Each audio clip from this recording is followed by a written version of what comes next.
high on the regular. This is for my bitches getting high on the regular. Purple drink, I still sip.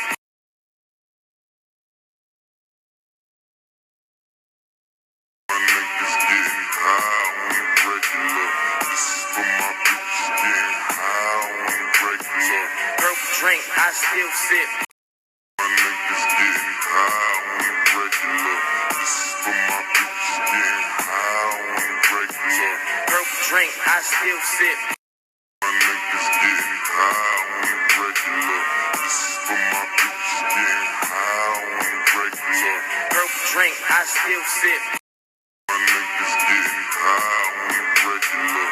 This is for my bitches getting high on the regular. Purple drink, I still sip. My niggas getting high on the regular. This is for my bitches getting high on the regular. Purple drink, I still sip. My niggas getting high on the regular.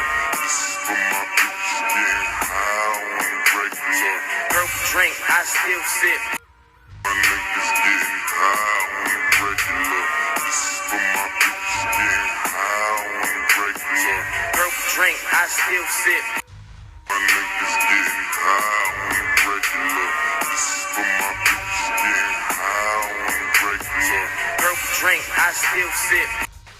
This is for my bitches getting high on the regular. Purple drink, I still sip. My niggas getting high on the regular. This is for my bitches getting high on the regular. Purple drink, I still sip. My niggas getting high on the regular. This is for my bitches getting high on the regular. Purple drink, I still sip. My niggas getting high on the regular. This is for my bitches getting high on the regular. Purple drink, I still sip. My niggas getting high on the regular. This is for my bitches getting high on the regular. Purple drink, I still sip. My niggas getting high on the regular. This is for my bitches getting high on the regular. Purple drink, I still sip. My niggas getting high on the regular. This is for my bitches getting high on the regular. Purple drink, I still sip. My niggas getting high on the regular. This is for my bitches getting high on the regular. Purple drink, I still sip. My niggas getting high on the regular. This is for my bitches getting high on the regular. Purple drink, I still sip. My niggas getting high on the regular. This is for my bitches getting high on the regular. Purple drink, I still sip. My niggas getting high on the regular. This is for my bitches getting high on the regular. Purple drink, I still sip. My niggas getting high on the regular. This is for my bitches getting high on the regular. Purple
Oh shit! I can't even watch that video. I just realized that guy's banned. Destiny's still banned. What the fuck? The video was so funny. The video was so fucking. Damn. I didn't even watch the video. Those guys were so fucking dumb.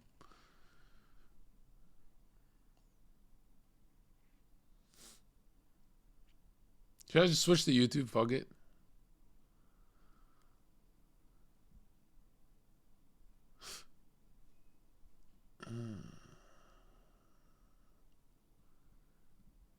Yeah, I mean, that sucks.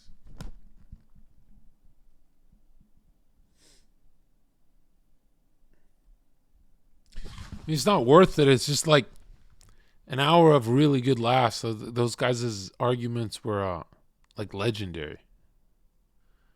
I don't want to not do this and then a year goes by and I respond late. I want to like save this one. Damn. Fucking Twitch,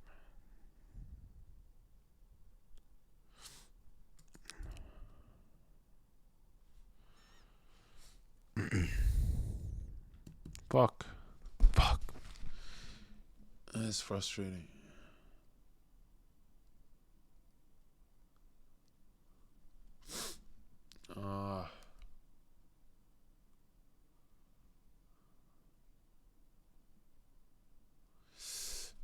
Fuck, man. No, I'm not doing sub mode off, bro. Like, I've done years of that, and it's like, go watch the other streams. They talk about socks last time, man. Not mean people, boring. Like, hey, what size shoe do you wear? Hey, what? Just questions that are just like weird. Not weird. I don't believe that there's a weird question. I feel like there are time wasters, you know? Because I'm the kind of guy that goes, well, why are you asking? And then I'm wasting time on a fucking retard. Fuck, man. Okay. Fuck it. We're switching. I have to switch to YouTube for now. Fuck, man.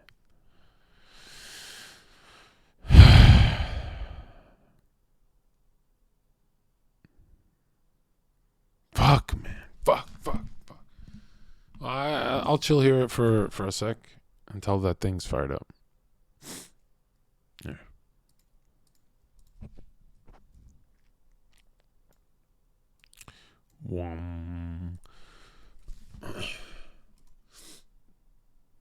What up, guys? Should I plug this thing in?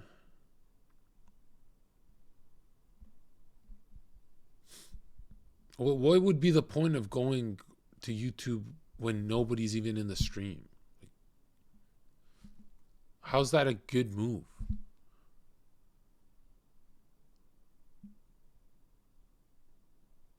Drew, you know what I'm saying? You guy's a fucking retard, man. He said, go now while your viewers aren't up yet. Go now, hurry before they find out. Before they start jacking purple and they can't do red. You're a fucking retard, man. You think it's like a blood gang, man? What? When I read that, I thought he was saying it as like to be funny, and then I reread it, and then I realized, oh, he's saying technically I did not go live yet. That's what he's trying to say. He's like, technically, if you turn it off right now. No, the point is to fucking. Never mind. This is like, that guy's a doctor. That guy's a dentist, bro. Yeah, you threw me off. I was panicking. I was like, should I hit the red button? Fucking retards in chat, bro. This fucking retard, man. Shit.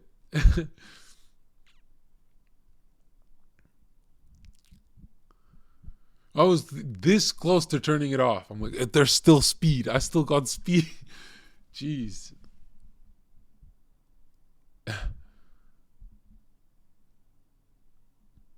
Wow, this stings. We're building it up just to switch. I mean, it's funny though. Like it's like when you watch this, you're gonna be like, hey, don't be mean to them. But if I'm mean to them, they leave so many holes, man. Like it's good shit.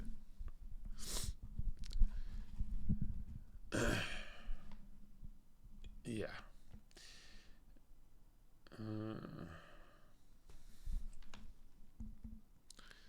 I think his voice would get me banned, right?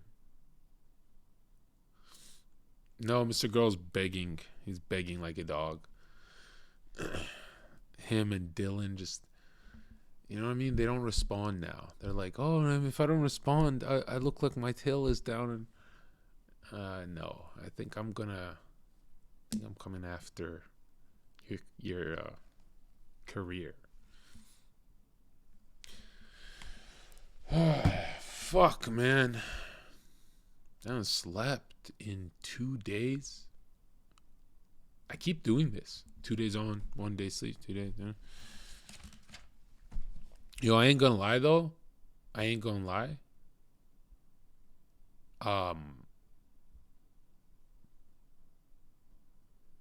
I'm so close to finishing this. Yeah, no, I'll call it a masonry project. I want.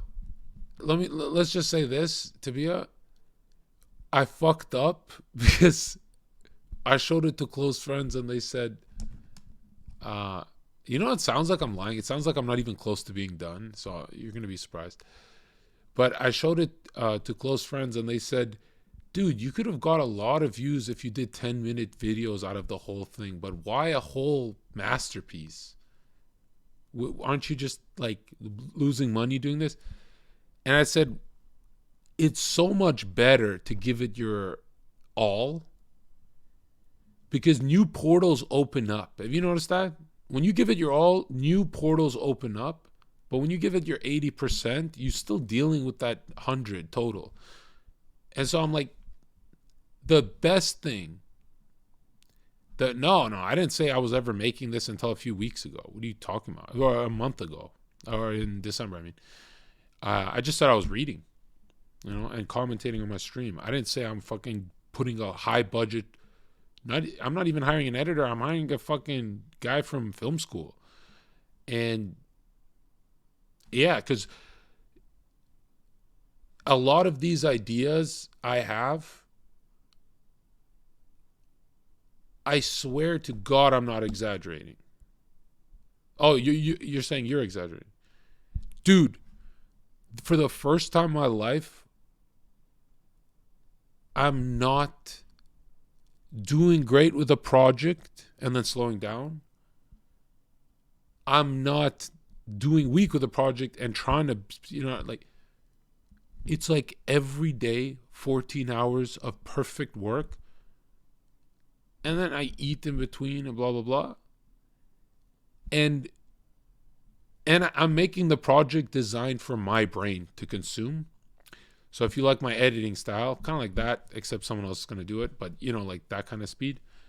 And I'm doing 3 thoughts at once. So one will be an HD background, right? What did I talk about last stream? What did I spoil so far? I don't even remember.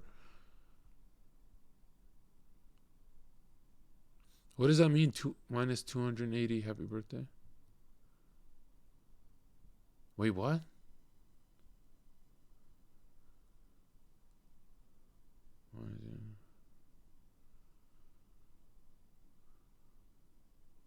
Huh? Oh, I thought I leaked that file. Tapia sent to. I don't know how other streamers do it, but am I supposed to entertain that, like, you guys talk to e-girls and I have to, like, pretend I give a fuck? It's so fucking weird when you guys rat on each other, man. You know what I mean? It's weird, bro. Try being the teacher of the fucking stream and then seeing the students arguing. It's fucking cringe, bro. I just don't want to deal with it. Even in person, it's cringe. And yeah, like it's like you're begging. You guys beg for the streamer to choose sides. Because if I don't go live, nobody knows you guys are having your lovers quarrel.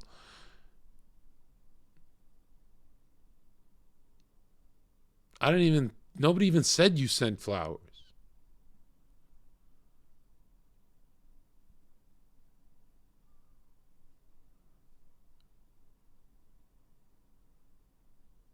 What are you, fucking crazy? Pepsi is the devil, man. I think I drink Coke Zero every day of my life since I was 21. I'm 28.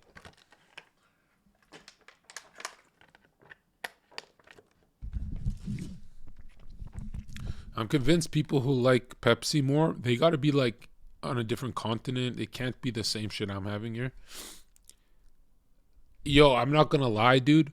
All my life, I'm a Coke guy. I spend all my money on Coke, just Coca-Cola. But Sprite tastes better. I don't know what the fuck it is. You can have a couple Coca-Colas and you get metallic with it. But Sprite, you could have a fizzy one, but you could have a tasteless fizzy one that's like flat. Yeah, it's not that bad. But when Sprite is good, it's like I can give you esoteric knowledge about Sprite if you want. I could break down the form of Sprite right now. Look. Sprite. If it shows up ancient orgies and stuff like that, yeah, I don't delete my history because that's fake.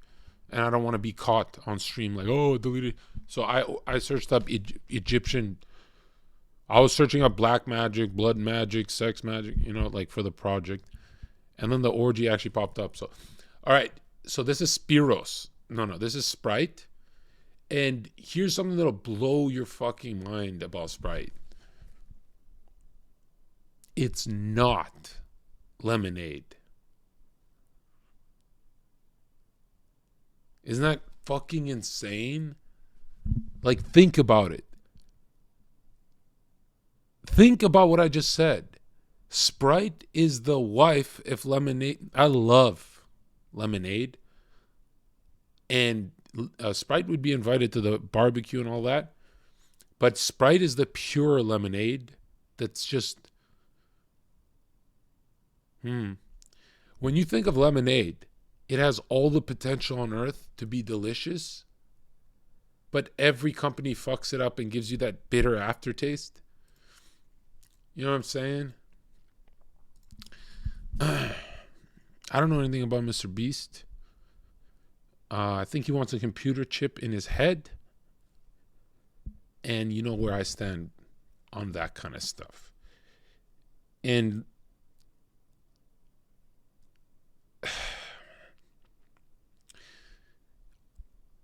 I want to leak so bad. I want to leak this project so bad so you know where I stand on that.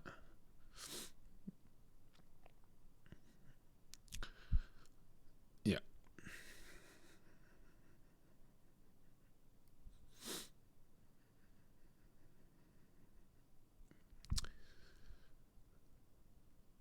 How much percent is done? Okay. Here's the truth, dude. The truth is, if I answer this, you're going to be mad unless you believe me. All right? You're going to be like, what the fuck? Here's the truth, okay? When this project is 35% done, it's complete. Because I'm giving the whole project to someone else. Right? But you can't organize, 12 years? 12 years of rabbit holes and 1 year of like literature. And here's the problem, dude. Nothing has stung more than this. 80% of the quotes I have to take out of the documentary. I'm 25%, which doesn't mean like anything. It means like maybe one more full day of work, depending on focus, actually. But I'm definitely in. Here's how I'll word it. Okay, here's how I'll word it.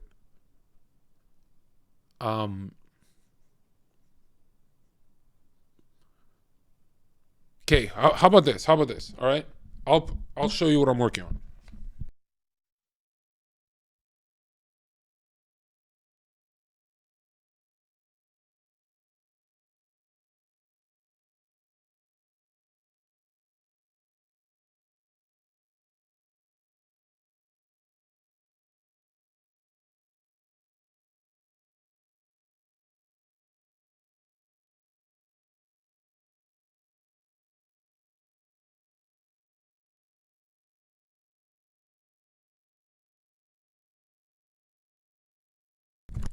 Okay, check this out, guys. Listen to me. All right, this project that I'm working on, right? It's perfect. It's organized. It's the first project I did that's not a YouTube video. I storyboarded it and everything. And I realized something, dude, when working on this. I realized I'm not a genius. But oh my God, I could do this full time. Hold on. Yo, check this out. Look at this video. What's his name? I'm not even being cocky. Philly on YouTube, right? The fuck? Philly.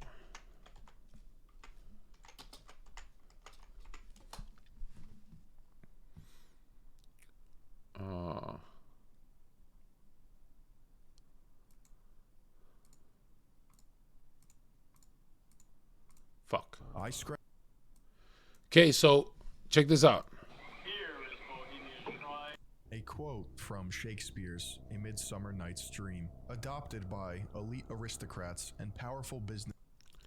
I love this guy's. I don't watch his channel, but I love this video he did on Bohemian Grove because it's nice seeing like a more does not believe in anything kind of blue pill guy. Take this stuff like, and you know, I guess he monetized it, which is good for us. But here's what I really like about that dude. Okay, those kind of videos, right? I think it's good. I'm gonna blow that bitch out the water. He's good on the microphone, and I've definitely been tired on the mic. And it's weird. I've never done something like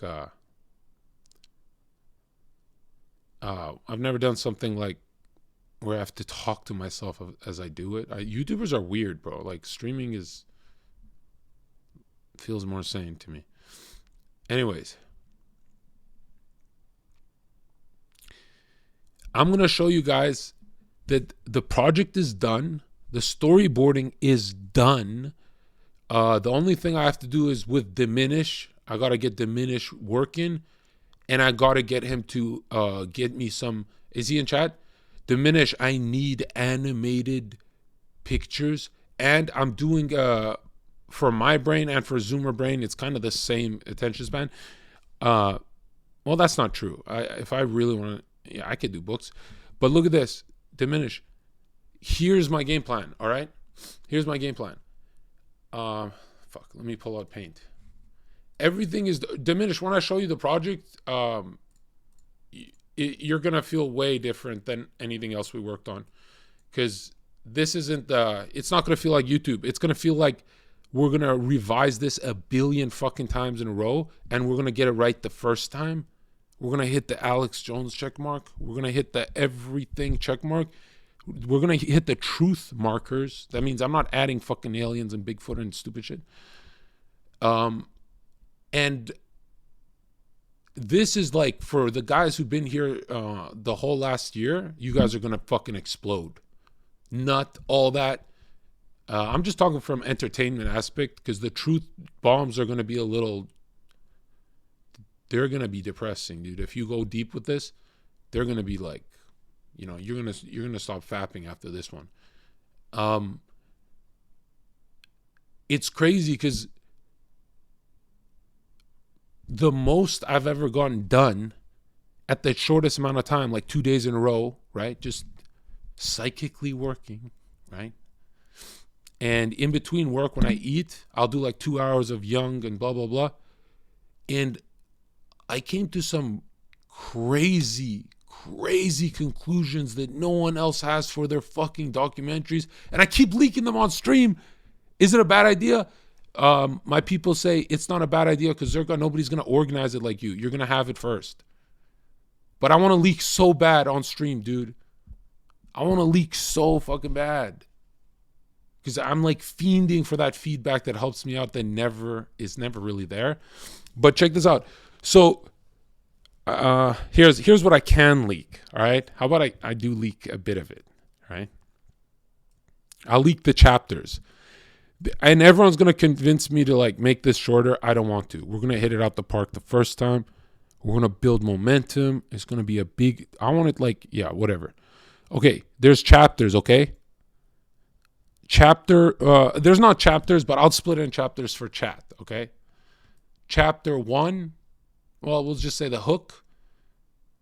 The hook's going to be with Balenciaga, modern day, right? That's going to lure in the viewers. And then I'm going to go through Hollywood, but not what people have done on YouTube. There's like some exposed that no one else has done. And this one actually worried me because I've seen bad stuff happen to a lot of people who expose big names. Because if the documentary does good, if this documentary doesn't do good, by the way, I'm actually going to, people are like, yo, you got to get your YouTube going before you drop something big. I don't want to, bro. I really don't want to. Okay? It's fucking raining out there. I want to do it this way. But it really fucking stings, bro. So I said, you know what? If I 10 out of 10 this, then I don't have to worry about it going big. If it's, I'll have a test group, I'll have all that. And don't treat it like a YouTube for once. Let's do it correct. And so check this out. It starts off with Balenciaga. And then it goes into black magic with some names that have been sacrificed that has never been leaked on mainstream media, but there's footage of them saying that they got sacrificed and shit. And I don't know why no one leaked it, and now I'm worried. I'm like, if no one leaked it, then why the fuck am I going to be the first? You know what I mean? So I don't know if I want to add that part, but that could be a mega hook. Yeah, it's just going to be beginning, past, present, future. That's how I divided this project. And like, I'm going to turn this stream off in like an hour and a half after I'm done talking about this. I'm going to show you some pictures because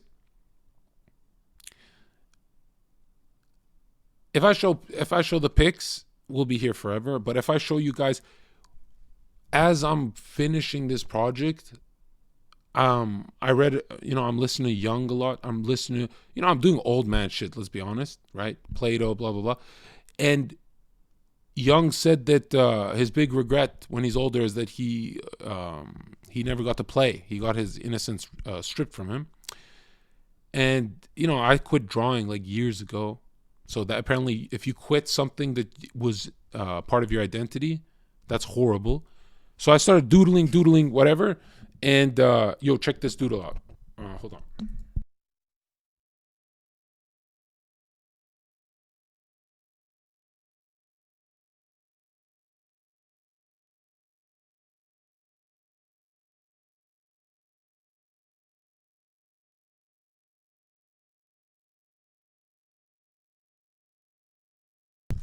Check it out, dude. I haven't slept in 2 days, and I was laying down, so I couldn't see the lines correct. That's why it's kind of off with the mustache.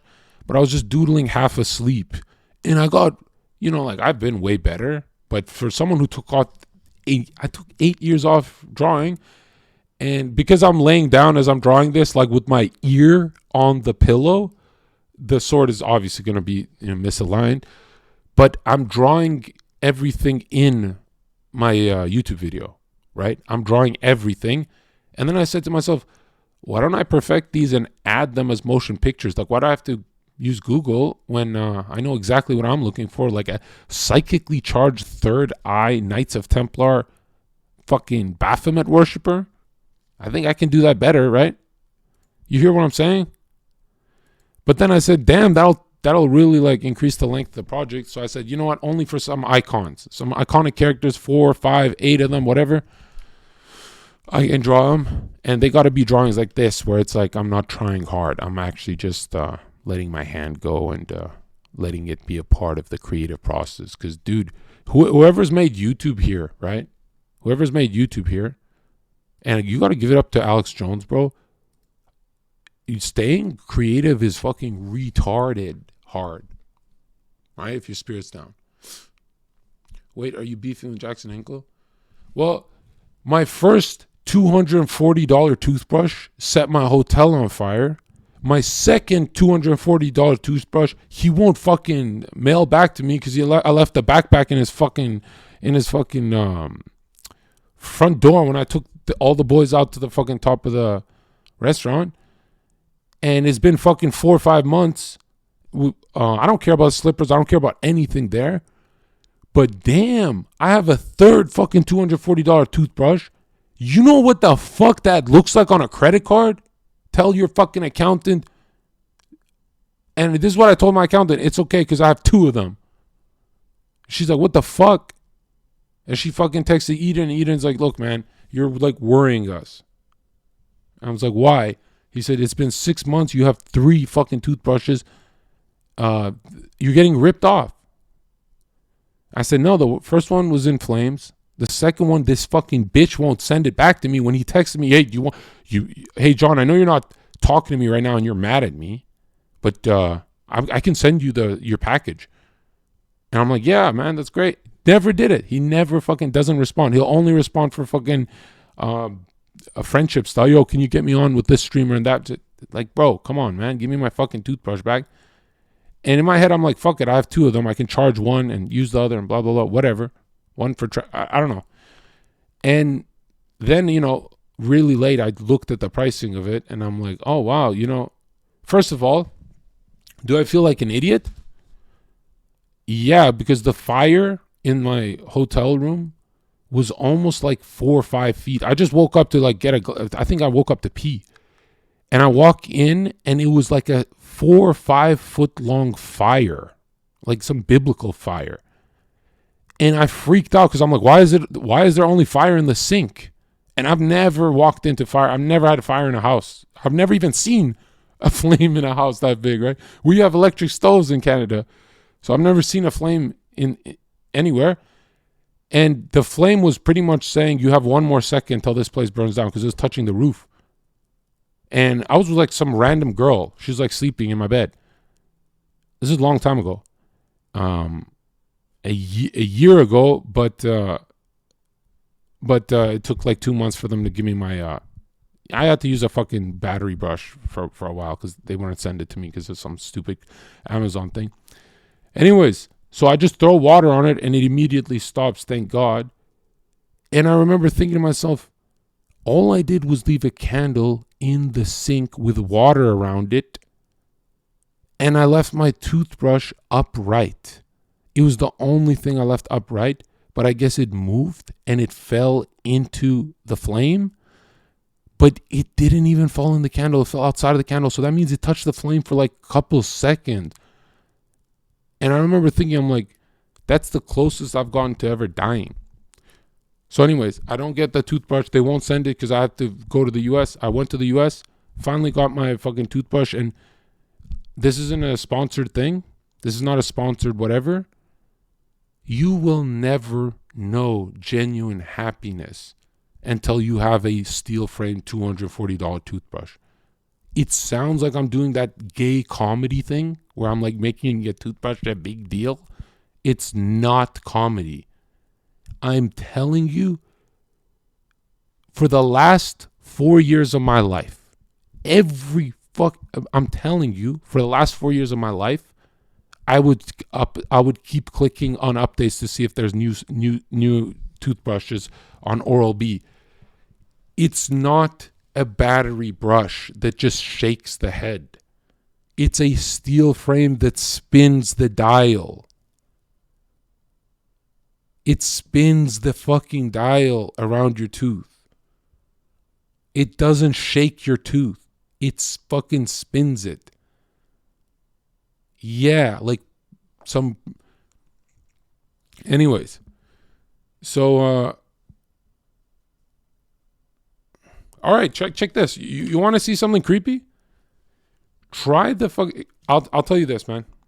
Try a steel frame toothbrush and then go back to a regular electric brush or a regular brush, and you will never, ever... Your mouth will be numb. Your mouth will be like, whoa, I'm carrying fucking baggage, dude. This is disgusting.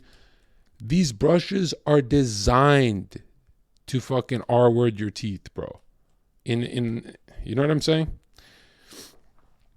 Anyways, so, but yeah, I don't care about toothbrushes. I'm not passionate about toothbrushes. It's just fucking expensive, bro. Like, I don't know why they make in Canada. Well, I guess that's Canadian. I don't know what it is here, but anyways, and because I kept traveling and getting fucked up, I kept losing these things, right? I'd lose my spares, I'd lose this. And the nice ones, it's like when you lose a nice one, bro, and it's black.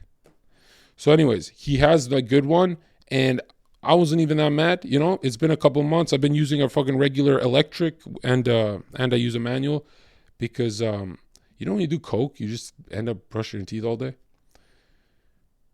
Like, it's like some gum sensation. I don't know. I'm kidding. But yo, check this out, man. What was I saying?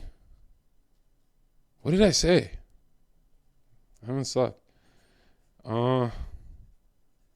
Yeah, all I'm saying is there's some things you want that's pricey in your life, and it's not shoes, it's not belt, it's not, right? There's some things in your life where it's like, yeah. So I said to myself, you know, fuck it. I spend a lot this month, and I always say that every month because, like, I'm an idiot. But clicking on buying that fucking toothbrush again really pissed me off, and I want to slap Jackson so fucking hard, but I know he's too small for that. He's such a small little boy, bro. Right? He's big for like the Twitterverse, and I know for a fact it's collecting dust on that fucking bitch. Anyways, I didn't care, and then, you know, it said on my phone, it billed me. You know how it goes, bing. And I said, look at that. I bought the same toothbrush 3 times in less than, what the fuck? You know what I'm saying? And the truth is, I'm more mad at myself, you know? Because you think, oh, wow, you bought it 3 times. Well, big deal, Zherka. I bought Yeti microphones 5 times in a row because of broken cables. I bought vacation trips twice in a row because I got scammed. You know, this is like a reoccurring thing. So it's not like the toothbrush pissed me off. It's that I keep, my biggest thing, the biggest thing in my life that I love about myself, right, is the impulse thing, right? I like that impulse thing because growing up, I was very static. And you're like, no way, bro. There's no way that was you. I was very static growing up, and I would make the movement in my head to move, but I wouldn't do it. So, like, you know, if someone wanted to, like, ask a girl out on a date, I would make the movement in my brain, and I would fantasize it. And, you know, I'd be a chat in my head, but I never did it. Some people aren't even a chat in their head. So, you know, I'm so proud of the impulse that I have, you know, where it's like, I just go, you know, take the money and go, right? Yo, Zherka, I got to charge you double. All right, just take it. Fuck off. Leave me alone. And that's built me, right? But I've been doing self-reflection a lot because I don't want to go to prison. And I've noticed something that I end up hating everyone in my life because I said yes to them too much. You know what I mean? So I kept saying yes to my friends about every payment. And then I'd look back on the payments a year from now, and someone would tell me that, hey, Zherka, you paid double, you paid triple, you paid. And I'd be like, yeah, I knew at the time, but I was in a rush. And then, I started thinking to myself, why was I on the rush?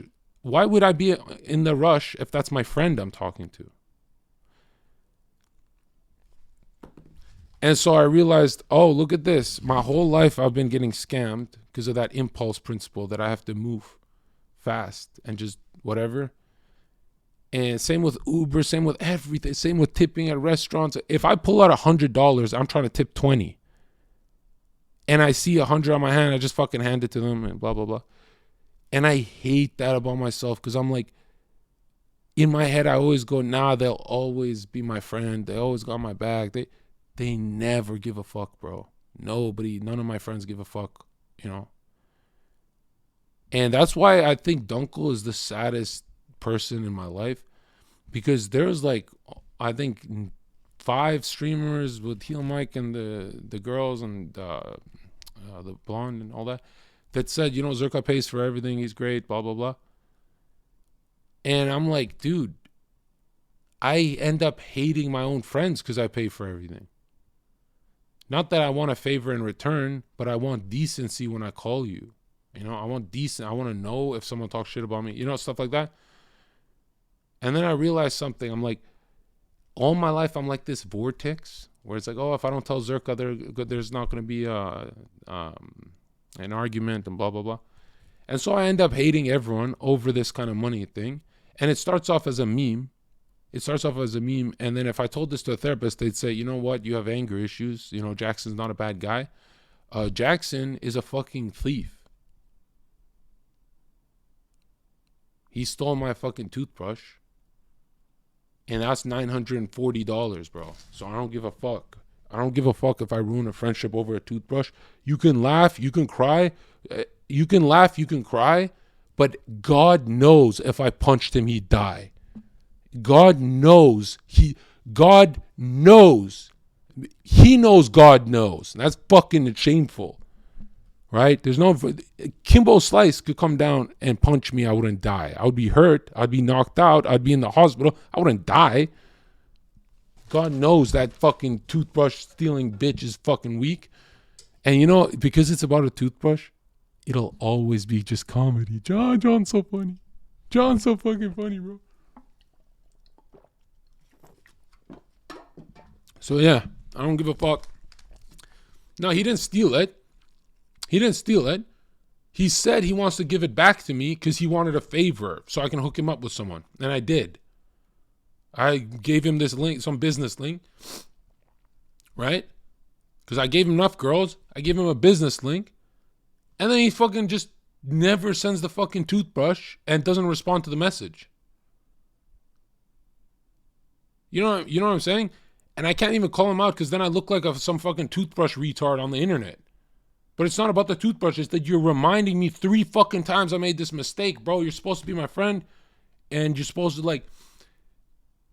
If I see my homie...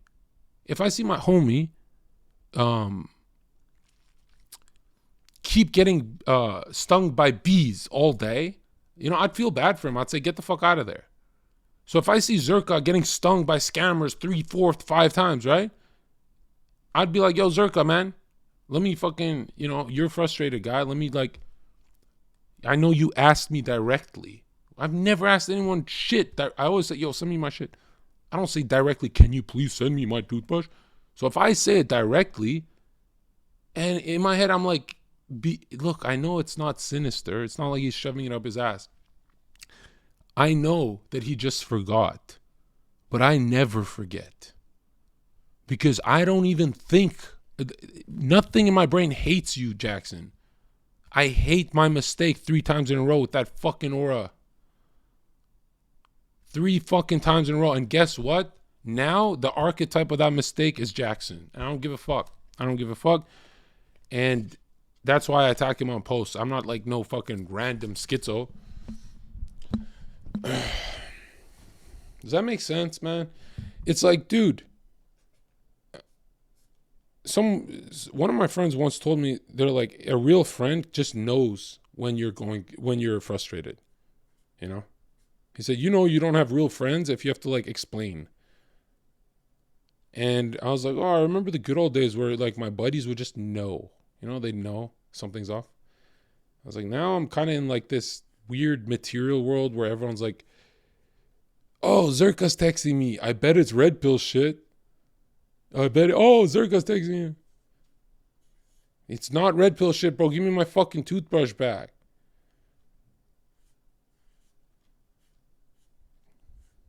I don't even care paying. I like having two. But I want it back. I want two. Anyways, yeah. But notice how that whole story is just about me making the same mistake for years and years and years. Like always getting ripped off. You know who I always felt like? I always felt like train wrecks. How everyone ripped him off and, hey, I need money for this, and they lie to him and shit. That's exactly me, and I fall for it, right? Because in my head I go, I know this person's lying, but because they're lying, they're stuck, and my life's great, and blah, blah, blah, blah. Bro, I'm sorry to say this, dude, but be more selfish, man. Because when people say be less selfish, they're talking about ancient times, bro. They're not talking about the modern world where you're getting skinned alive already. You know, be more selfish, dude. Because who are you being selfish against? Wolves, bro. These are fucking wolves. They're not friends. You know what I mean? There's something about Haas, though, where Haas panics. If you, yo, Zherka, I have your watch. There's something about Haas where it's like he's like me. He's really like me, bro. There's something about Haas where it's like, and Haas will stay that way. Eventually I'll say, fuck your watch, come get it, bitch. But Haas will just always be like, I got you, bro. I'll get your watch back. What's your... For some reason, Haas doesn't want to look like he's has someone else's possession. I'm like, bro, what happened to people like that, man?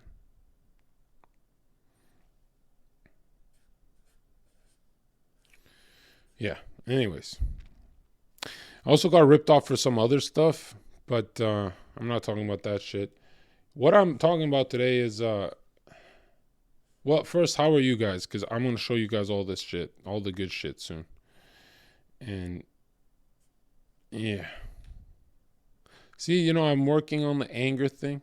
I'm working on it, and I've already damaged Nina's wall. I fucking punched the wall. I've been doing so good all month. And then for some reason, I wasn't sleeping. I thought it was my room back home. And now I'm fucked, bro. Yeah, I don't think she noticed. Well, she hasn't even ever been in this room. So how the fuck, by the time I'm gone, we'll be good. Anyways. But yeah, besides that, I had all of January being pretty good, right?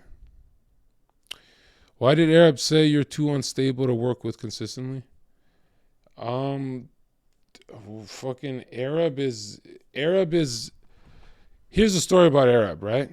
And call Yassine and ask him if I'm lying.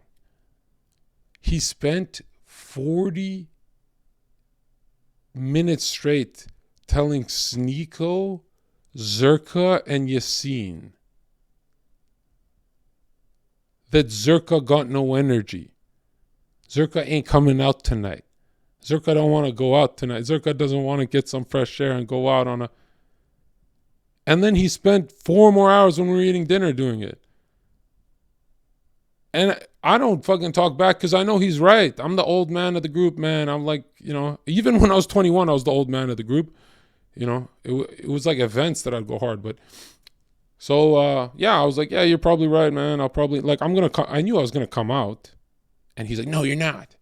I'm like, no, I'll come out. But I don't know if my energy level will be like, whatever. And then he's like, we had like fucking 8 people over and he's the only one who fell asleep at 9 p.m. And Fresh Fit and them were like, come to the club. And we're like waking him up. And it was like, it was one of those things where it was so awkward we couldn't even say it to him. We're like, bro, you how the fuck did that happen? It's 9 p.m. And then we went to meet Fresh Fit and them somewhere else, and it was nice. But Arab's the only one who slept in. We all went out.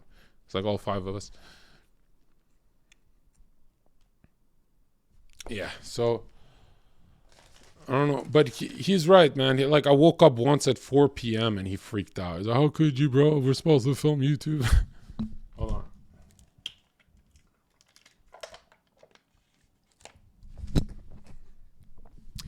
Did you throw Satan out of the club when you are the bouncer?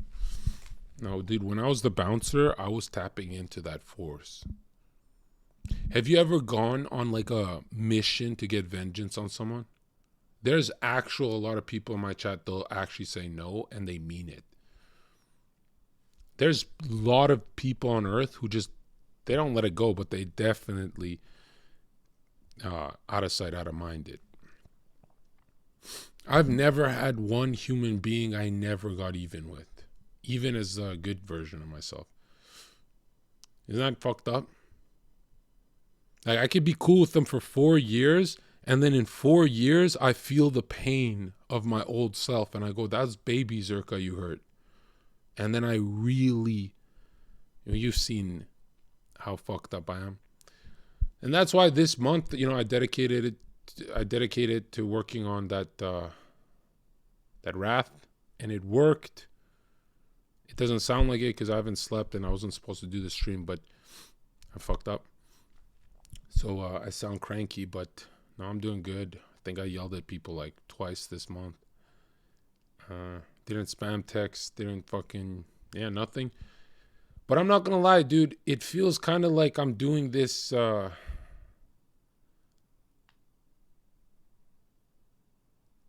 it feels really alone out here, man. Can't describe how alone I've been. Like, the first time in my life I'm feeling what it's like to have no siblings. Dude, there's this weird thing that's happening where I'm so alone that I'm ashamed to turn a YouTube video on because I know why I'm turning it on. I'm not turning it on because I want to watch it.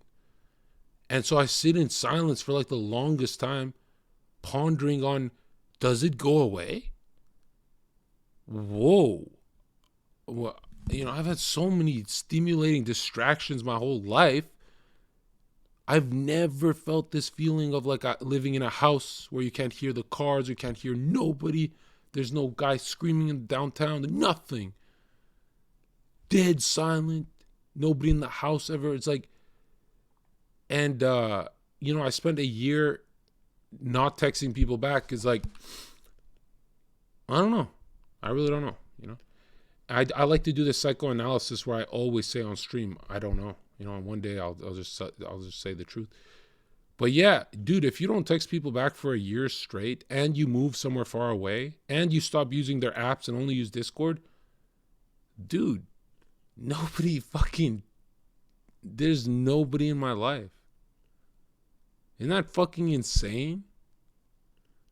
That's like the weirdest thing I've ever felt, because it's like, I know when people feel it hurts them, but when you do it to yourself, when you're like, oh, I prep people for this.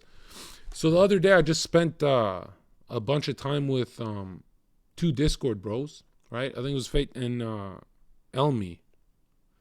And we just got on a group chat and started typing. And I was like, yeah, this is it's not that bad. But damn, dude, if you live in a house, not downtown, if you live in a house, it's fucking dead silent always. It's great for work. I mean, if it costs you more, you get a lot of shit done. I think like 1,000% more productivity. But there is something really, it's like a shell of your existence. There's no astral. I used to see people walk around, blah, blah, nothing, dude. If I go for a walk, there's not even a car driving. And the silence was so great for first 2 weeks. And now it's like, ooh.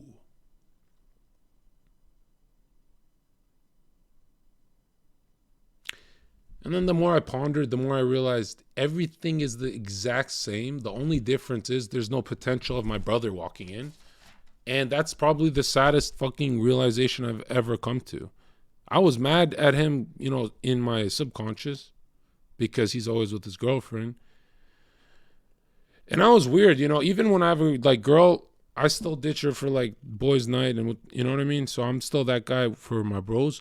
But man, that is so weird when like we always kept going back to each other, me and my twin brother. You know what I mean? We go a few months off, few months on, few months, you know? But now it's like, bro, I spend so much time in the US. Why is this affecting me? It's because I see my fucking PC. I see my PC here, and I know it's like for real. But damn, dude, it's so weird being this fucking alone, man. I used to say this on stream in Canada. Dude, that wasn't nothing. In Canada, like a cousin could be coming by or something like that. But it feels like I can't believe how much work you get. If you're a pussy, the silence is going to make you cry like a bitch. But if you're like a man, the silence, you're going to pour through work. I'm going through work that's not even paying me. You know, I'm pouring through it like it's paying me millions. That's insane. I've never done that in my life before. There's always like some kind of like cookie I'm chasing usually, right? Whether I have like 300,000 or fucking zero, I'm always thinking about money. This is the first time I'm thinking about project, and I swear, if you do not do what your deeper self wants you to do, not on no gay shit, right? If you don't do what your inner self wants to do, your inner self will actually make you sick.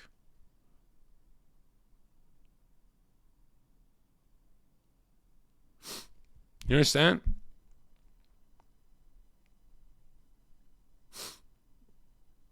You're not working, you're still a lazy bitch.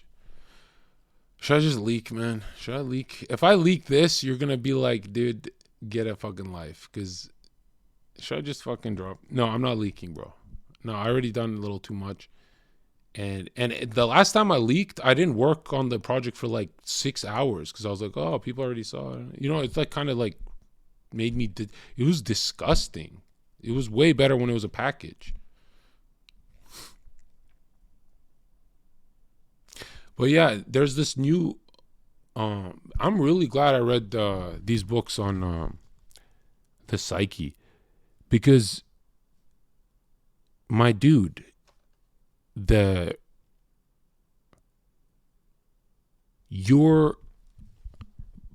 is a fucking midget pedophile that looks ugly as fuck, right? He looks like one of the ugliest humans on earth, right?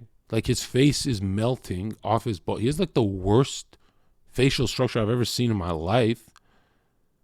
And he can't even beat a dude in high heels. You know what I mean? Like Vladimir Putin's like, anyways. So Jung would say that the tankies who have Vladimir Putin as their archetype, you got to ask them, what is it about Putin that makes that their dad?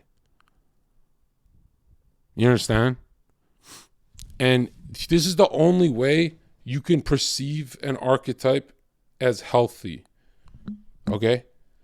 If you see the only archetype, which is God, the Father, but it's critiquing you, right? God, the Father would be critiquing you when you think of the archetype. That's the only way you can actually become better in life. But thinking you're like Putin and shit like that. He said cuddling with a girl is the best feeling ever. You're just going to sleep alone forever? What the fuck? Oh my God. Cuddling with a girl. That's like shit I do when I'm depressed. You know? Like, have you ever cuddled a girl and then she they always say like, what's wrong? What's wrong is I'm going to kill myself. I'm kidding. I'm fucking, what do you mean what's wrong? Have you ever cuddled a girl and she starts trying to fucking get undressed and shit, and then you like have to decelerate it? Like, no, I'm hurting. I'm hurting bad. Don't fucking ruin this shit. That's the weirdest thing when you gotta, because then they always go like, why doesn't he want to fuck me? And like, I'm so used to this guy being a badass. And it's like, dude, don't tell anyone, I'm hurting bad. Dude, like, I don't even know why. I don't even know why. Shit. Yeah, but anyways, why I'm happy is this month, right? Worked on anger. I did the 4 steps. All right. They worked. Yeah, they worked. Not as great as I thought they would, but whatever. I experienced 0 resistance, right? Because the only times I didn't work is I was having fun. But I didn't experience resistance where I just like looked at my screen or none of that stupid shit. And resistance for work, it doesn't come unless it's creative work, right? If it's creative work, then you really gotta, if you don't know how to work creative, if you cannot be creative with your work, do you know what happens when you're 35, 40? You stop working. You start hating your job. You actually become a machine, right? You start turning into stone. So Jung talks about like how the work, when it's creative, it's more play. It's like a ping pong with your brain. But yeah, you got to be careful with that. And so, all right, I said, how can I make my work play? Basically, you just have to let your body do what it's doing passively. Be conscious that you're passive, but let it do it. So I'm like, okay, I'm making this whole big fucking movie video, but I would have like slow movement with my hand. My hand would just keep circling, you know, on the wrist. Like it's like I'm stretched. You hear what I'm saying? And so I'm like, why is my hand moving? Like for 8 years, it just moves like that. Like I have some, you know, I always stop it because I'm like, don't be a retard.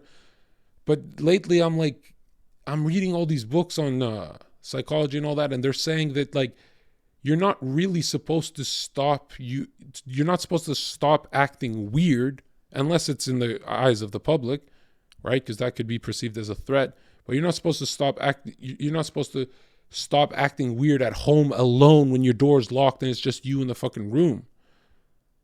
And I'm like, what the fuck does that mean? And it literally means you have to hang your body in different positions. You have to, don't kill yourself, not hang like that. I'm saying, drop one of your arms down to the floor where it almost touches the fucking floor. You're never dangling your arm like that when you're sitting on the computer. But it actually wants to go that way sometimes, right? And so I was like, I'm so rigid. I just have like one position and I try and like flex into it for hours and it's like burning energy, and it doesn't burn energy. The mind starts to hate the position and then it's weird. So I started doing this thing with my spine. Where I just keep slowly just put it back to upright. Not fast, none of that shit, right? Admit it, cuddling is better than sex. What? Bro, if I imagine you had to cuddle a girl for 40 hours straight, right? You'd fucking explode. It's not better. What the fuck? What are you talking about?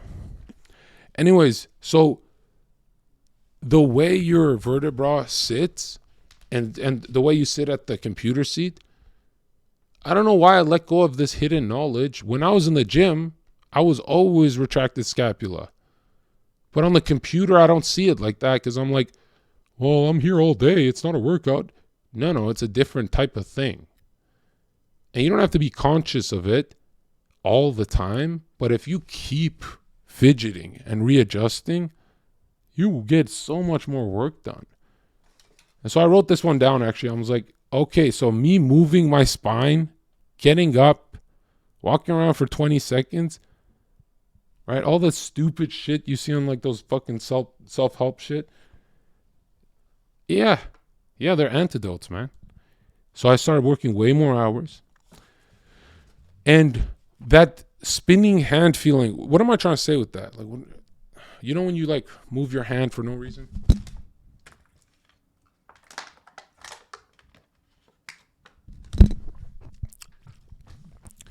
like I'd get this like impulse to like rotate my I appreciate you, Asik. I'd get this impulse to rotate my hand and rotate my shoulder and blah blah blah blah. And I used to get this in the gym right before I'm like getting into it. And then I just let kind of my hand just flow, and it started to like, I haven't drawn in like 8 years, bro. And it started to do this for me. Oh, my bad. It started to do this for me. And you're like, well, Zherka, I've seen your other art. That's not that impressive. Yes, it is actually, because I was laying down with my ear on the floor with a thin pillow. On the floor, on a carpet floor, in the living room. So I was trying to get the daylight on the paper. And so I drew that all from the angle that I can't even draw. And, you know, I kind of fucked it up, but that's not that bad. Because I've never half asleep drawn like that, right? Like where I'm like dozing in and out and stuff. And so I slammed the Red Bull and I'm like, I finished his face. I swear to God, I finished his face and beard and hair. I swear to God, over 100 times. He had 100 different faces. I've never done that in my life. Usually I just make the line fast and just whatever. But I was like, you know, all my life I draw fast. Why don't I just let my hand go and just like slowly just etch into it? And anyways, as I'm drawing, psychically, I receive a way greater plot from my project. And I tell my people and they're like, holy shit, this is a way better idea for the project, for the storyline. And then I check if it's been done before and yeah, we're safe here and stuff like that. And then I go, okay, this plot is perfect because it doesn't substitute truth, but the narration is different. Right? And so now we have a 3 narrative, me, them, and God. There's a 3-way narrative throughout the whole truth bomb video. And I'm like, God is going to speak through symbols. The evil will speak through allegory. And I will speak through art. And art's not a symbol. I'm not trying to say art's a symbol. Right? By symbol, I mean like a focal point. Right? Like a point. Like what is a point? Right? A point is nothing, but it's, you know, everything of nothing. It's like a form. So anyways, I was like, yeah, this is a way better way to direct this because even Zoomers can consume it now, right? And now check this out. Check this out, dude. I need to find some fucking animators, bro. If I give them high level art and we just get the good lines on it on the computer, I don't know how to do that, and we make those motion pictures, I don't have to fucking search for photos and stuff that have, like, I go out of my way to use different photos and stuff, but I'm like, I don't want to, bro. I want to do it from my fucking, what I'm seeing in my head, dude. I want to do what I'm seeing from my head. Another thing, okay? I don't do black magic. I don't practice black magic. None of that. But it's real. And this documentary that I'm putting together, it has some of the most famous fucking people on earth exposed. Not by like, hey, I like Satan. No, by them saying I went through a psychic revelation where after the seance, nothing happened because it wasn't real to us until we put motive, until we actually started touching her. And dude, I have all that. And I'm looking at the internet, I'm like, what the fuck? This shit gets such little fucking views because nobody wants to watch a 9-hour fucking biography of the evil guy's best friend. But I get really curious for stuff like that. Because let's say I'm studying Freud, right? Everyone goes into like the psychic theory of sexuality, where he talks about homosexuality just being inverted. They're inverted, and it's not like they want the opposite sex. It's like it's a sexual fetish. It's not actually. Anyways, but then he was progressive, Freud, I guess. But anyways, check this out. that's not how you should look into Freud when you study Freud. Always start with their early life first. I used to do it the other way around, where I go, I'm going to read Freud's work and stuff like, dude, do his early life first. Because then you can distinguish truth from fiction. Then you can see, oh, look at this. You know, he has a problem with his mom, but he's pushing this. You know what I mean? Does that make sense? So yeah, I'm like better at this research shit, which is good. You know, I'm going to be doing this for the rest of my days. And it's so fucking hard to give advice when I haven't delivered the project yet. After the project, you guys will be like, hey, you're good at this. I wanna help you, John. Help me, motherfucker. Yeah, but Adam 22, I think they're booking me for like next week. I gotta fly out for like a day or two. Honestly, don't remind me, because anytime I think of like flying, I don't know. Today I hung up the phone on my mom because I said, Mom, I'm really being productive right now. And she said, again? I said, yeah. And she's like, all right, go. And it felt so weird because I'm like, if I stay with her, I'm going to lose 2 hours, and maybe a bit of frustration might kill 2 hours of work or 2 hours of focus, which is just as bad. It means I start to not like work. So like, I'm like, Mom, trust me, you know me, I'm in the zone or I'm not. And then she's like, okay, fine. Because she knew she was going to say something like, you know, she says some very deep shit. And then I go, Ma, come on, bro. I don't want to talk about that shit. Like kids and shit. Have you watched Walter V's testimony? I think, I don't know. What is it good? Oh, yeah, I showed the stream. What are you talking about? I'm the one who showed them that.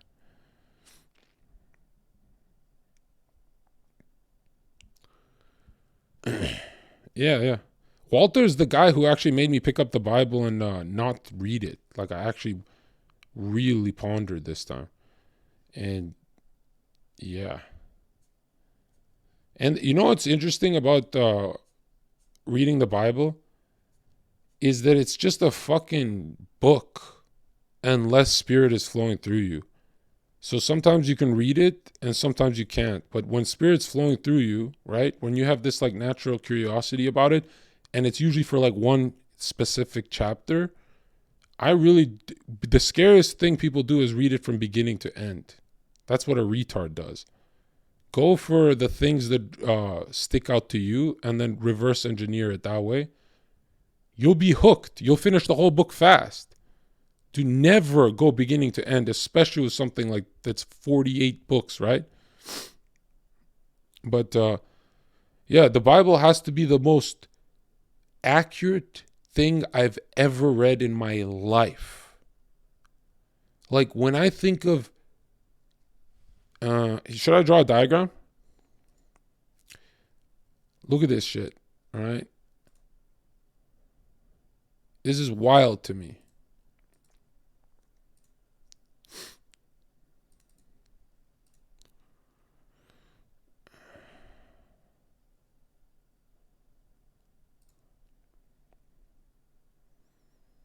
All right, fuck it. Actually, let's just talk. Yeah, when you realize what the serpent is in the Bible and what it is with the ancient Ophites, the Jewish Gnostics, the Christian Gnostics, the Naga worshippers of India, the Koreans, the Japanese, the Mayans, the dragon, Draco, serpent, snake, feathered snake, all of them had that lizard people conspiracy cringe. But why are humans so fucking obsessed with serpents? Because psychically, that's the only thing you see. That's the kids in school who drew penises all day in their textbooks, they didn't draw them because it's funny and this and that. They did them because that's all they see. When you look at an obelisk, when you look at a Saturn rocket, when you look at a sword, it's a penetrating archetype. It's a penetrating that's active.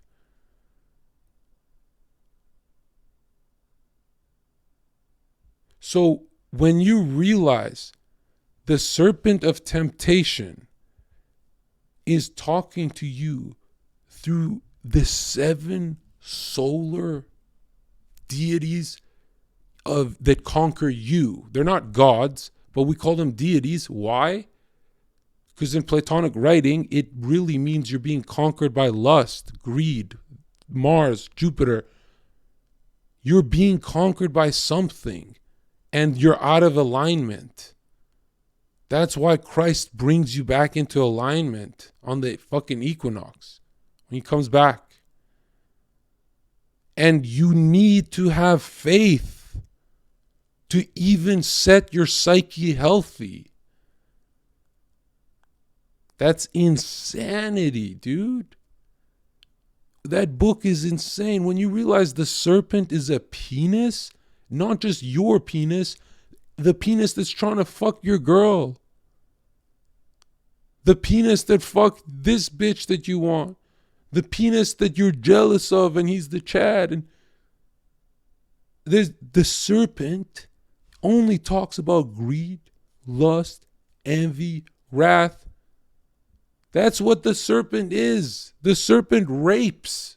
It rapes women with wrath. Women get raped. The serpent is giving you lust, right? You want to fuck.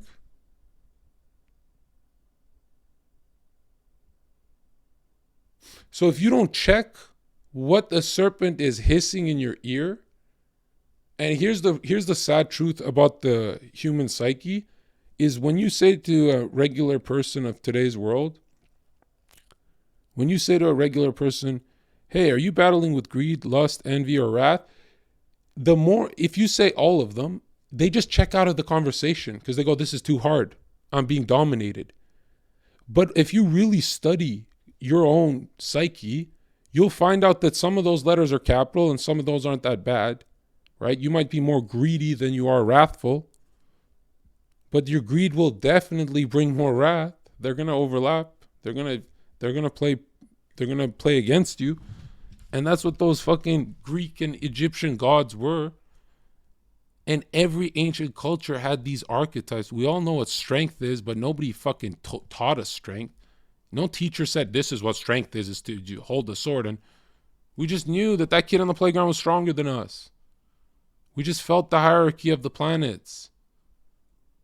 Planets are wandering stars. They're solar energies, dude. And if you really think you can be your own god, like the Masons teach, you reach cosmic consciousness and blah, blah, blah, then you want to be a planet. You understand? You want to be an adversary to God. So when you really think about it, is the Bible a bad book? Yeah, it's horrible if you're retarded. You know, if you're stupid, it's not a good book.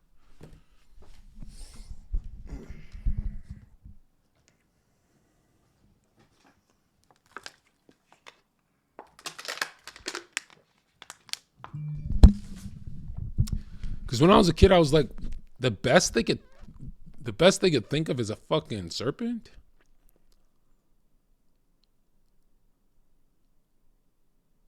But the serpent climbs Jacob's ladder up your spinal column, the 33 vertebra. From your sacrum, the sacred fluid goes up your spine into your brain. That's what makes you want to rape someone. Is that temptation of wrath, greed, lust, envy, I want it all, blah, blah, blah. That's why the Bible is like when people say it's to restrict you. Yes, man is a fucking beast without it. You don't want the fucking riots of last year to be restrained? Fucking terrifying, bro. Don't get me started on tankies that think they're going to be cozy when their fucking windows are smashed in by rocks.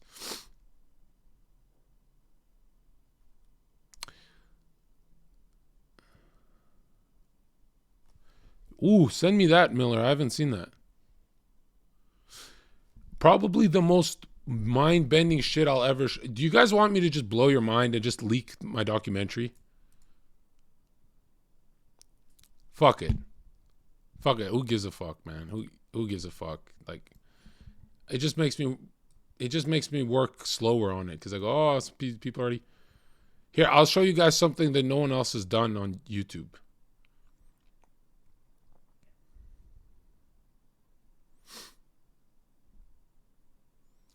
Okay, who is Carl Jung, chat? Right? Carl Jung, right? He loved Freud, right? And he got to meet him, work with him, do his psychoanalysis. This is when psychology was coming out. And psychology what psychology is, it's alchemy and spirituality of the material world, where it's like they try and explain it as like left lobe, right lobe of the brain. And eventually all great geniuses say, this is stupid, I want to go back to alchemy. And alchemy is the alchemical process of changing your morals by contemplating. So pretty much, if you're a rapist, you're a murderer, if you really focus within and really go down into the cave of darkness and death in your brain and feel what made you a rapist and a murderer, it was probably because you got raped, and you go through the whole psychic revelation, the whole trauma. Apparently, yes, any human can, through practice, through self-reflection, and the correct steps of it. You can't just say, hey, I want to be a good guy. Apparently, anyone can do that, where they can lift whatever is yanking them down, wrath, greed, whatever. And why I always go back to the Bible, wrath, greed, and these things is because I don't like the Western archetypes that are made to destroy the Bible, right? It's so cope, you know? Or there's an strength archetype, and there's a, you know what I mean? It's so cope. Because when you look at the archetypes, they're inverted. Think about the Bible. Lust is love, dude. Love is lust. It's inverted depending on if you're a fucking freak or not. You understand? You naturally love, but you get traumatized and raped into lust, where you lust for other people. You understand that you have to get bitten by evil, demonic forces to even become bad?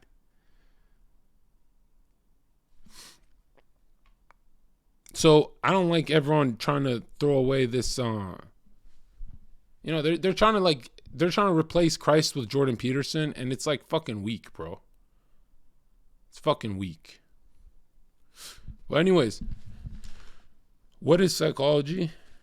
I mean, psychology is the most made fun of on the internet. But the internet, the guys in chat who laugh at it the most, they're about to kill themselves.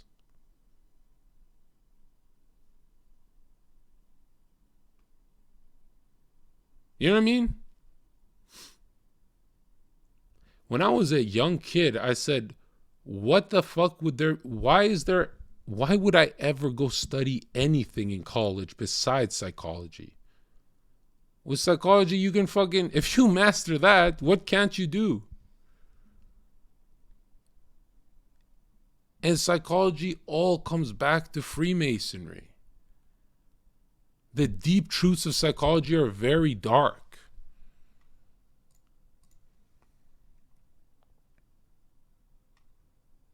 Oh, I'm going off, dude. Should I keep going? I don't know how I got here, but look at this.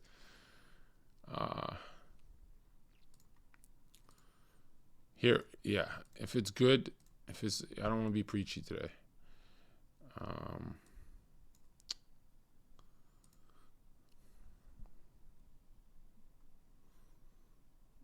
Find it for you.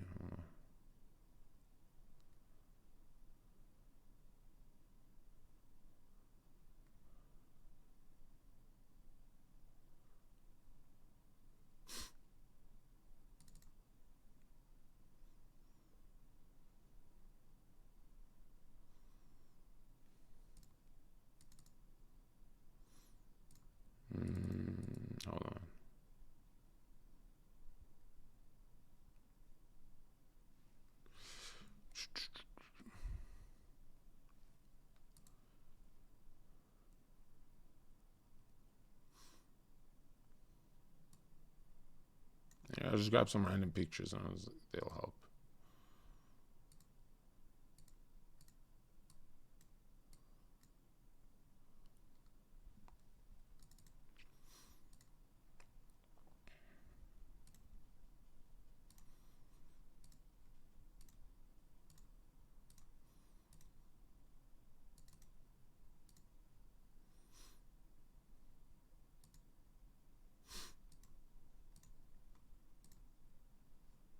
The fuck? Oops. A new source.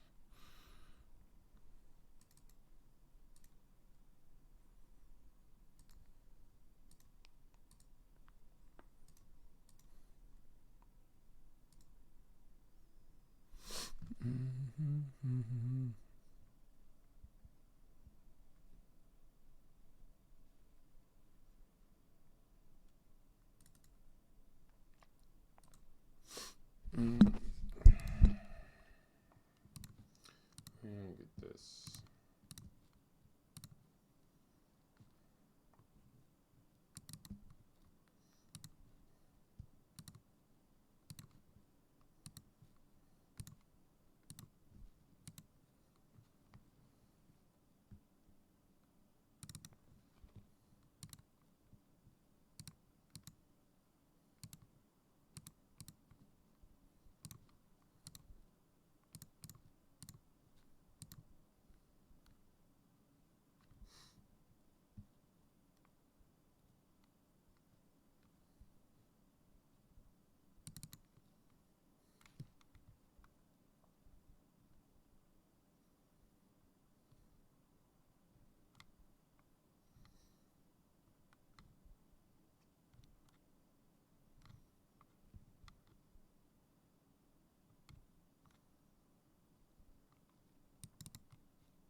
I think that's enough.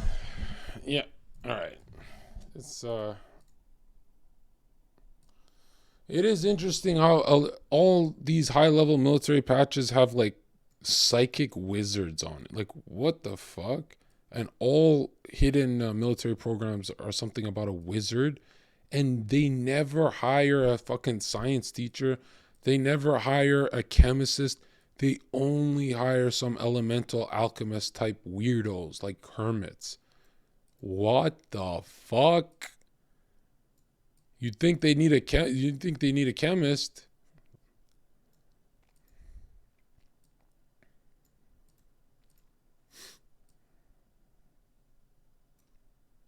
Oops.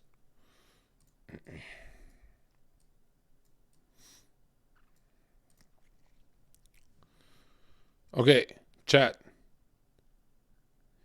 Notice this picture of me right here. Okay, I just clicked random photos and I'm just gonna like go off. This is not prepared, but I'm already connecting dots. Like, this is so good. When I'm fatigued, I kill it, man. I'm actually sucking my own cock right now. Okay, so this is me when I'm in grade 8. And very innocent, right? I didn't lose my virginity till I graduated high school. I remember one time this girl tried to suck me off, like pulling on my belt, and I don't know. I was like, I had some stomach turning feeling where I didn't want to do it. And then I went home and really regretted it because I was like, she's hot as fuck. She wasn't hot, but back then, I guess. Anyways, check this out. Okay? So here's why it's important to, in your spare time, never, ever, if you're an adult, hey man, those games aren't helping you. Those video games and stuff. Look into studying about the mind. Because first you get intimidated where you go, I'll never understand this stuff. And yes, you will. Yes, you will. It's actually if your goal is to be wise and not knowledgeable, it's actually very easy. If your goal is to be knowledgeable, that means you have to study shit you don't even want to learn about. That should not be your goal. And to be wise is like to know yourself in relation to others, and to be able to see, let's say, what did they call it? Jung calls it the shadow or whatever, that there's really just there's a ghost inside of you. Think of it that way. And that guy is not you. That guy wants to do fucked up shit. That guy has 7 things on his mind.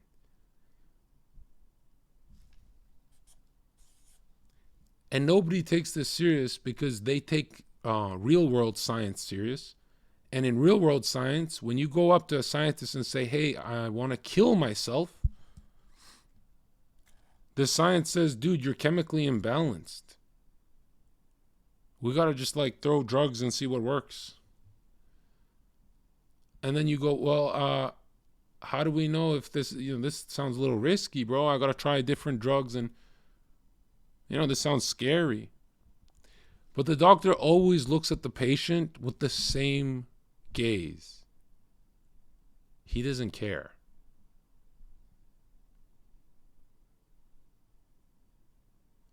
The doctor doesn't care.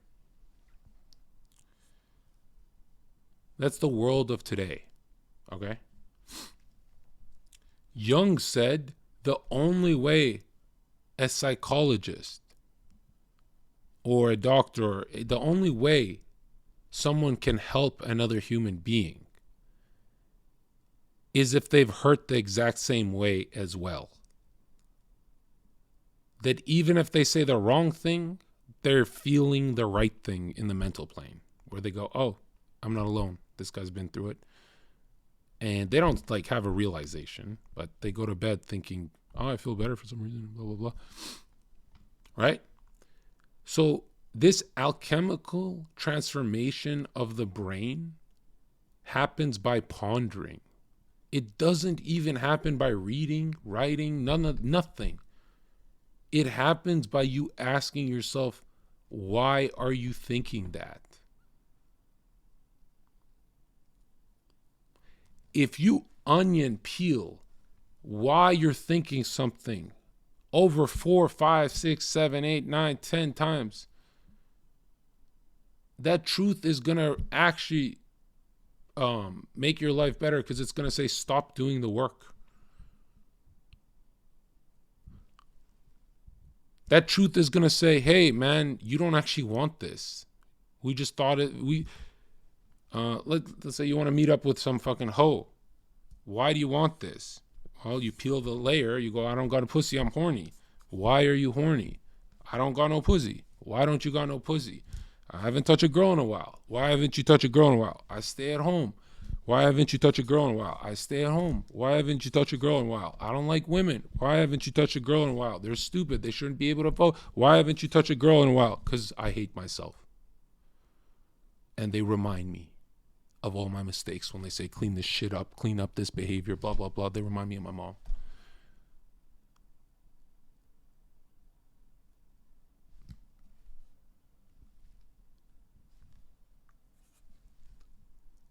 You understand? You go to the root of the idea and you go, God damn, dude.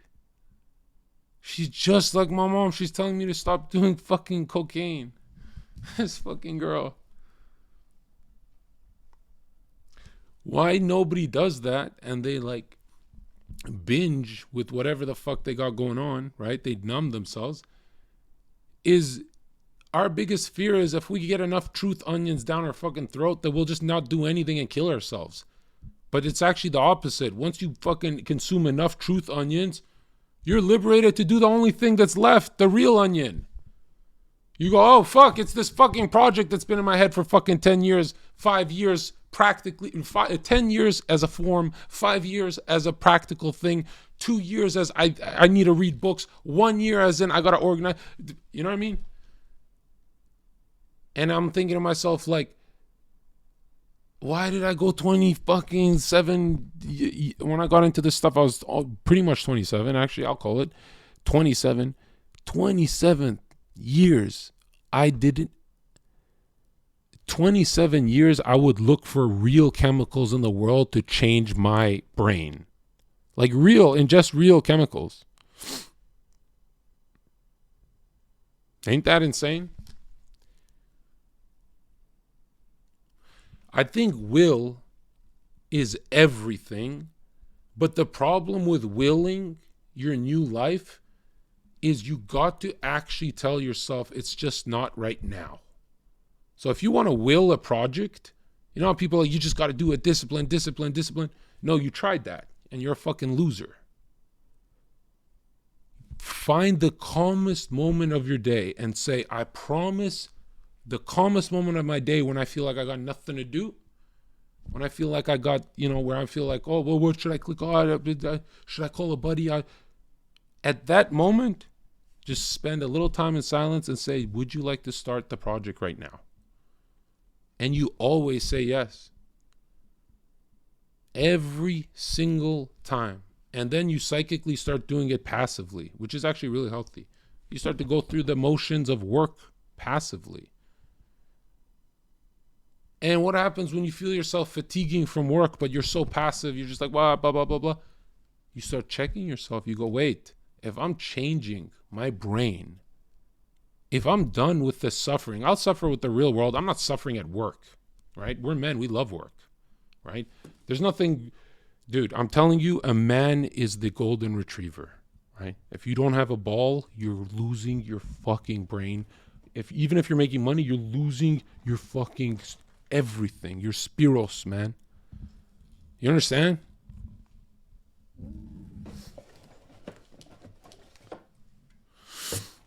Now, the best thing you can do when you want to do something, let's say you're like, oh, I want to make this YouTube video about like some Sasuke doing some gay shit, right? The greatest thing you can do is ask yourself, what is the Leviathan of your failure? And I promise you it's going to be the same as mine, because I grew up in this like age of information and blah, blah, blah in our face, right? And what is the Leviathan always destroying us? The Leviathan is always the intro, the start. We can't start, and if we do, we don't like our start. And so we never get it done. Some of us who are smarter than others, we go to the end. We started from backwards and start to work it backwards into the middle. And look, we lose motivation. This doesn't make sense. It needs an intro. This doesn't make sense. It feels... The greatest thing you can do is have the shittiest intro ever, right? And lock it. Say, that's it. It cannot change for 7 days. That intro cannot change for 7 days. That intro about me talking about toothpaste cannot change for 7 days. And now that you've locked it, you have to work, because it's locked for 7 days. Once it's locked for 7 days, you go on part 2 and part 3 and part 4, and you go, man, I'm rushing it. Part 2, 3, 4 suck. I'm doing so bad. You go part 5, part 6. Just finish it. Just finish it. In one night, finish it. But dude, this is supposed to be like a 20-day thing. Just finish it, finish it, finish it. Your primary goal should not be starting, should not be tapping, it should be, I'm not leaving my chair till I finish the worst version of this project. So you finish this horrible PowerPoint and you go, holy fuck, I spent 4 hours on the shittiest PowerPoint in my life. It doesn't even make sense. And you get up off your chair and you go to bed and you sleep, and your PowerPoint is about Zherka achieving Sharingan and fighting his younger self in front of a wizard as the wizard's jacking off, trying to send his serpent sperm into Zherka so Zherka can be male and female, right? It's my bar mitzvah. Kidding. So now check this out. I wrote a story where Zherka has to fight younger Zherka to get the eyeball of truth in front of the elders that will kill him if he doesn't get this ritual done. And I go, man, this is fucking stupid. This is fucking stupid. But I go to bed, and the next day, what do I have? I have hope and I have faith. Why? Because I have a PowerPoint done that I forgot about. I go, man, I did something stupid. I don't even remember. I just woke up. You press play the next day on your stupid PowerPoint. And you watch it and you laugh and you're like, oh, this is so stupid. I can't believe I wasted my time. And then ideas start to pour in the crevices of it. The greatest psychic revelations you'll ever experience.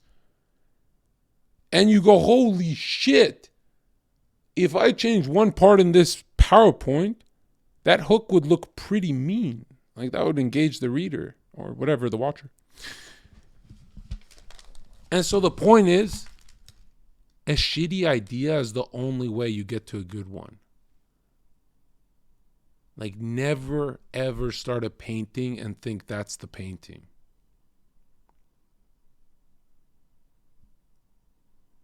You understand? So yeah. That's my speech to myself on when am I being the least like Zherka? All right? Because when I'm in the real world, I want to be the most like Zherka. But when I am alone, I want to be the least like myself. When I'm alone, I want to be present. I want to be all the way immersed. You understand? And this is what it sounds like when you don't fap. This is what no fap sounds like. No, this is what I want more fap. How about that? Anyways, I just feel like the greatest gift I've ever received in 2023, and God is so great, is I've achieved a new range of thought where I don't think I could have done this without streaming, because streams point out your bad flaws. But dude, there's these moments where you eat your bad flaws. You know what I mean? You'll never understand the fusion of work and euphoria. You'll never understand how working is euphoric to a man until you realize all you have to do is stop doing what you do. That ritual you have before you get to the gym, you got to stop doing that because you keep missing the fucking gym. You got to stop doing certain things. You're stuck in your ways, bro. And that, to me, all my life, the most romantic thing about me was the dog thing, that I would just do it again and again and again. And I'm tired of the dog thing, bro. That shit is stupid as fuck. Right?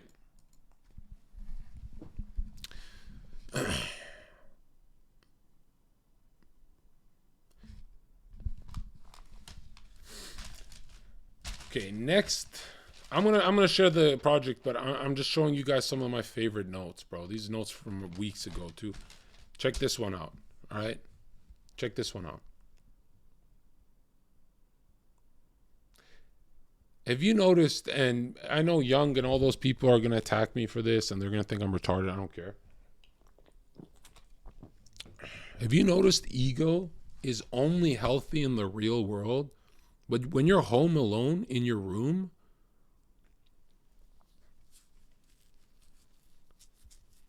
you start to feel like a fucking phony. Because when you're home alone and not compared to anyone on the street, yeah, on the street you're a badass, but when you're home alone, are you really a badass, or are you seeing different visions of yourself? We all see like a better form of ourselves, and we go like, dude, that, you know what's the shame of the better version of you? The shame is not that he's working harder. The shame is that you know it's easy. Like, men know work is easy. All those Andrew Tates and stuff like that who say hard work is, it's tough, it's discipline, it's this. Is it? What the fuck else would you be doing if not working? You know what I mean? You're going to fucking kill yourself? What are you going to do? What's a fucking golden retriever without the fucking balloon and the frisbee? Like, what are you going to do?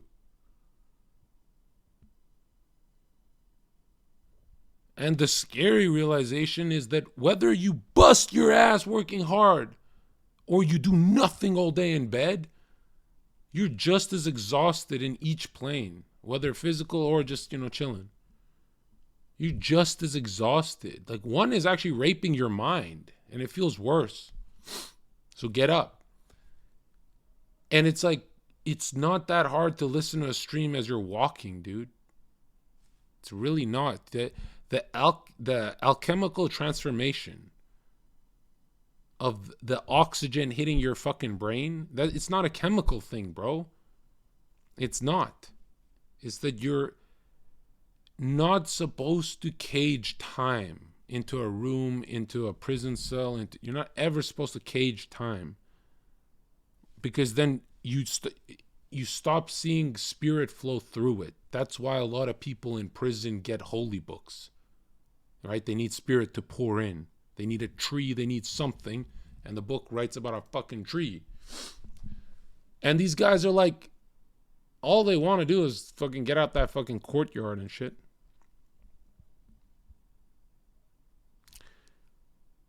So those people who say touch grass, yeah, okay. It's kind of cringe though, but okay. Like it's just overused. I don't know.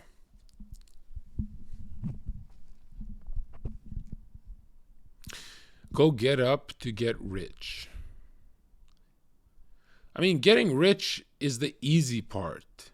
It's keeping the sanity on the way there that's the hard part. Like, anyone can chill with some degenerate friends who's got some good business opportunities for you. Drug dealing, whatever the fuck. There's so many ways.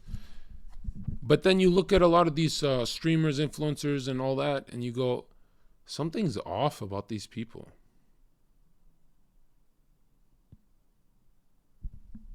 I've been living in my room for a few months. Yeah, you need to join a team, bro. Believe it or not,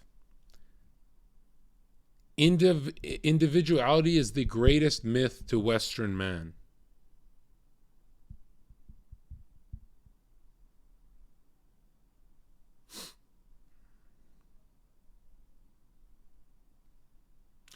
Jon ZHERKA, you must be busy spreading Masonic lies about God's own church that he found in his time on earth. Your community is spreading Masonic heretics, misinformation about the church. It's sad to see so many walking into the serpent's hands. Okay, it looks like we have a homosexual in the chat. Is that, yeah. Are you gonna cry? I don't know what you think this is, but I'm not really someone who's afraid of demons and serpents in my chat, in my room, or anywhere around me. They don't open their mouths when I start speaking. You watch porn all day. You're stroking the serpent all day. You are nothing like me. You should be afraid. And fucking one guy in chat wrote something you didn't like and you called me a Freemason? Me, the guy that's doing the only fucking documentary exposing these guys? And not because they have money. I'm exposing something way deeper. You think Alex Jones is doing what I'm doing, you fucking retard? You think I get paid for this, you fucking idiot? You came from a pedophile mom and a pedophile dad? Your pedophile language? Your ugly parents? Ugly lineage? Matter of fact, you're the devil. That's what you are. You're the devil. I don't even know what the fuck you're talking about. I just know you're being a fucking pussy in my chat. You're being a put. This is not Bible study, bitch. Go back to fucking Bible study, bitch. It's you Bible study bitches that fucking ruined the West. You got conquered with your fucking pussy ass ways. Fucking dumb bitch. You stupid dumb bitch. You weak little Christian. You need me to lead you. You weak little Christian. Can't do fuck all without me. Turn to a fucking hippie doing fucking Molly at festivals without me, you dumb bitch.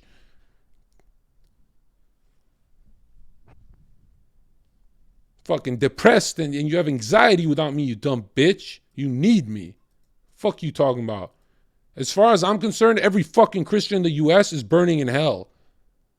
The weakest fucking men I've ever seen in my life. Total fucking pussies. The only ones I ever kick it with are 48 years old. The fucking biggest cowards, bro. At least Muslims will call a sin a sin. These fucking Christians, everyone's okay. Absolute fucking coward shit. It's always you bowl cut little bitches, bro. It's you guys who never had a dad. Your dad was like busy building Noah's Ark, the Lego. Right? Your dad was never like an angry guy. Your dad's like some fucking Bible study guy, right? Yeah, I don't come from your background, bro. I don't really come from your background. You saw some guy talk about serpents and you started calling me a fucking devil worshiper? Who hurt your feelings, bro? If someone in chat hurt you that bad, are you ready for this war?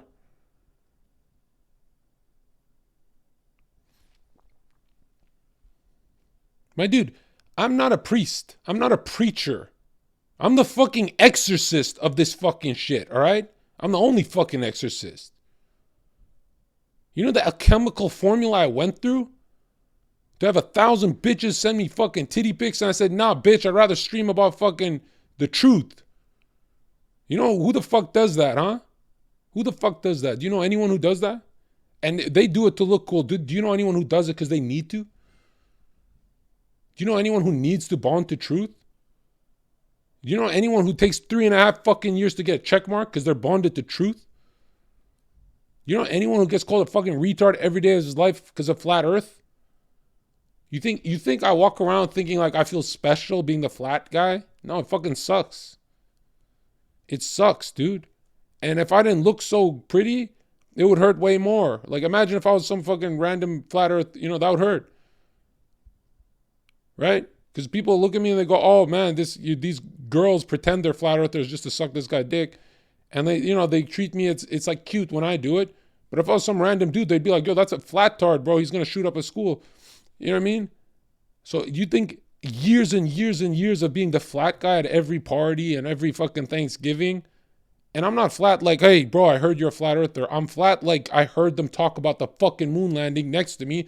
If I don't say it, then they're stuck in that spell.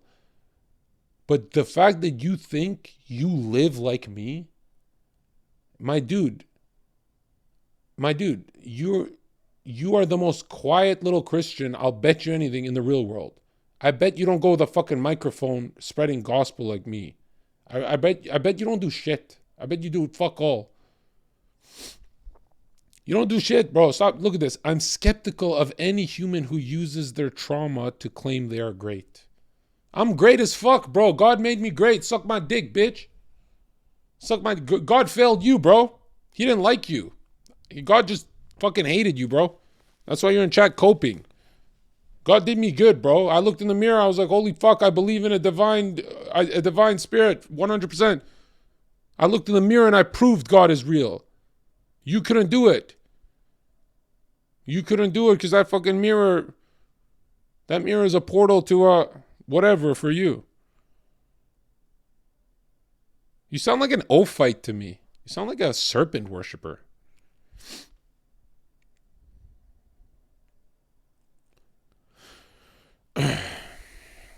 Yeah, join VC, you little bitch. Fucking imagine watching fucking 9 hours of me do this and then say, you know what? Actually, John, you're on the guys you're exposing. And I'm like, bro, this little fucking bitch, bro. This guy thinks I get subs for streams like this. This little fucking bitch. This little fucking sellout bitch who watches sellout influencers all day. You know I'm mad that I didn't sell out? You know I'm mad? Because if I did, it would be the most boring fucking existence to talk about fucking Raid Shadow Legends, bro. Like you're fucking heroes. Anyways. But I'm not mad. It's 2023. I don't get mad. All I'm trying to say is archetypes exist, you know? Like we found strength here, you know? There's this the archetype of strength. For some reason, everyone knows what it is, right? We're all connected to it, right? Sometimes it bleeds through us, sometimes whatever. And why I talk in such an open way, like what is it, is because if I keep saying it's Christ, it's Christ, it's Christ, bro, people stop listening. In the material world, you have to feed them fucking garbage, like Freud and Jung, to get them close to some kind of revelation. And then you got to say something that only Zherka would say on the internet that's going to change your fucking life. And I'm going to say it in 5, 4, 3, 10, 9, 8, 7, 6, 5, 4, 3, 2, 1. Carl Jung, the greatest psychologist of all time, was doing seances with women for years and years and years when his maid wasn't home because he came from a rich family. He then practiced the cult and ditched his work to go into Egypt and India because he had a dream of seeing a third eye demon come up to him and say it's all real. All this is real while he's in fucking hell. When he was 17, a wooden table just snapped in half in front of his mom. And it puzzled him, and his mom was spooked, and his mom had a very, very cold sweat about it because she knew what it was. They're the mega rich. They're very rich. He says, I don't have money for that. They're rich. And then he went into studying about the brain, but he realized it's limited and that he wants to go into the hidden arts, occult, and alchemy. And all of his friends said, there's no money in that. That's stupid. And he became the greatest of all time. Nikola Tesla, he said, how I became so great and then found out had these psychic revelations, how I became so great is that every night I would go to bed, but before I go to bed, I'd leave a book open with a pen.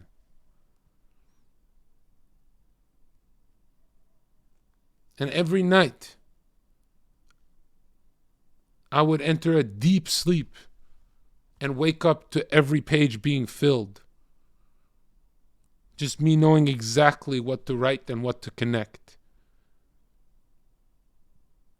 That's a pituitary lunar psychic revelation where they work through you. The spirit works through you.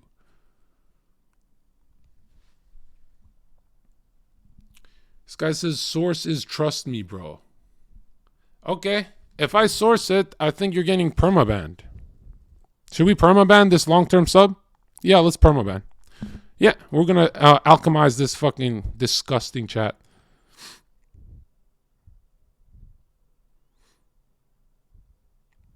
Yeah. Hey, mods, permaban him right now. Permaban him right now. And give me a countdown, see if I fuck this up.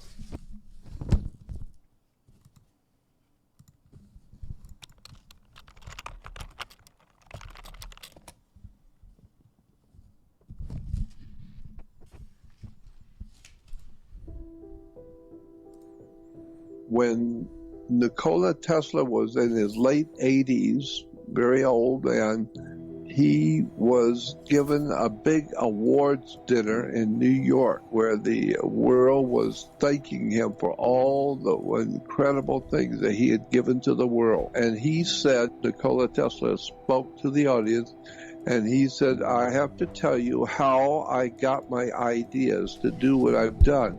He said, every evening before bed,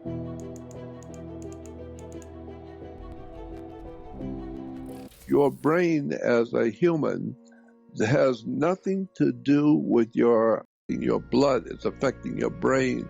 The vibrations in your mind are being affected by the sun, the moon, Mars, Jupiter.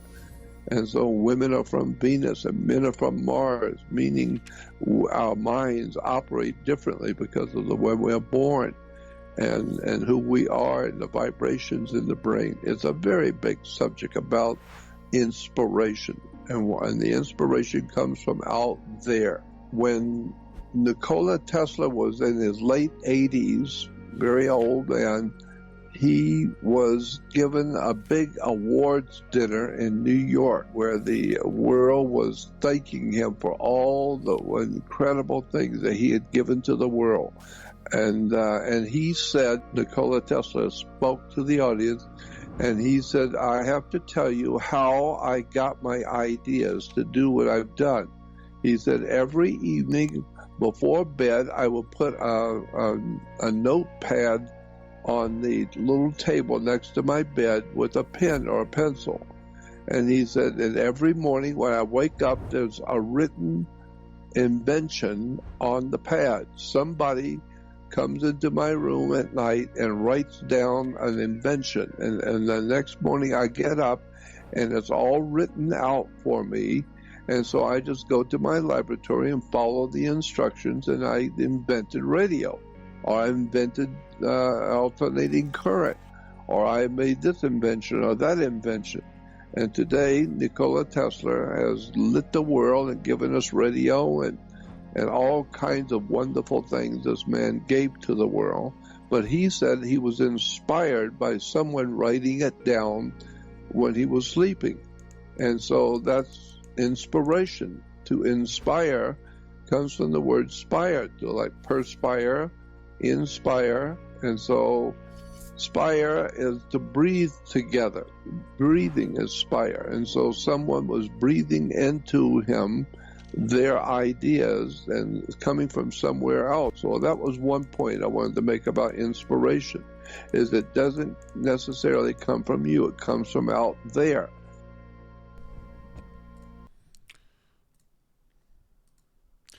I don't really get why you need this video to believe in magic and all that stupid shit, when really the inventor of the rocket, Jack Parsons, like that's all you really need.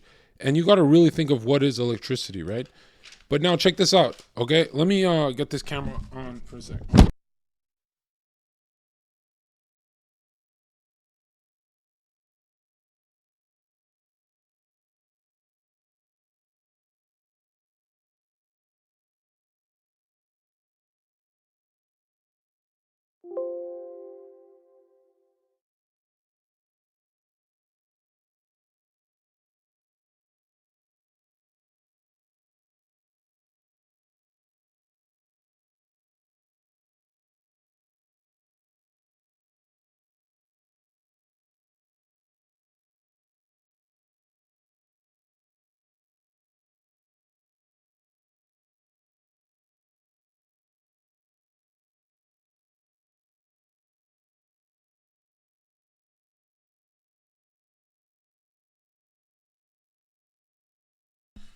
Yeah, okay, I can't do it.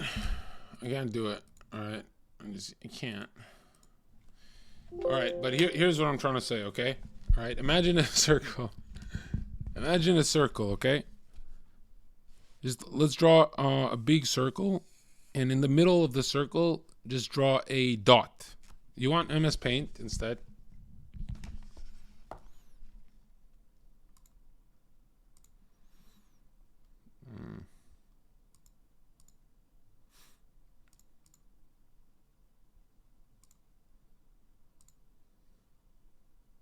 Okay. Okay, you can see this, right?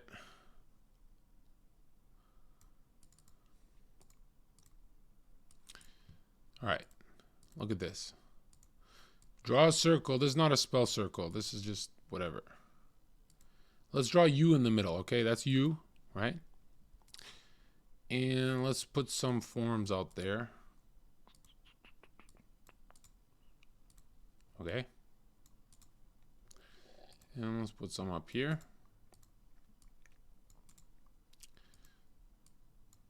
Right? That was like Earth plane and astral. So basically, how does Cristiano Ronaldo play such good football, right? Like this is Cristiano Ronaldo, right? But he plays much better than this guy over here. He plays at the highest level because spirit flows through him. Some people who have faith can pour it into themselves and take remember, if you made a painting, right, you're divinely inspired. It's not your painting. You're taking it from this invisible world, from the perfect. But if you're jealous of Ronaldo, right, and Ronaldo has a Kabbalah bracelet, so I don't know if he's demonically charged. I really don't know. I'm just using him as a random example. But if you're a very jealous guy and you always look at your peers who do better than you, a lot of times this is your Mars, right? Your manhood. It points up. It's erect and it's angry and it's desperate and wrathful and sinful and greedy. And it actually makes deals with the wrong archetypes. You understand?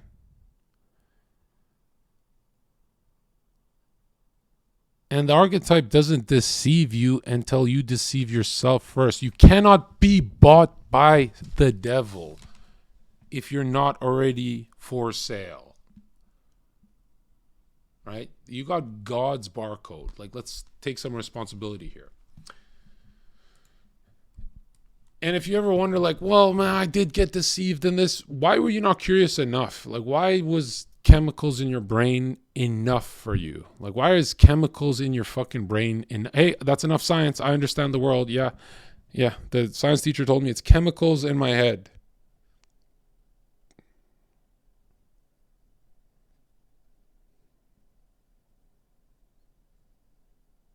How do you become for sale? Through witchcraft, right?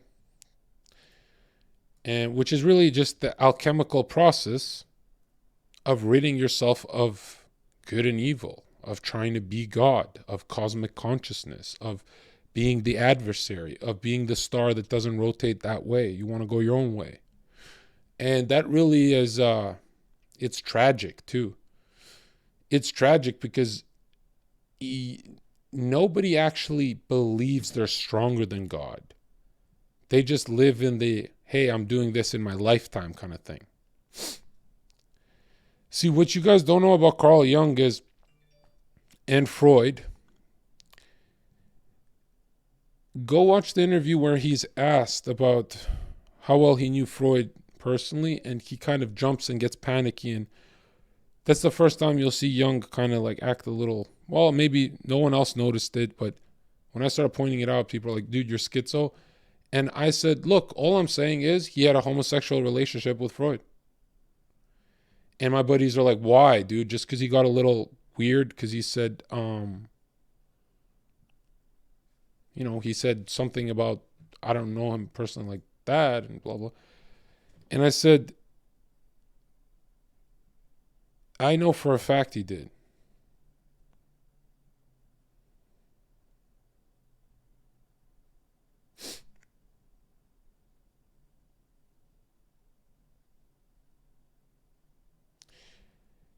I know because I had that feeling.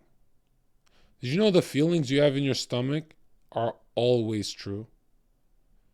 They're either telling you the truth or an inverted truth or a truth coming later. So if you think your wife is getting, let's say, taking your money and giving it to some whatever, that feeling you have is true, but she's probably a good girl for the next 2 years. And so that feeling is a psychic kind of, it's psychic. Feelings you have in your thing, they're all truth or mirroring truth. So if you have a thought about murdering someone, it could be a mirrored truth, right? Because when you realize that the mental plane is not just yours, that it bounces with everyone else's in chat, that's when you start to panic and go, if I let these guys have their last word, I'll be a retard like them.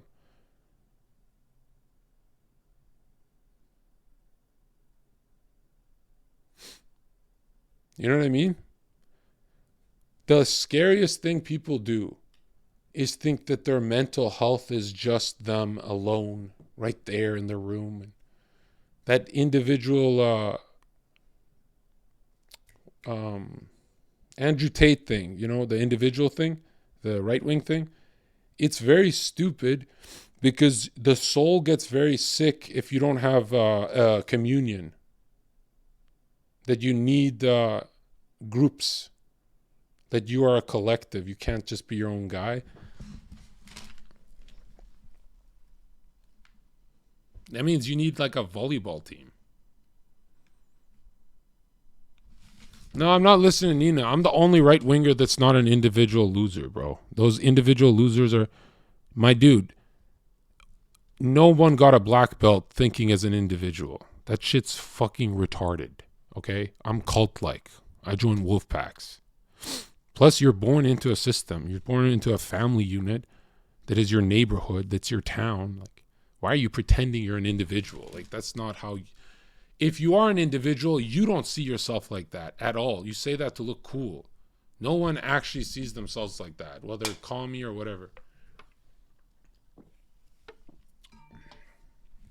You know how cocky you'd have to be to even believe that shit? When you think of who you are, like who am I as an individual, you immediately group yourself politically because you want to be in an in-group so you're not alone. You immediately have to do panic maneuvers because nobody believes they're an individual. Does that make sense?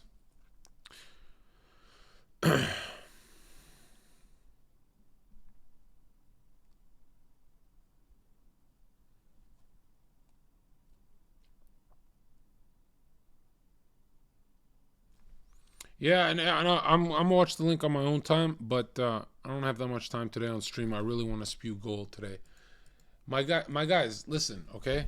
All of 2023 is gonna be preachy, dude. I'm not. It's been a month straight, and very little resistance. The only place that I failed at is. Financially, I went hard again. I don't think,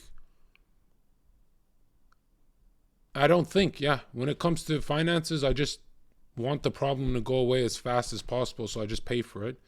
And I really need to stop hating I'm ending up trying to punch myself in the mirror, bro. I'm trying to punch myself. So that's the only thing I got to overcome, but everything else is great.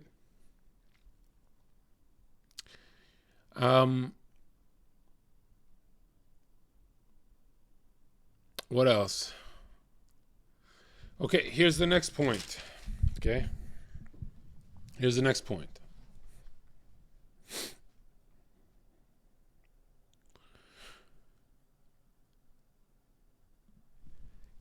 There are two demons in you that are always winning. And Young doesn't, I don't know if Young talks about this. I don't know who the fuck, I'm making this up, okay? But it helped me this month. There's two demons in you right now. One is called the past, and the other is called the future, and you can't stop fantasizing about them, even if you're working. And you're like getting old, man. So clearly, like, having this romance with these two is not working for you.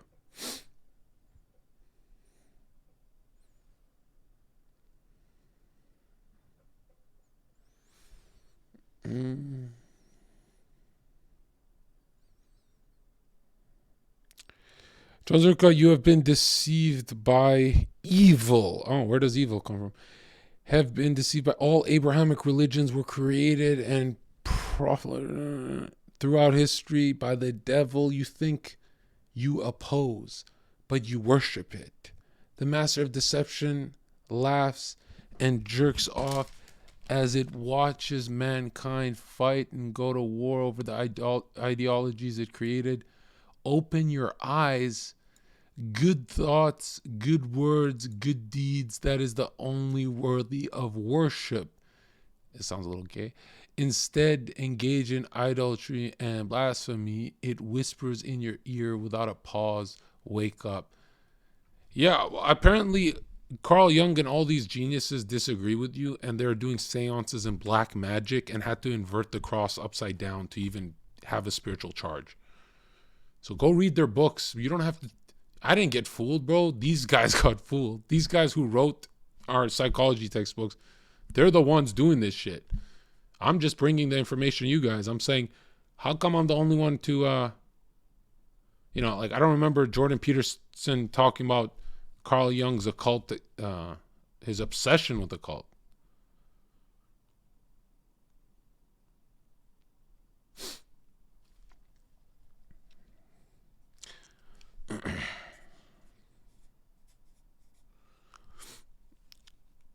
And another thing, to be an atheist, being an atheist is worse than being an animal.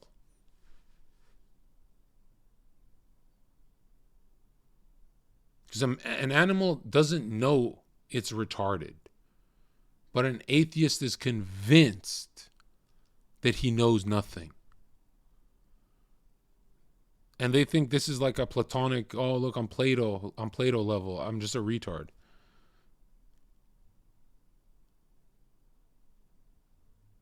It's like you look at geometric shapes and you look at a fucking tree and you go, oh, yeah, that's a cosmic accident.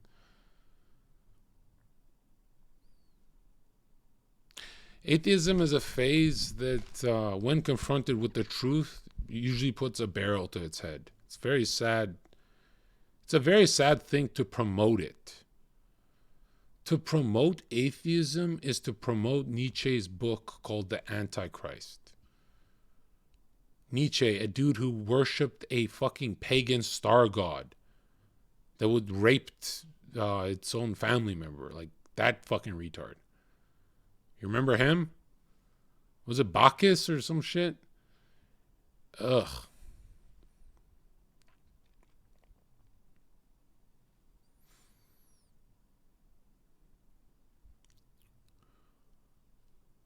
Oh, 2 hours in. Okay, we're almost done. All right.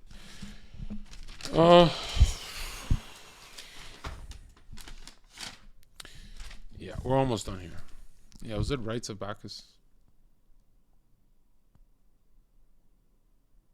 The accuracy of gravity on our planet says a lot about the creator. Dude, are you stupid? 98% of gravity is dark matter. They say they don't know what 98% of the model is.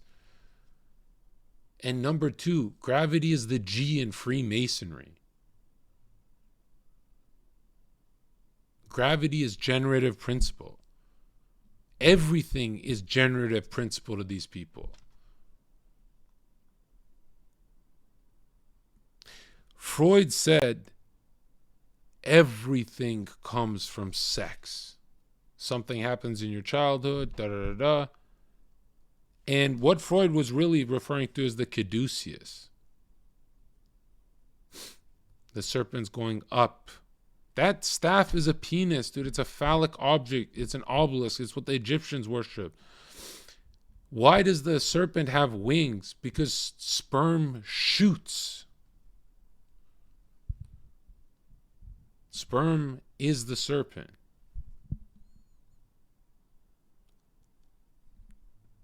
But John, I don't know if I want to live with this idea of a serpent.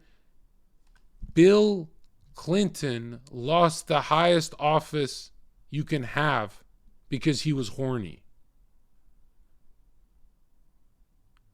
Every gamer on this website touches a little girl. Every politician loses their job because of horniness. Wars are started over horniness.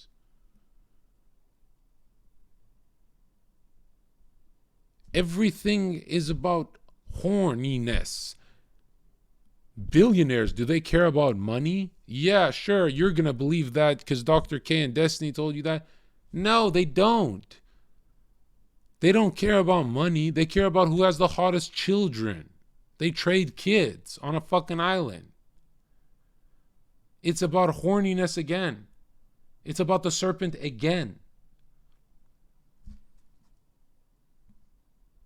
It's always about this vital force.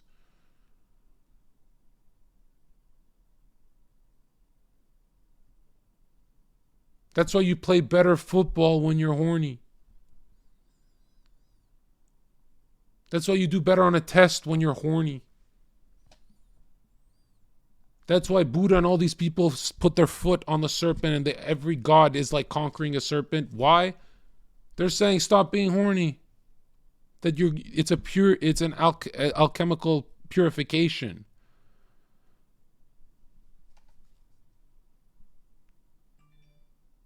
Everything is about you being horny. Why you don't have a job is because you're horny. Why you smoke weed is because you're horny. Why you eat food is because you're horny.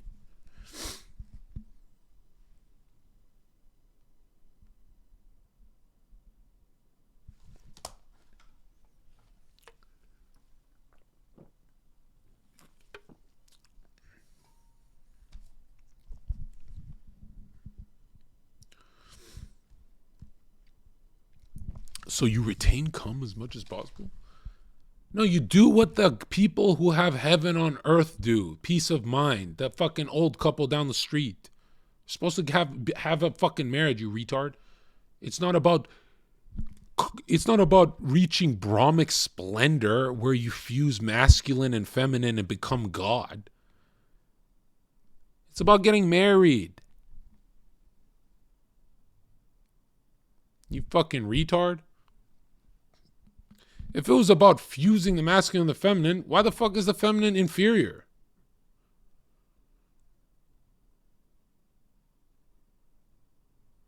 It's not a fusion. That's black magic.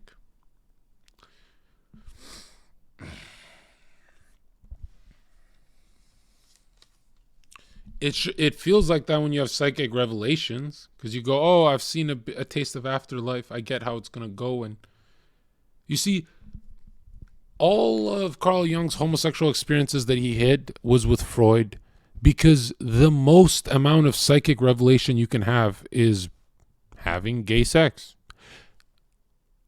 I'm reading this. I'm not saying it. I think it sounds stupid as fuck, actually. I think for 8 months, I was afraid to say it because I'm like, this is fiction. But here we have Aleister Crowley and all of the great geniuses of antiquity. Every Leonidas, Plato, Pythagoras, Socrates, Aristotle. This man's making the argument that all gnosis comes from gay sex. But it's a little different. When you look deeper, these men, ancient men of antiquity, never had male partners. They had little boys.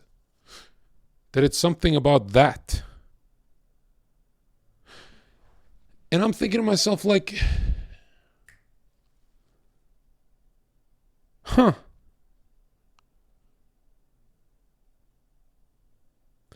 All geniuses throughout history have that in common. They're all pedos. Pythagoras, Plato, Aristotle, Napoleon, Marx, Hitler. Well, he's not a genius, but oops, I'm kidding. But you see what I'm saying?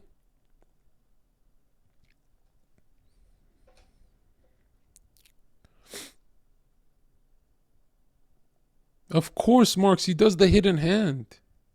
Anyone who does the hidden hand is a part of the in club. Do you know how you get into Yale, Skull and Bones, and Masonry? You have to stay in a coffin as they masturbate, but really it's called something with a cherry in the military, that you have to get fucked in the ass so someone has shame over you. And that's going to be your handler. And psychically, you just listen better to them when they have that one over you, because you're a man. And it's with a woman, it's very evil, but there's still hope that she could, like break away from it. But with a man, when a man gets raped by another man, apparently this one is like, because a man is more aggressive and stuff, they become a very good psychic slave to commands. This is why it happens at the highest levels of military. This is why it happens with the Pope and all the little boys and stuff. It's a ritual. And what do you think my documentary... Look, listen, what do you think Freemasonry is about? Like, what, you really think they have hidden secrets? It's about generative principle. It's not a coincidence that Jeffrey Epstein, billionaire, Pope, zillionaire, Hollywood, billionaires, politics, billionaires, they're all pedophiles on the same fucking list.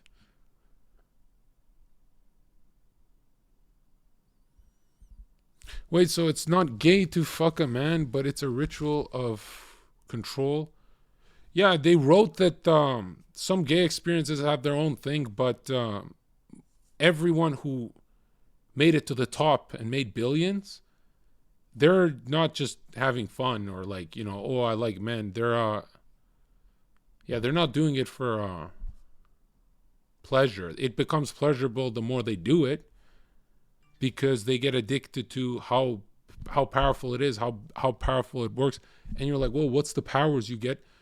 It's really these psychic revelations where you write a better paper, you know, paint something better, and it's with a little boy that they do it, right?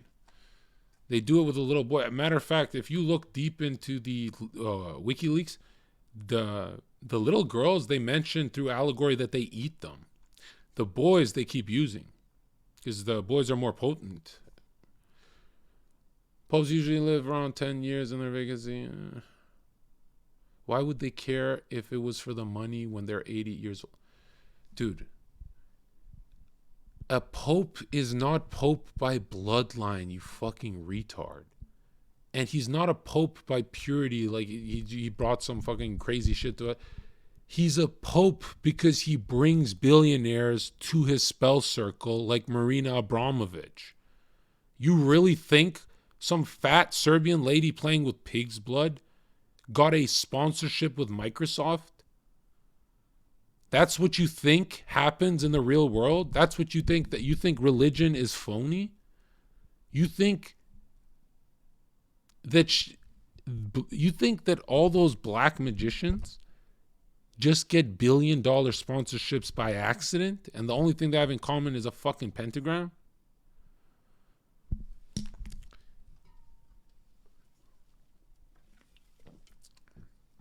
The inventor of the rocket, Jack Parsons, said it was a cult. It was hidden knowledge. It wasn't science. Before science, it was called the science. That's what magic was. That's what alchemy was. There's two types of alchemy: inward, outward, just like magic.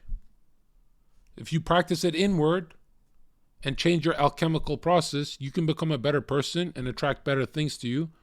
But it's not a fast track. If you start fucking with those around you, that's a fast track.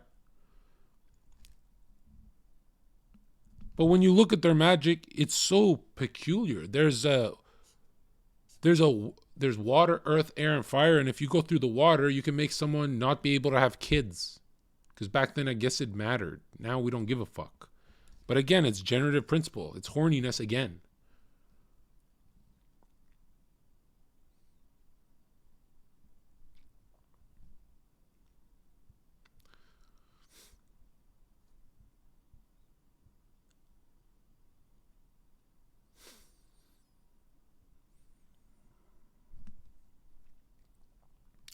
A portal's open every time a rape happens, where demons go to the rapist, and eventually, after helping him, they get his ass, and that's how it works. There's something about this force, these archetypes that enter your psyche, that they always turn on you. I don't know what it is, but every fucking time they turn on you. Right? They can get you $1 billion and then you get shot on the day you receive the check. They always do something really fucked up at the end of it, and these fucking retards never see it coming. Why? Because they're actually more powerful than the demons in their sorcerer mode. It's just that they can't stay in that mode because it's being fed through their life force. So eventually, that third eye starts to weaken. And then they start to slip and they get old and they, I don't know. And then the demons start getting stronger. They go, look, man, we've been in your body a while. But what do you think is happening when an Egyptian pharaoh is raping a little boy? You didn't learn this in school, that Egyptians only raped? You didn't learn that they practiced blood magic and eating flesh of their own family members? Why don't you learn that in school?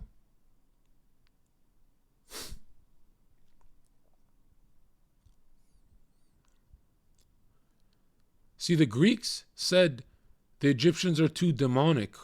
We want to adopt their gods, their star gods, but we don't want them to be beastly anymore. We want them to be beautiful. And so they switched from eating flesh of the humans to they switched to something like on their pottery, they have sex with sheep and goat. And I guess this is their other ritual. But why? What is this obsession with beasts and the zodiac? That's the beast system, is the zodiac above, bro. The stars are being casted by the fucking magicians, dude. The planets are the attributes of God. And as soon as one of those stars say to you, hey man, you can be just like God. You could be like Mars. You could be perfect and powerful. You could be like an attribute of God. We'll call you Mars.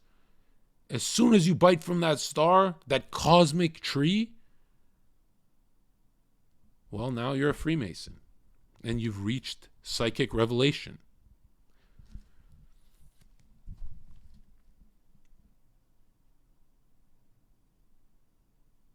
But you're promised a fake immortality.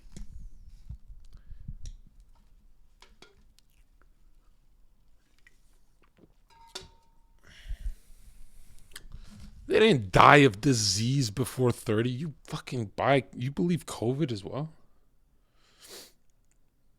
Dude, they levitated pyramids through resonance and vibration. They knew a certain shape. Put an object over another object, depending on what the shape is, it can change the vibration of the other object. How the fuck did they know that? So they'd use platonic solids to change the fabric of reality, because the shape, we get platonic solids. They have faces, they're earth world. And they made the pyramids that large because there's grid lines going through the world, and through us and under us. These are electric grid lines that people would build churches on, temples. You can't just build a temple anywhere. That's not how stonemasons build temples, you fucking idiot. There are ley lines, there are points on earth that line up with stars so they can be solar charged. But you believe sunlight makes you healthy. Why not the stars and the moon, you fucking retard? You understand? Jon ZHERKA, why would Jesus build a church and then let it be occupied by Satanists to deceive? Yeah, it's called free will, stupid bitch. All right, let's see.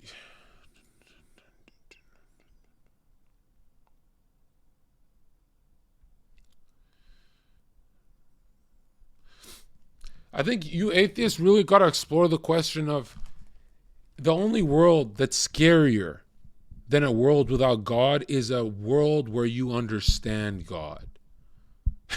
Imagine an ant understanding a human. You fucking stupid. Why would you ever want to go into that position? That's why we bridge it with faith, you fucking retard.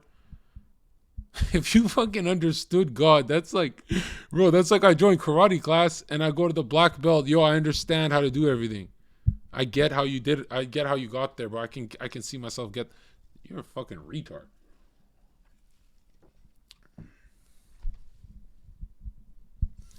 Is the Vatican Pope a deception by the Masons? Masonry is just an umbrella, right? The highest order is the Jesuit order. Those guys don't fuck around. Like, they're 80% of CIA, and their oath is way bloodier. Well, I think the Masons got it's pretty much the same shit.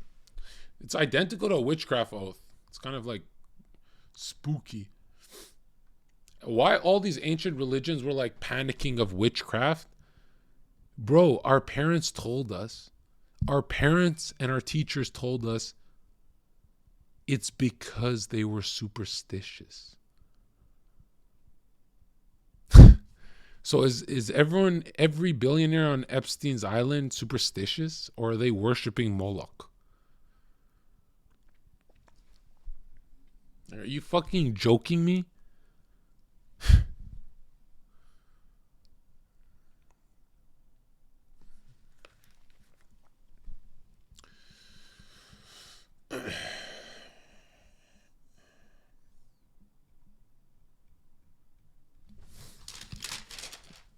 It's ridiculous, man.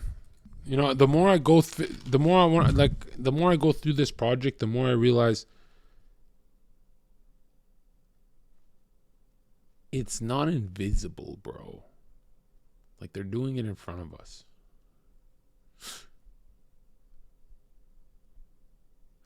Like, there's regular people at parties that it turns out that they like touch unconscious girls and blah blah blah. Then there's people who rape at parties and blame it on the alcohol. But you got to ask yourself, right? If you already know people like that in your neighborhood, who the fuck is at the competitive top and what are they up to? You know, if they're raping here for free, well, imagine where they're going to lose billions. How evil are they getting? Where they get killed for that kind of money. Where at the top, it's a mafia game. It's not just them afraid of us pitchforking them. You understand? Yeah, they used to burn witches and they used to go after Masons hard. I kind of like that Satanists are in the Vatican because really it makes me closer to my Bible, right? That's like, that's a prediction. Thank you, bro. We already know that. Oh, you guys have all the wealth of the world? Yeah, okay, we know that. Oh, you guys don't have your own powers, you just mirror and invert? Okay, we know that. Dude, all black magic rituals have to be done in Christ's name. It's so weird. It's like actually cringe. It's like, bro, make up your own star. Do something. You know, like they just invert stars and do weird shit. Where will you not find Satanists? In positions where they lack gnosis, knowledge, and power, right? In more primitive positions like farms and shit. Because when the soul is primitive, it's actually more pure, right? Like when you were a child, you weren't thinking of fucking Ashley. You were just a child. You were primitive. You were closer to God. Right? Not that God would be dumb, but primitive I'd mean as in it would be anything that's divided from God is way more primitive than going towards. So, you know, for example, if you become very smart and you finish a lot of school, you end up as an atheist. That's knowledge. So you go your whole life jealous of some fucking hillbilly who has peace of mind, a wife with a fat ass, and he just like looks like he's always smiling. And you see people who have money like Carl Jung and these guys, they're always losing their mind, trying not to kill themselves because they're like, why can't I achieve peace of mind? I find myself asking that so often. where I go, is this peace of mind? I swear I felt something better, something, you know. And then it's peace of mind if you're not trying, but you're aware of it. And if you're trying to look for it, you go, oh, this is just a chill moment, but it's not all the way there. And I'm an angry guy, so I need to master this year, or else there's nothing else to master. When you have peace of mind, you can finally enjoy a sandwich again. No, in the documentary, I actually thinking I'm gonna keep all the books hidden, and I'll just like upload them to a Patreon. Right? Like I don't want everyone to go through my shit. You know how boring it would be if I'm making another project, if I really like to do this stuff, and someone's doing the same thing as me, and I go, bro, he's already covered that topic. Now I just wasted 4 hours, and his is better, and it's like, I kind of want to watch his now. It's like, I'll just release it to those ones who are close to me, who like get close to me, and they go, hey man, I just need to know. But no, I spent years just telling people the stuff I read, and it turns out nobody was listening. Now I don't give a fuck. Now I'm like, fuck you. Bro, no one is stealing your shit. I don't know, man. There's this thing that happens where when I do it, it's cool. But when like my buddies do it, it seems like it's forced. And I'm like looking at them like, you're kind of talking about flat earth like a retard. Stop doing that. You're making my side look bad. But if I get my project done, I don't really care. Oh, Inky, you don't need to know because you're like very a woman, and so you could actually do you could fall for those kind of dark arts. Do you remember the moment you lost your innocence? Yeah, that was 20 years old. But no, you're talking about like through just the moment where I felt like the grow up feeling, right? Where it's like, oh, the world's not sunshine and rainbows. Yes, I remember it was. Oh my God, dude, I have a good one. In grade 9, we were walking home from school with some girls and stuff like that, and I was just like happy there's girls and blah blah blah. I'm like pretending to be cool, and my brother and friends were all laughing. And high school is a terrifying time for me in the first 2 years. For some reason it was cold. It was like I felt like everyone knew what they were doing except me. Like they knew how to sit, they knew how to smile, they knew how to, like they've done it before.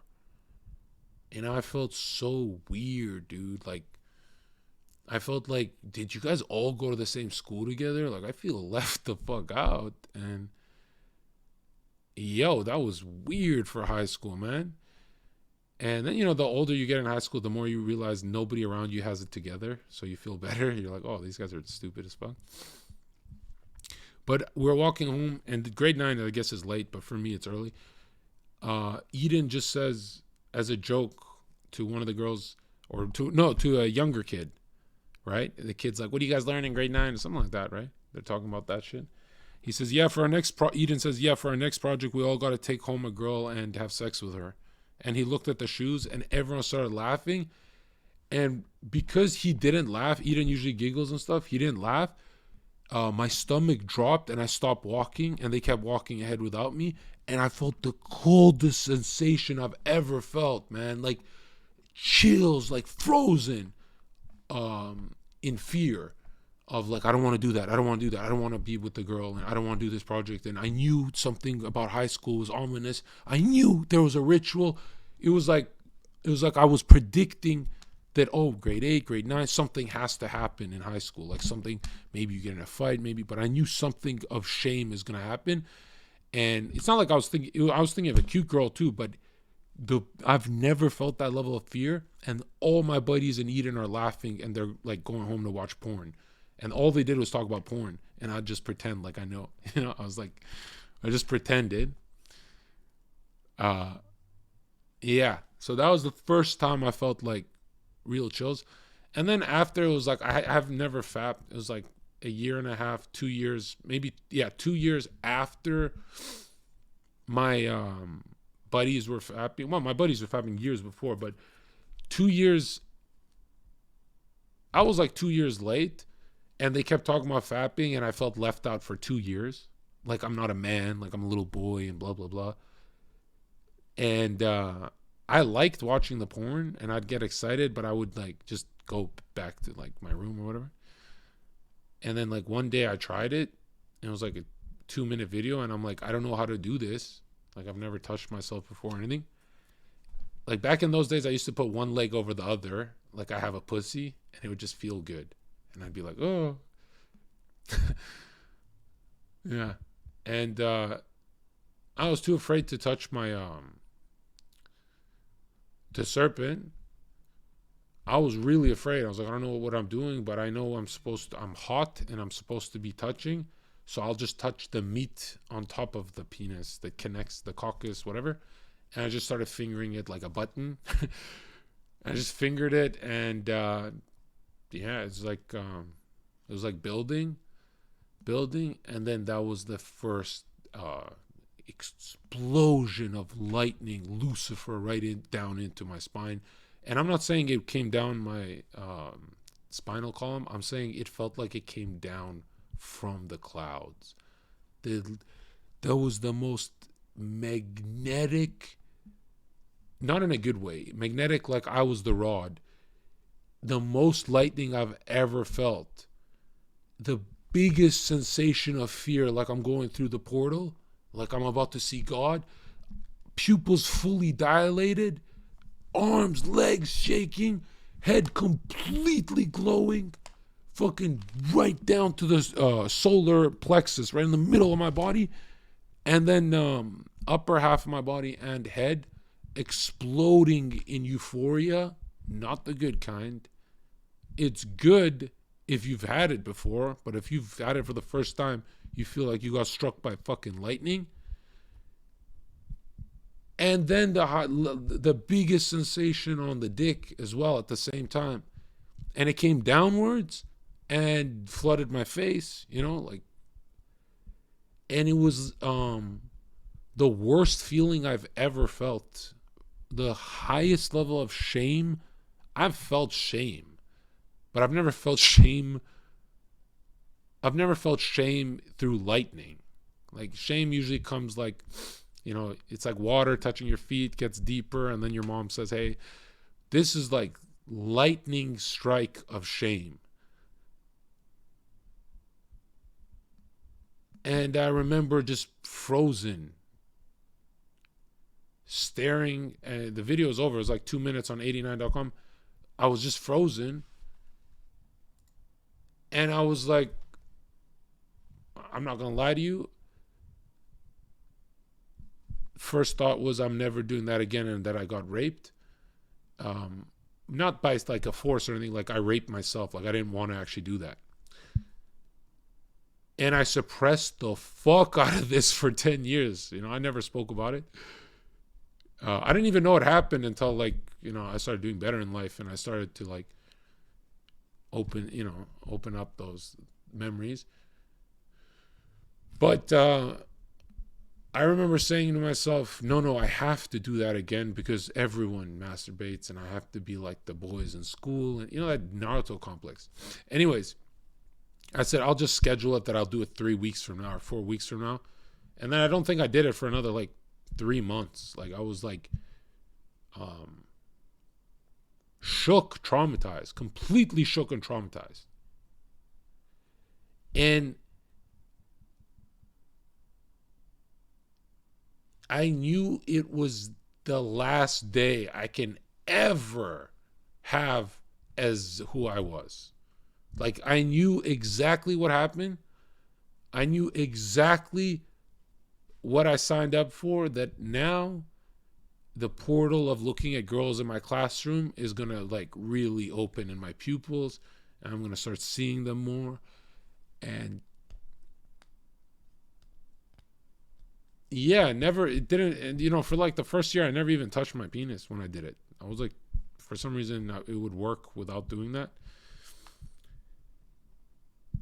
And in my head, I was like, why do my buddies love to do this? You know, I felt really alien. Like, dude, they're still laughing and talking about what they watch. And then the stuff they were watching was really terrifying me. Because I could see in their face when they'd show me porn, I'd be like, dude, I can see some trauma in your eyes. And they go, yeah, I know, but eventually it gets hot. And I'm like, I don't know about this. And we had this weird thing where, I'm not going to lie to you, the greatest bond I've ever felt in my life was around these times. Because this is Halo 3 and Gears of War.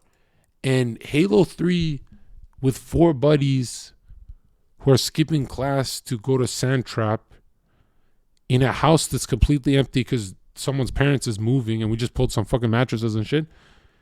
We would play Halo for 24 hours a day in a dark room while we had a TV screen next to us playing nonstop porn for 24 hours because we can't do it at our homes. So 4 or 5 of us would just, one of us would always look into the portal when we weren't, like, when the 5th guy couldn't play, and we just take turns, but nobody was fapping. We just kept it on. We always laughed at the girl, called her a whore, a bitch, that she belongs in the kitchen. We were very, very violent with our words against women in grade 8. We hated women in grade 8. When I say hated, I mean like we used to grab eggs. One lady made us pick up some trash, which honestly, if someone threw trash on my yard, I think I would fight a child in a video game. But some lady made us pick up trash one time. She's like, you left your Doritos bag there. And I picked it up and I felt the shame when we're walking home through school. And I look at Hank, Purv, Mo, E. And I look at them and I'm like, I'll pick it up. And they're looking at me like, you're a bitch, bro. You're a bitch. But they can't say it out loud because they're bitches too. And so I pick it up, and then every single night for the next 4 months, we egged the shit out of her house horribly. 3 a.m. every single time they got into bed for 6 months straight. And since they lived next to a schoolyard that has a big slope down, they'd have to run down the slope to even catch us. So they can't even come out the gate. And I just remember thinking, I'm like, those people have kids and shit. And then we got really addicted to shooting fireworks and Roman candles in people's houses by the windows. And egging was our thing. You know, like the head of our football team fucked with me. And I just said in the group chat, I'm like, hey, man, I got disrespected in front of everyone. And then, the group chat would say, then we have to do it. And it was weird because, like, when my buddies would get disrespected, everyone would run. They would sprint to who is the most aggressive to prove themselves. So if Hank got fucked with, then we used to break into we used to break the small locks, and we're never thieves. But we used to, anyone who fucked with one of our homies, middle class, we used to break the lock, throw everything in their locker everywhere. And then we'd just be laughing when they're cleaning it up in front of everyone, like the shame ritual. One time we sprayed 4 cans of Axe in one hallway for 45-minute break. And we're thinking it's funny because like we're suffering too. Like it smells like shit. But adults have different senses, so the teachers started panicking and called 911, and they were choking on it, and they couldn't handle it, and they were thinking like, who would do this? We used to every year, me and my buddies, we're probably the worst kids in school. We used to get illegal lockers, the cool guy lockers, so no one could fuck with us, next to the bathroom. And then we'd put a sign on the bathroom that says broken toilet overflowing. And we just take off the sign when the teachers are going to come by.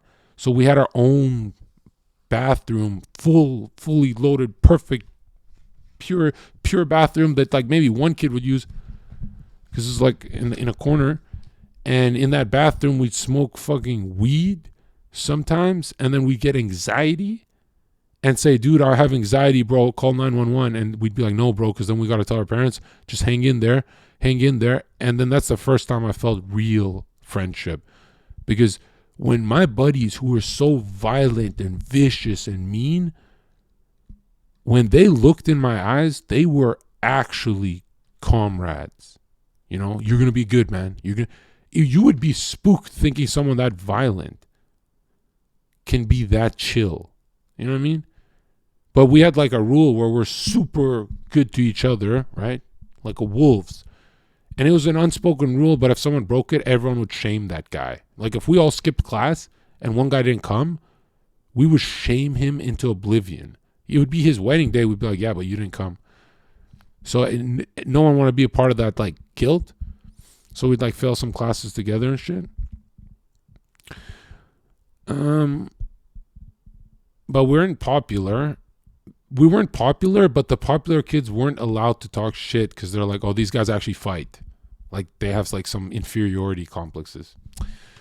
So the first time I felt extreme shame was being told that we have a test where we have to lose our innocence to a girl. I was in grade 9. Grade 10, fapping my first time. And then I felt that, I saw the seal of Solomon. And then I started liking fapping a year later where I was doing it a lot. But there was always this feeling when I finished. There was always this feeling of like, please tell me what am I doing and why? Because if it's just to repopulate, that's not enough, bro. So grade 11, 12, I would spend a lot of time in a dark room obsessing over the order of the Illuminati, the cringiest conspiracy of all time. And I started seeing the signs and symbols everywhere in those freaky YouTube videos. And to me, I was like, a symbol's all I need, right? Because the symbols never lied to me. Like, for example, here. Let me show you something.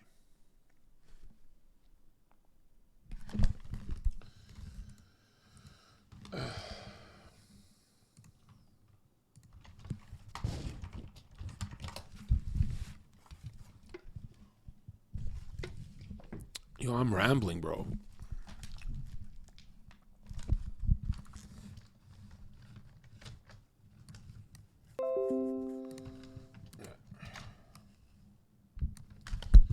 Okay, so what do we got here? We've got the Eye of Horus, Pineal gland, whatever the fuck. But now, this symbol is really interesting to me, right?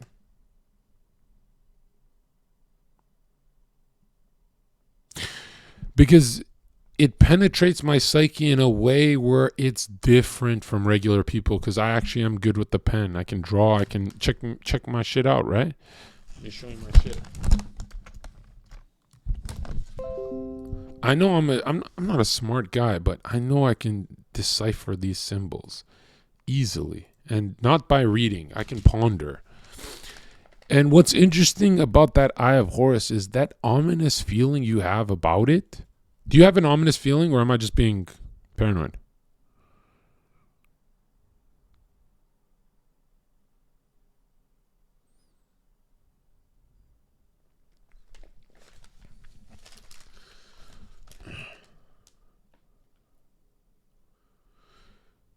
Yeah, it's got to be in all of us that there's something off about that. And there's something off about the Egyptians too, where it's like, dude, they don't tell us what those guys got up to. Because it's very Epstein-like when you read about it. Well, you can't read about it. You have to actually discover it through their fucking poetry. But that eye, that third eye that you unlock, right? That solar force that they're tempting you with, that thing that can bring you Jupiterian type of riches, and right? Like Manny P. Hall said, Lucifer bring you all the treasure of the world for that one sacrifice. And sometimes it is just your soul. But that seat of the soul, temple of soul of man, Saul of man, Solomon, Solo Man, that eye of Horus, that cosmic consciousness, that genius revelation state, it's coming to you as a tempter, because that eye is not actually the third eye.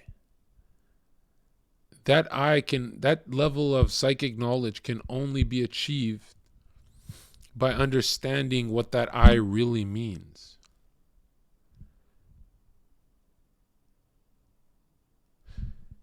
And that eye is the anus.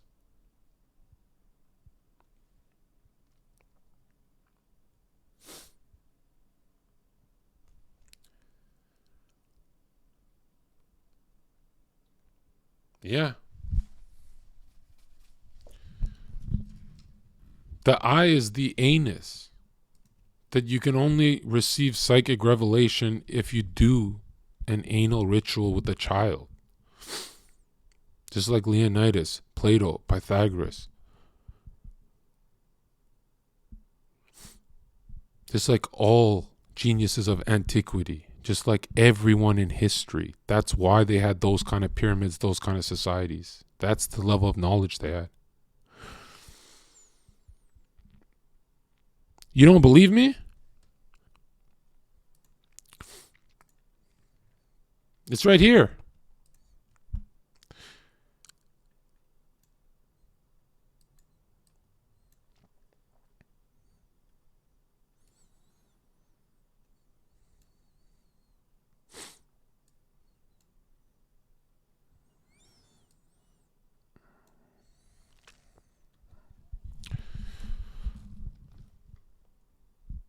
It's right here. Do you see the sun, Horus, in the middle, where the G usually is?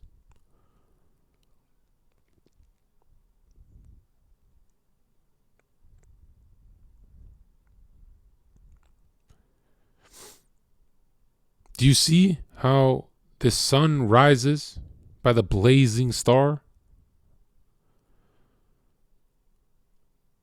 The blazing star is tempting you to try it, to try and rape a child. You can't believe what you're hearing because Alex Jones would never say this live. Because this is not stuff you don't want these guys on your back for this one. I'm glad I'm a smaller channel.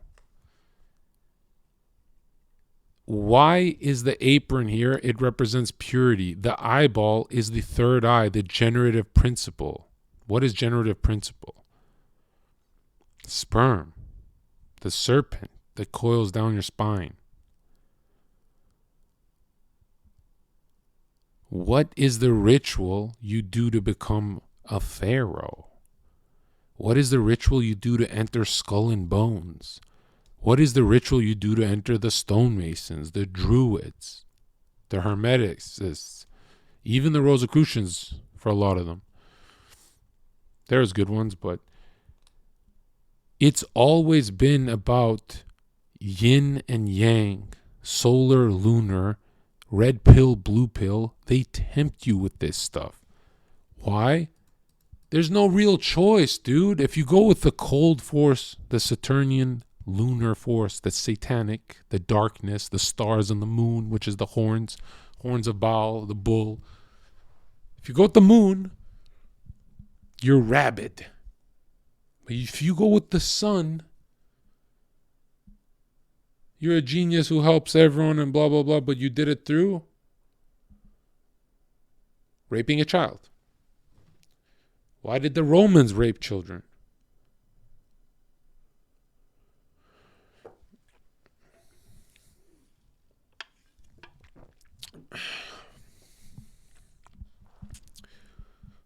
Everyone that TV makes you worship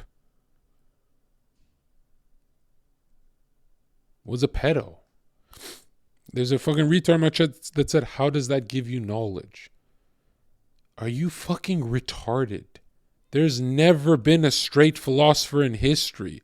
There's never been a straight scientist in history. There's never been a straight mathematician in history. It's psychic knowledge through inversion. When you invert generative principle, when you invert the path of God. Are you not keeping up? You can believe they do Epstein Island, but you can't believe this? You fucking idiot.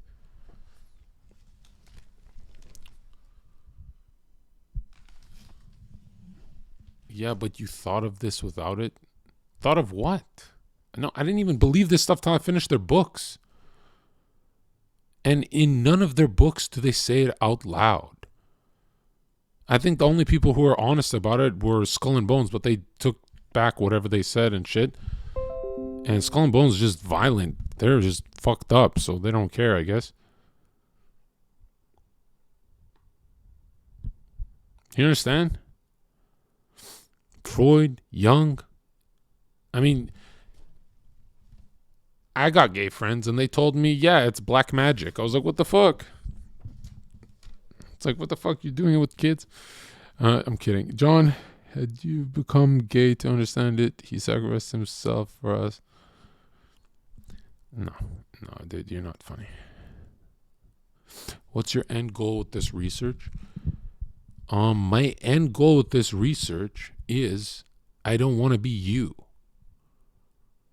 I don't want to be Jordan Peterson who says, well, Jung talks about the archetypes, but he won't talk about his homosexual experience. Or, how come nobody on the fucking internet exposed Carl Jung for taking like young women? He took think of this, a woman, the creature that never kills themselves. It's always men who do it. He got his patient to kill herself with a fucking gun to her head so he can look at the face she'd make when she dies to see if she regretted it or not. And he was astonished to find out she regretted it, that it wasn't the right move.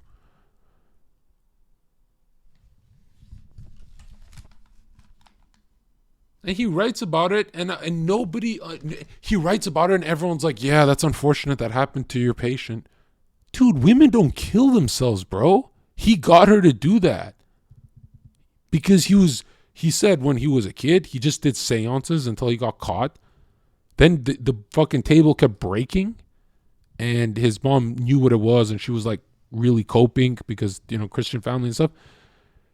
And then he said that something always spoke to him and that he has to quit his job to learn about black magic in Egypt and India.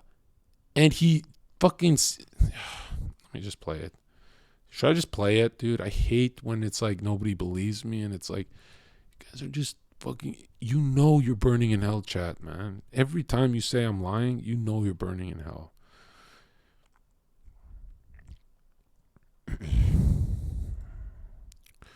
It's weird that nobody knows this about the geniuses of our time. When you research someone, if you want to research a genius throughout history, stop looking at their work and look at their... I didn't read Manny P. Hall that much until I said, black magic? I don't buy this shit. And then I said, Manny P. Hall, how did he die? And then I knew. And I went and read all of his books and I said, okay, now I believe this. That's how simple it was. Just snap switched. You got to just look in their life and see what's happening to them. Like, what are they conjuring? Yeah, Hitler talked about some homosexual black magic with kids. But hold on. Oh, this guru guy is killing me.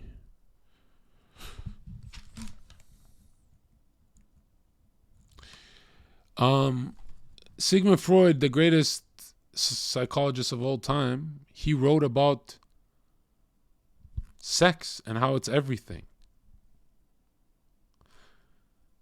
Generative principle, again, it's always back to sex. You think this stream just screams pedos every time for no reason, like to be funny? You're ruled by the serpent. You understand?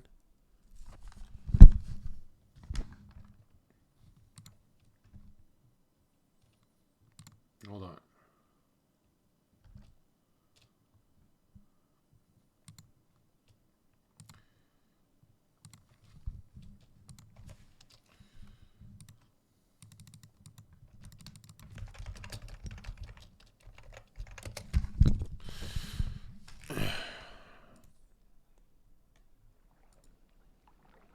oh yes, it soon developed into a personal friendship. And what sort of man was Freud? Well, he was a complicated nature, I liked him very much, but I soon discovered that when he had thought something, then it was settled, while I was doubting all along the line.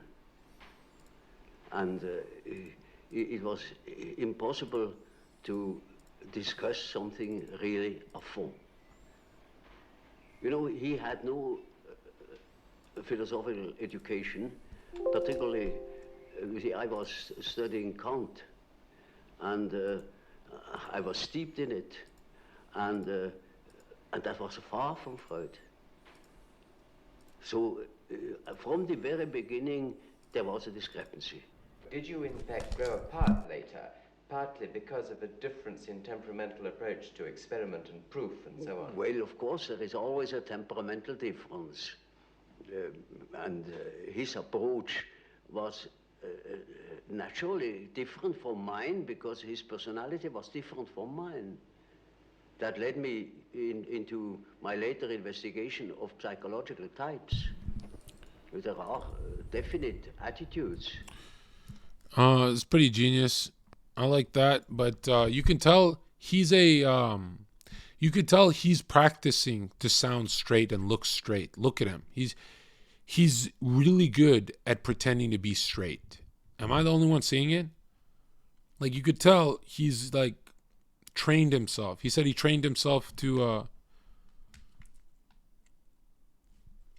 fix some problems he has with his own mind, but just watch, okay? You'll see it. Some people are doing it in this way, and other people are doing it in the other typical way. And there were such differences between myself and Freud too. Do you consider that Freud's standard of proof and experimentation was less high than your own? Well, you see, that is an evaluation I'm not competent of. Dude, these people are so funny, man. These people are so funny that they try to destroy Freud's career for saying everything is about your penis because they want only the Masons on the top to understand magic and vital principle and all that. They cannot let us have it. They gave us biology instead. And it's like, dude, you mean the Egyptians worshiped that serpent and now Freud does too? The fuck? Do you want to see Carl Jung, demonic possession? This is creepy as fuck. I've been getting good shit, man. I am not my own history or my historiographer.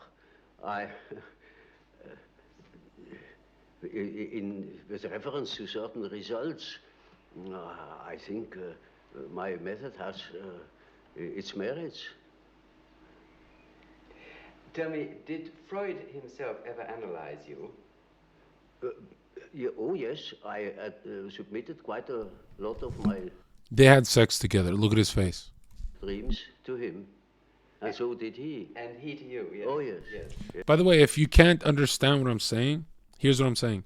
Back then, when people just had money and a bunch of time to master their craft and stuff like that, yeah, those guys were always fucking everything. You know what I mean? That's just how it was.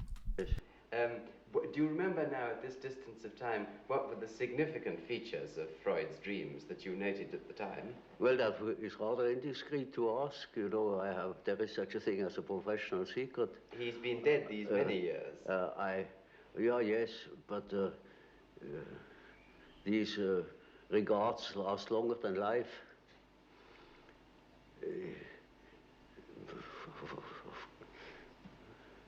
I prefer not to talk about it.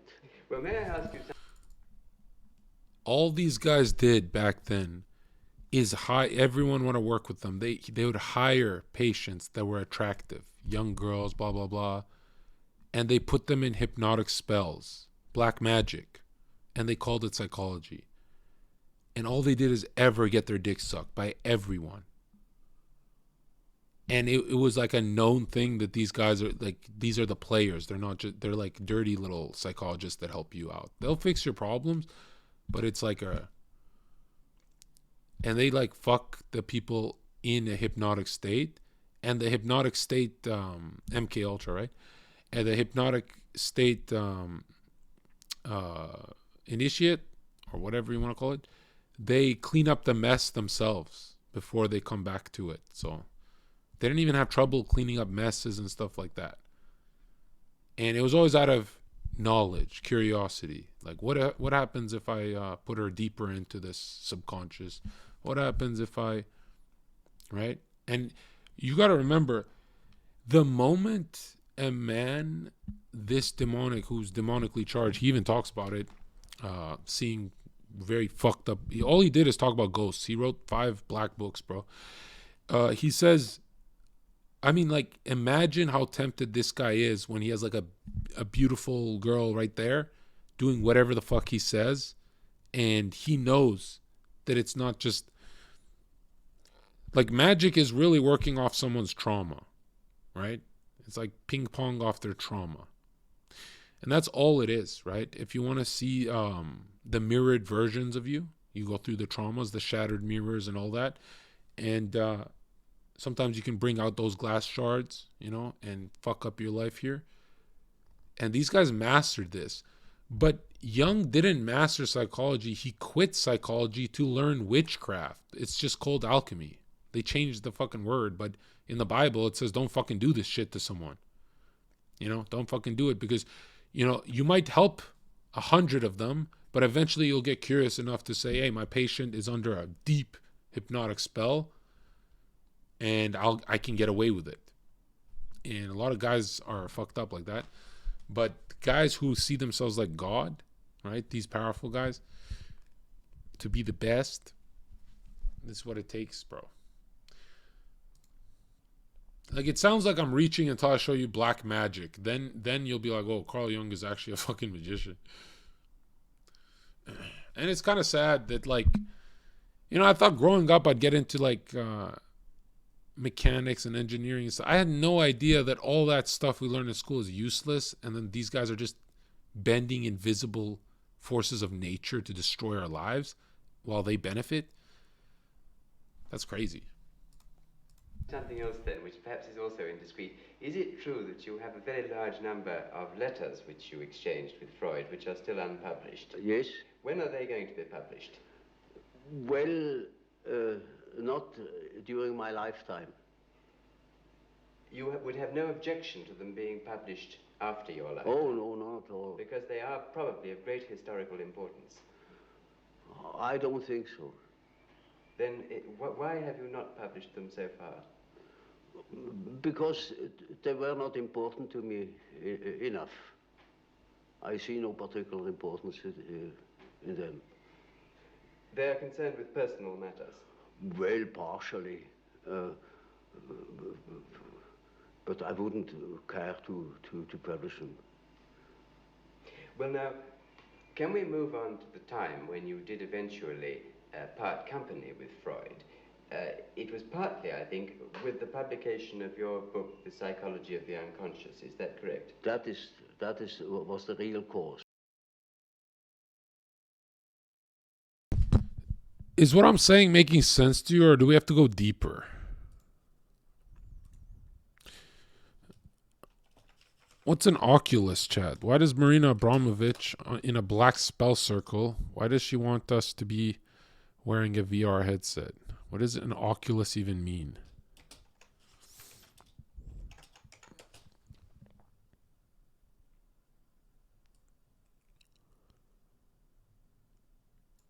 Huh. Around or eye-like opening or design, such as a circular window or an opening at the apex of the dome.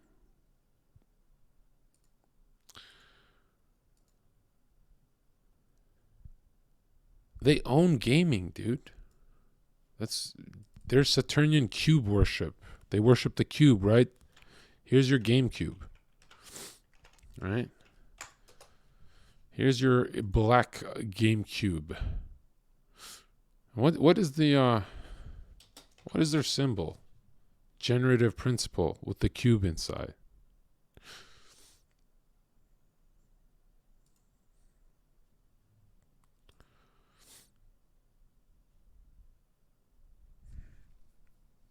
It's reaching because it worked on you. It worked on me when I was young. Zherka, what does the symbol of the snake eating itself mean? It means it means infinity, but again, it's another anus thing. Because remember, the serpent is the only to fuse male and female really means when the serpent opens its mouth, it's female vagina, and the tail is the male, and the fusion of that is to reach God consciousness. Because is God man? Is God woman? These guys say, hey, you can be God. You can have immortality through the practice of Druidic stonemasonry. And the cube is just a hexagon, right? It's a hex. It's a hex, and it's really, when you look closer, you're like, what do you mean by all this? Which hex is it? It's the hex of masculine, male and female. Fused seal. The fuck is this? Just do seal of Solomon. And who is Solomon, chat? Right? Why do they stop here? Because, look, dude, just focus, man.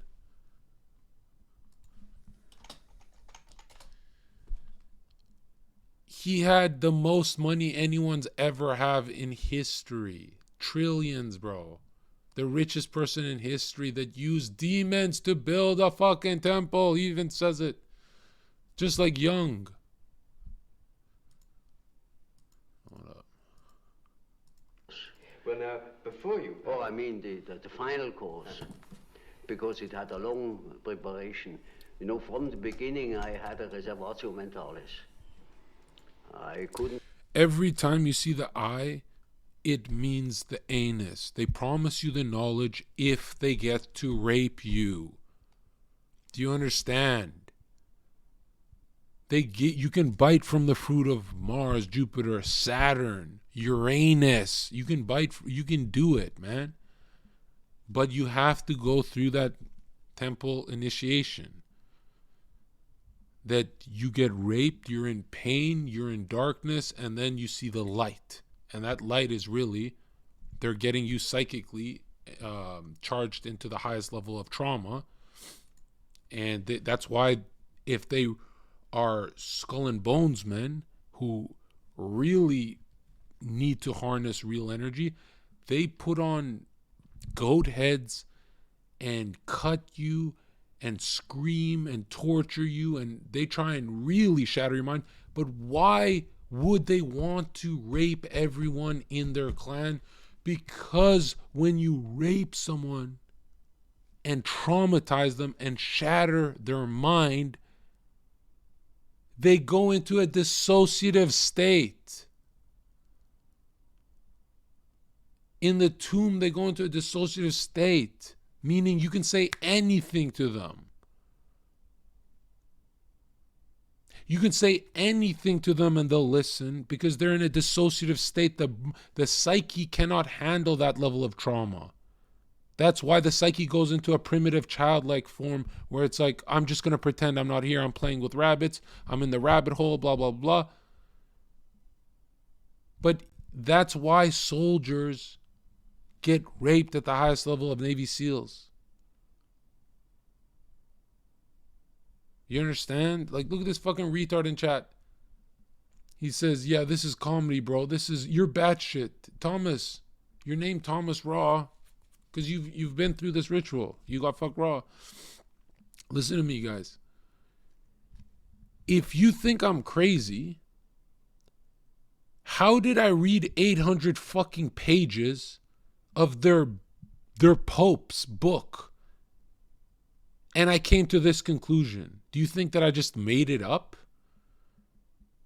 Are you fucking retarded? Are you stupid? You think I read 800 pages and I had a vision that they're rapists? Oh yeah, that just sounds cooler. Like, yeah, no, it's a better villain story. And are you fucking retarded?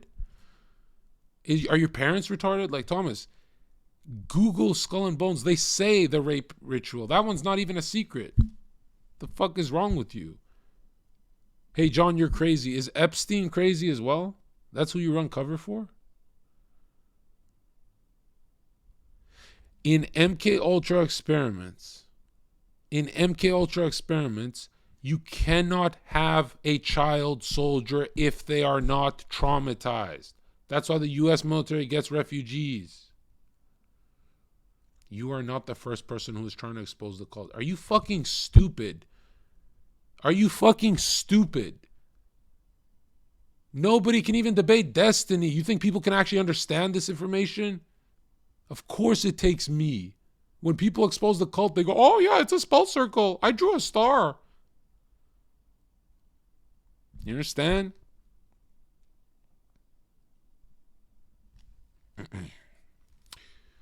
You literally support Trump, who's a Satanist. Discord femboy is your name? What the fuck? Who are you? Discord femboy. Like, I'm sorry if I offended you. I'm reading in this book that says they're doing this ritual, and this guy's mad because he has a boyfriend in chat. Lumi, please tell me, is it okay for me to read this stuff to chat, or do they think I'm Hitler? It's fucking ridiculous, man. I got gay buddies telling me, yo, this shit's interesting, bro. I got gay buddies who tell me, yeah, no, I knew the Vril Society with Hitler was like gay and shit. And I'm like, no, you're missing the secret ingredient is like children, bro. That's why Crowley said 11-year-old boy, high in innocence and perfect intelligence, very intelligent boy, is the highest level for the ritual.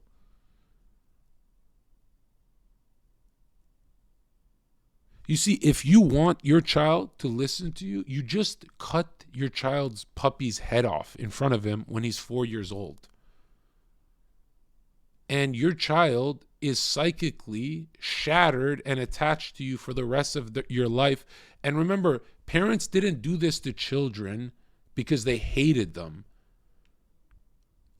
They were taught that the child will piss away the family's wealth, and their family will lose billions if they don't fall in line and do exactly what they're told. Also, the child will tell that the parents do weird rituals, and the child will tell good people who are going to... So they get very afraid. They're like, how do I make it so nobody gives out the secrets? It's simple. Just make nobody know that there is anything. I mean, look how simple it is, all right?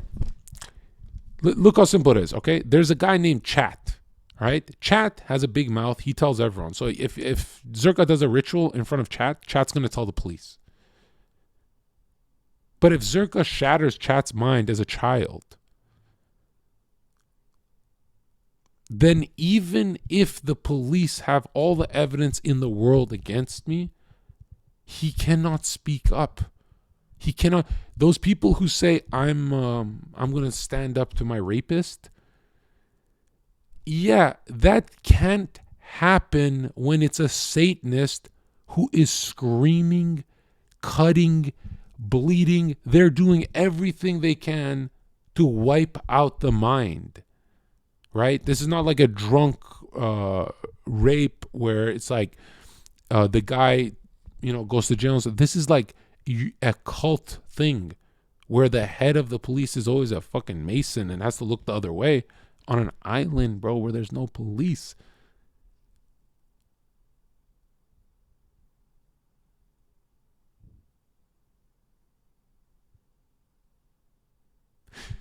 So when you hear about all these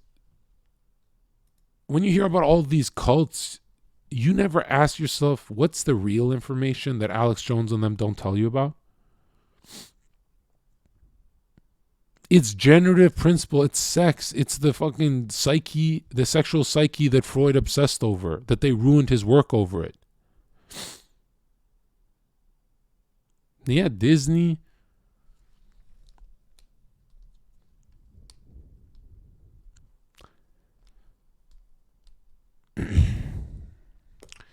Okay, here, let me just make this way easier. I'm just gonna skip to the good shit. And agree with quite a number of his ideas. Which ones in particular? Well, chiefly his purely personal approach and his disregard of the historical conditions of man. You see, we depend largely upon our history. Why is he saying that? Because Freud said the cult is real and I don't know if I want to dabble in. This guy who fucking destroys Freud, right? He's like considered God tier. This guy quit psychology to go to fucking Egypt. That's his last memory is something about a serpent. And he's going to talk about it soon. We are shaped through education, through the influence of the parents, which are by no means always personal. They were prejudiced or they were influenced by historical ideas or what I call dominance. And that is a most decisive factor in psychology. And we are not of today or of yesterday. We are of an immense age. Was it not partly your observation, your clinical observation of psychotic cases which led you to differ from Freud on this? It was. Focus now, okay? Focus. If the guy who gets the job at Chuck E. Cheese is a pedophile, if guys who work with children are always fucking pedos, who the fuck wants to work with schizophrenics and do experiments, hypnotic experiments with them? Only fucking Frankenstein's. Like, who the fuck, whose heart goes to this kind of work, this kind of witchcraft? And he's like a cute old man and shit, so you're like, oh, I don't know, John, he seems kind of innocent. Keep watching, bitch.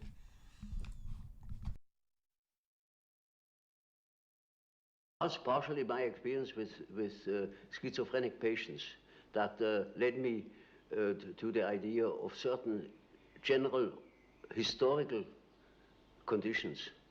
Is there any one case that you can now look back on and feel that perhaps it was the turning point of your thought? Oh, yes.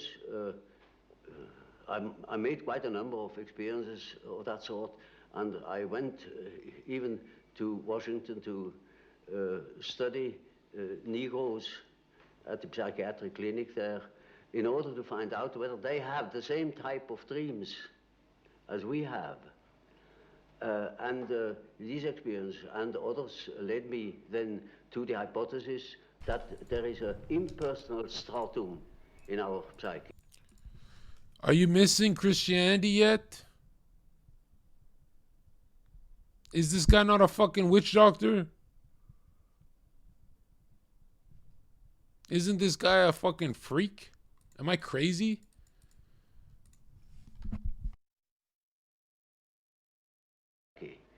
And I can tell you an example. We had a patient in the ward. He was quiet but completely dissociated, schizophrenic. And he was in the clinic already for over 20 years.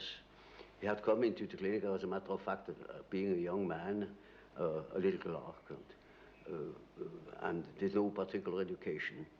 And once I came to the ward, and he was obviously excited and called to me, took me by the lapel of my coat and led me to the window and said, "Doctor, now you must see. Now look at it.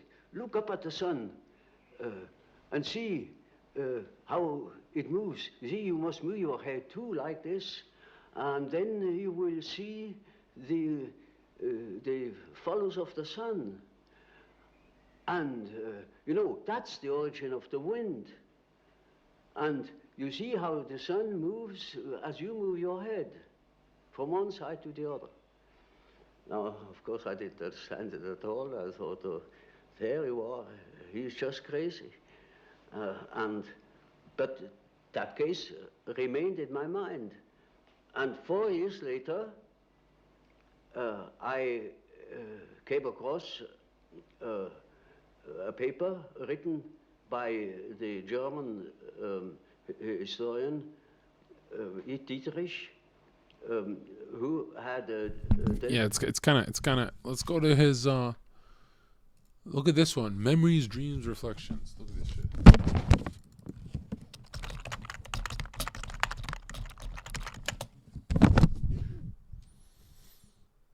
Damn, like it's not in the thing.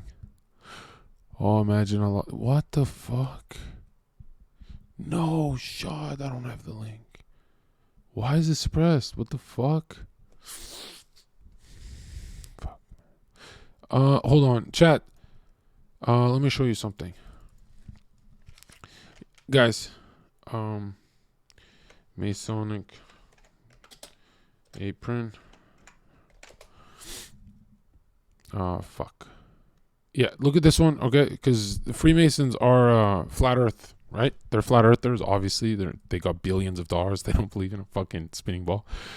You're a monkey and a spinning ball. Now look at this. Notice what they're showing you, okay? It's the seal of Solomon, the soul of man. Look at the two pillars on the dome. That's your brain. The water's above, right? But now look.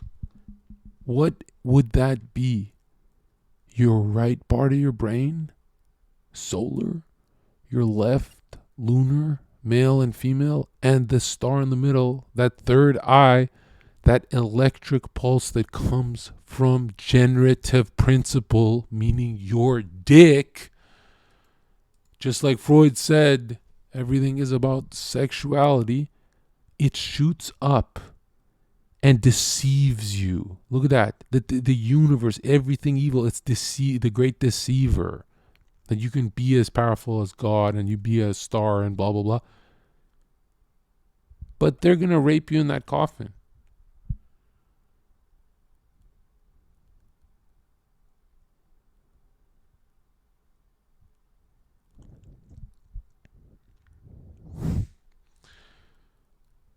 That's why they got that coffin there.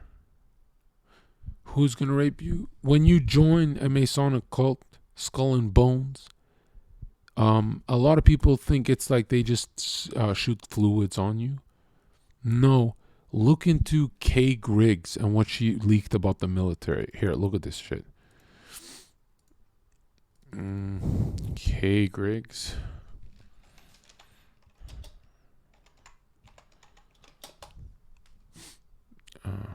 Wow, she's buried. Look at this. Bosnian War. Da, da, da.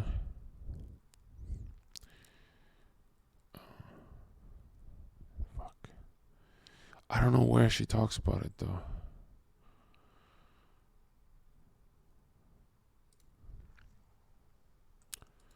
Because they've Someone have the timestamp? it all over the place. He goes from being a Democrat in petty little brands.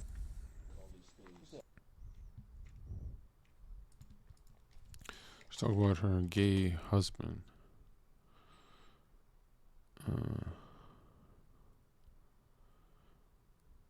Look at this. Henry Kissinger was a well-known, totally a homosexual, not even both ways. What does that mean? And so his wife is a marriage of Oh, it's just a cover. convenience. Like yeah, bi? I mean, he might, maybe he's discovered women in his late age. I don't know, but no, I heard through a very well. Like, is it that shocking of a revelation to just realize Barack Obama was like LGBT president? Like, is it that hard to believe?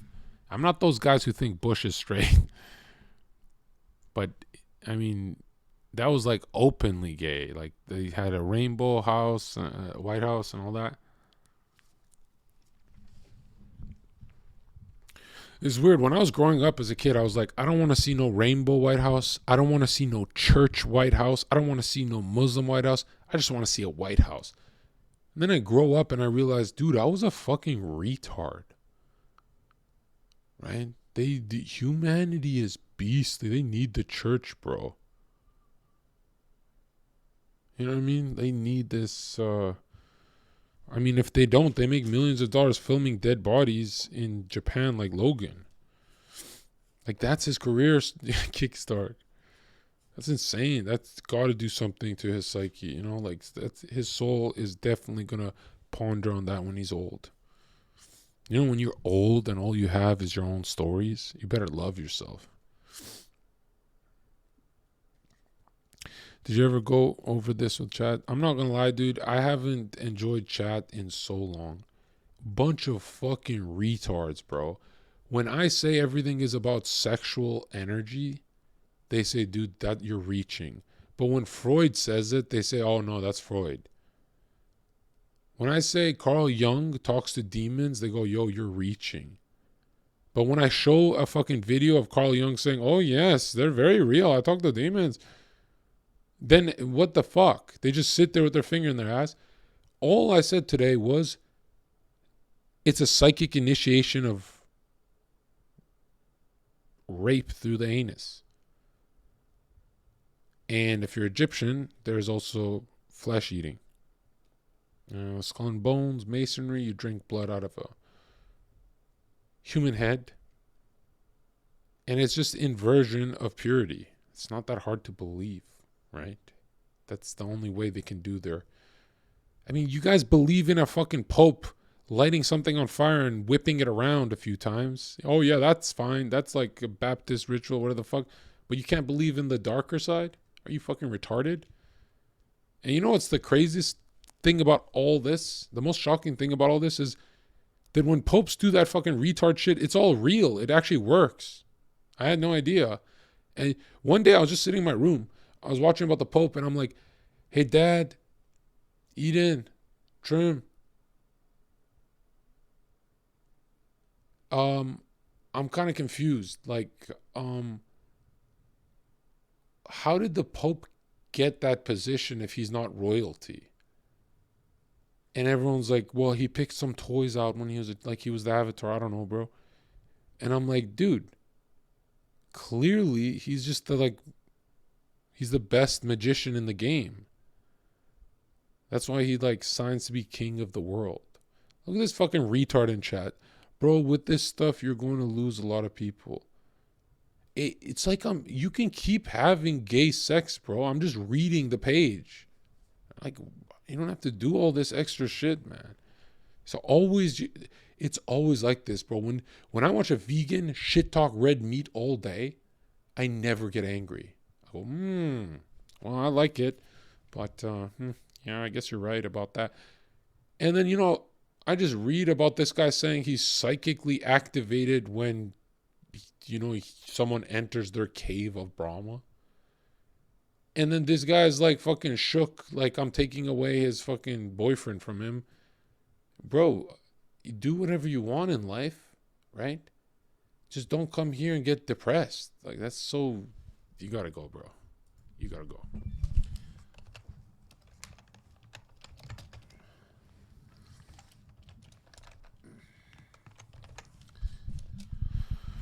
Yo, man, imagine I don't sleep all day. I fuck up with this stream. I was supposed to do something that's, I guess he's banned or whatever. And I'm tired, and I'm like, you know what? Just spew some truth. So at least these guys go to bed not doing anything too satanic tonight. At least these guys, have some voice in their head that's talking to them different than MTV. And it's like the most shit talking I've ever seen from my chat. It's unreal, dude. You're gonna go right to hell without a bit of uncomfortable truth. Is Satan your daddy?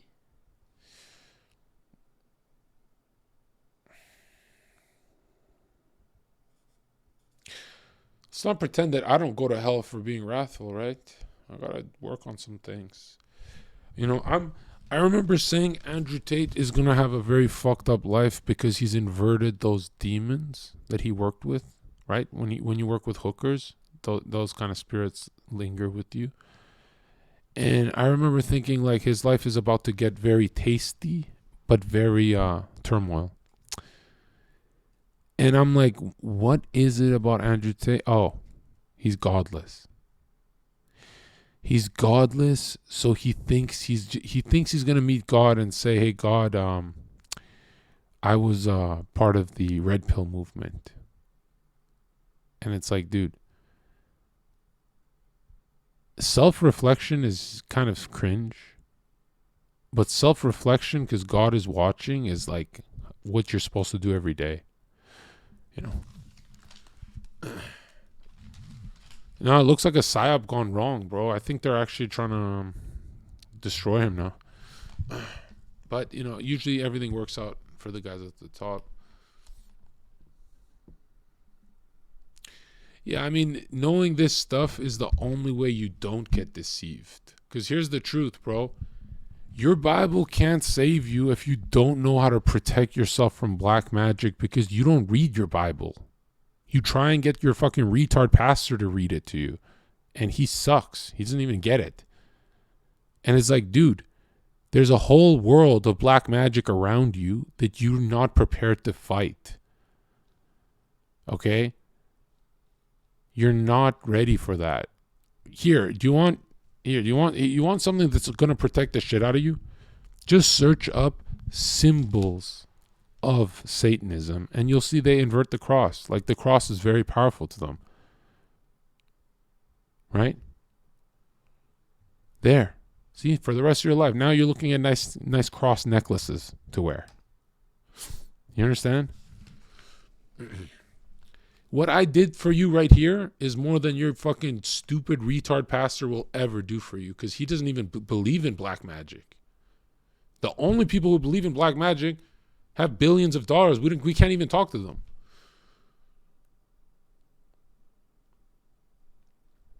Symbolism is how they float that archetype, that idea into the fucking mental plane. Well, they pull it. We pull, right? We don't actually have our own thoughts. We pull from thoughts, right? Because everything's from God. So we pull, right? Anytime you like doing some badass shit, you're pulling from the spirit realm. It's bleeding into your mental. You understand? I kept wondering why I had so many fucking weird experiences, and my experiences were so inverted that it was poetry. I'm like, why is God running a comedy through my life? You know, why is this happening? And I realized, dude, God gave me the stars, and I'm looking at the one that points down in the east. You know, I'm looking at wrath. I'm looking at fucking some bitches. I'm looking at some different apples, if you know what I mean. Right? That serpent is tempting me to taste. And I'm fucking these bitches and shit. I'm Andrew Tate, bro. I'm fucking the bitches and shit. Fucking crazy shit, man.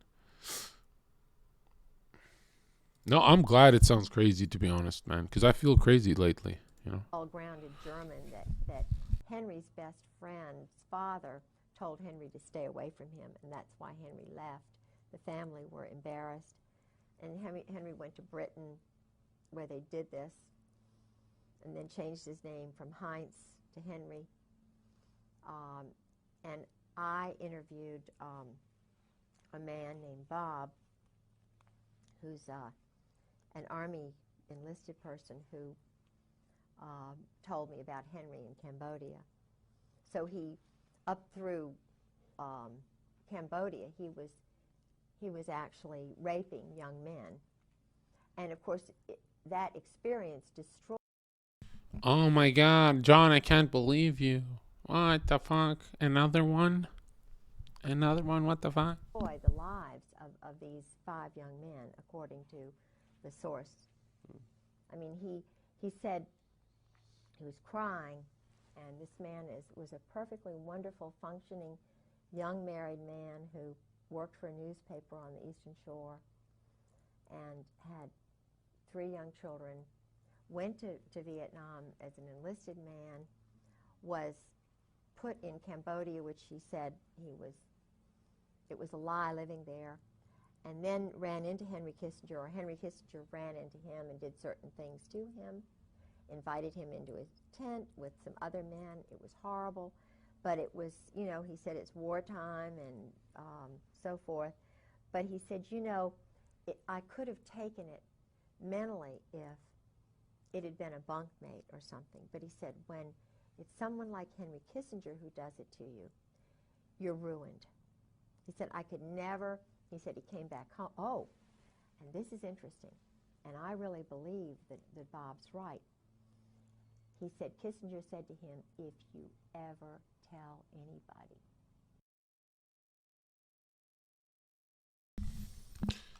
Okay, this guy needs to fire his editor. Really getting on my nerves. I'm ready to report that channel. I'm like a second away from sending 700 people to mass report that motherfucker. I've never seen someone do that to me, bro. What the fuck? I haven't seen that in years. What are the material pros and cons of both sides, John? There's only one side, and it's basically appreciate the tier 3 mega. You know, I appreciate that, and God bless you. There's only one pro, and it's like Satan is the pro, okay? Because it's the material world, right? The hex is the 6, right? And it's like, dude, if you want to be very, very extremely successful, you need only to follow the beast system, the zodiac, the star system, the 7 deadly sins in the fucking galaxy. Just follow them. Just go be your own god. Go do whatever you want and be God's adversary and be like the rest of them. Yeah. The only time I feel myself getting, say, like falling into like black sun, you know, the dark solar, the only time I feel being pulled down is with the aggression thing. Like when someone pisses me off. When someone pisses me off, I'm ready to like blaspheme and shit. I'm getting really, that's not good, man. But I hate mankind more than I love God, and I hate that about me. You know, it's my hate for mankind that I love God, that he will punish. He will punish mankind. That's the sad truth. All right, where the fuck cybernetics? Hold on.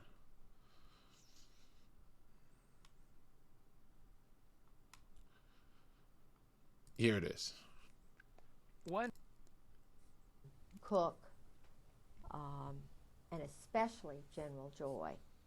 Joy. General Jim Joy and General Carl Steiner they're evil men. And they are in this diary meeting with my husband almost every day in Beirut. They trained the men in black who killed those people in Waco.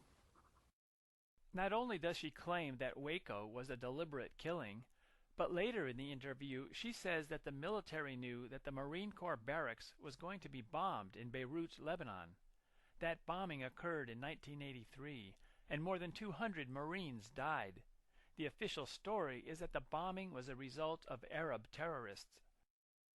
She doesn't explain why the military would allow hundreds of Marines to die, so we are left to wonder if the bombing was intended to give the Marines an excuse to get out of Lebanon, or if it was intended to create anger towards Arabs. As with the September 11th attack, the Oklahoma City bombing, Intelligence-oriented.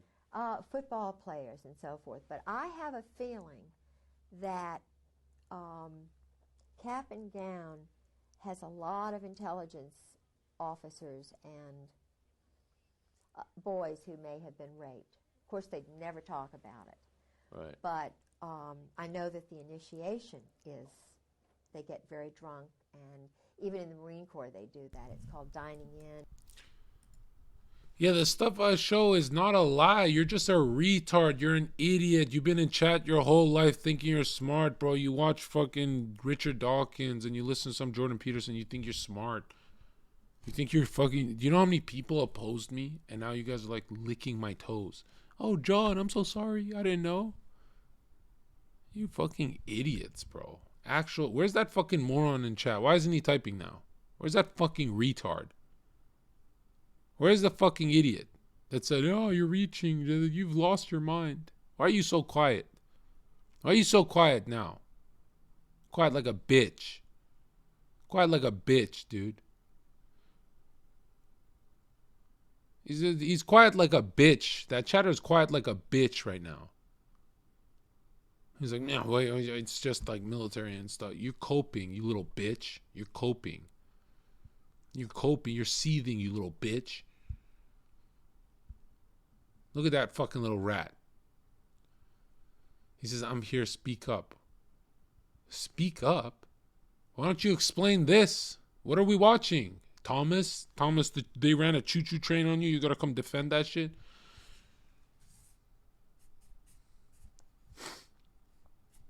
Come defend it, Thomas, you little quiet bitch in chat. Quiet like a little fucking hoe. Little fucking hoe bag in chat. A fucking feminine in chat. He's just fucking leaning back now. Who's crazy now? Who's crazy now, you little bitch? And take your fucking retard DNA from your fucking 2 retard parents. Now who's crazy, bitch? Your parents are crazy. Your grandparents, your ancestors. Fuck your whole family. How about that, bitch? How about that? I'm laughing at your bloodline raised a retard. You just walk around the world going, the Epstein Island stuff is not real. Yeah, you're gonna go and you're gonna burn in hell, bro. People like you burn in hell. All right? People like you burn in hell. You pedo defenders, your parents, your grandparents, all you pedo defenders go straight to hell. That's the fucking truth. So fucking sick and tired. You know how stupid the average person is? They say, no, I don't believe what you're saying. And then you say Epstein and they go, okay, but for that one I do. And you go, well, why would it be a different group? Like, wouldn't they be in bed together? So go worship the star of Remphan, you little bitch. You're laughing because you got no argument, bro. You look stupid as fuck right now.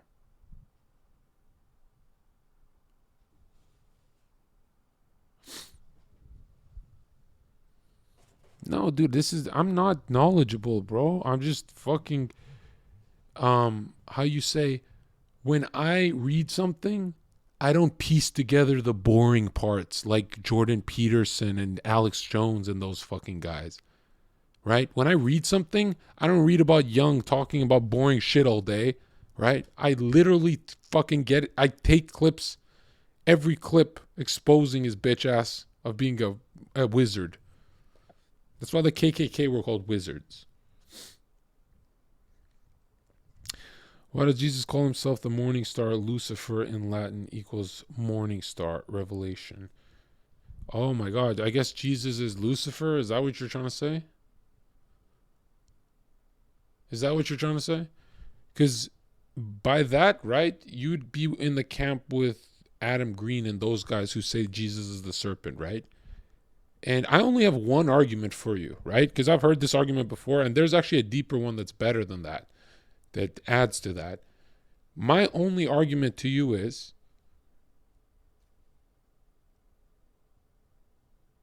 who has all the money on earth? And do those rituals work? Because if you want me to believe Jesus the serpent, you're pretty much saying that the book is not the book of God, it's just a random book made up. Well, if it's a random book made up, how are the rituals working? How is the magic working? How is there 1,000 books on this by geniuses? If there was no magic working in this world, then I'd say, you know what, you've got a point.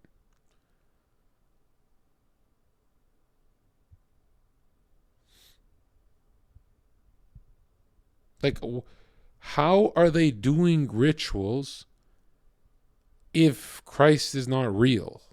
Are you saying just the demons are real? Or are you saying that, like, what are you trying to say? I saw, no, I'm not ever doing Crowley's books. Fuck no. I'm not ever touching black magic. I'll read about what it is, but I'll never actually touch a fucking practice book. Hell no.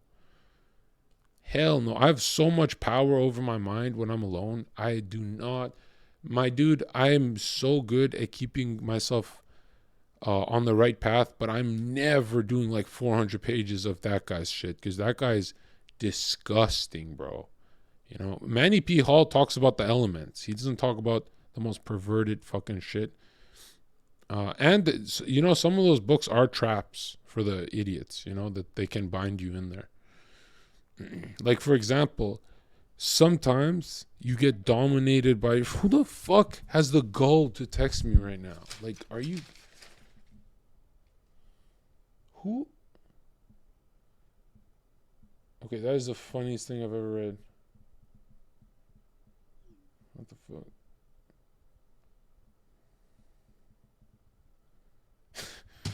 Anyways, Jesus. Rare Kabbalah talismans used by Jesuits. Okay, let's see this. Called the Rhythm of the Night. I can leave that. You want to see something mind-blowing? Search up the famous physicist who said all quantum physics is explained by the Zohar and Jewish but biblical Kabbalah. In the description below, some of you probably would be amazed by that. These here are some very rare Jesuit talismans that are used by some of the esoteric mysteries regarding the Jesuits. These were different seals of angels that are found throughout different talisman traditions. Each one of these. It's kind of weird how it's called the logos. You know, that like McDonald's and app logos that rule us. The logos rules us. Why is it always inverted? Like the serpent is on the ambulance and the World Health Organization and the angels in each one of these different talismans have. So here's those guys who say Jesus the serpent. Here's their argument, bro. Their argument is that someone casted the strongest spell on 7 billion people on Earth through the power of atheism.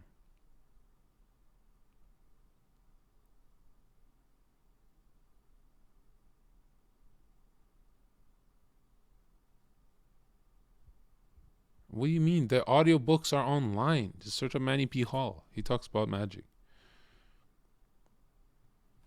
It's all from astrology. It's all solar worship. The archetypes of God, right? Or the attributes of God, that's what they invert. That's why they put their star upside down. They're inverting it.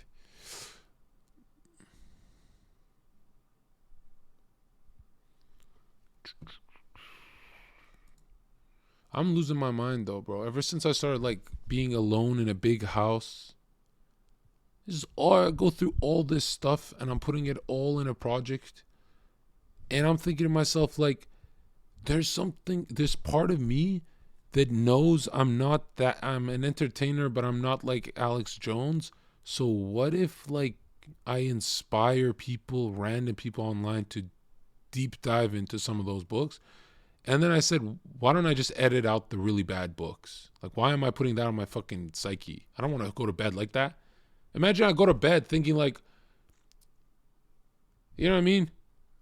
Would you do that if you're me? Would you just like fucking drop all the links? And I don't think I would. And you know what kills me, man? What kills me is if that video did pop off, if it gets executed how I want and not like, I will do it. What kills me is I can't even let that video get big because then people say it's demonically charged. You know, it can't even succeed if you think about it. It will succeed, but not without the scrutiny that comes with it, because people are going to be like, oh, you're not like Alex Jones that gets a screenshot. You actually read the books. That sounds a little demonic, bro. And I'm like, dude, we have a whole Discord of people who do it. It's not that demonic. But then, you know, I'm accused of a lot of shit because I have a notebook and I draw out symbols as I read. That's how I take notes, bitch. What the fuck? Think these fucking notes are coming to life?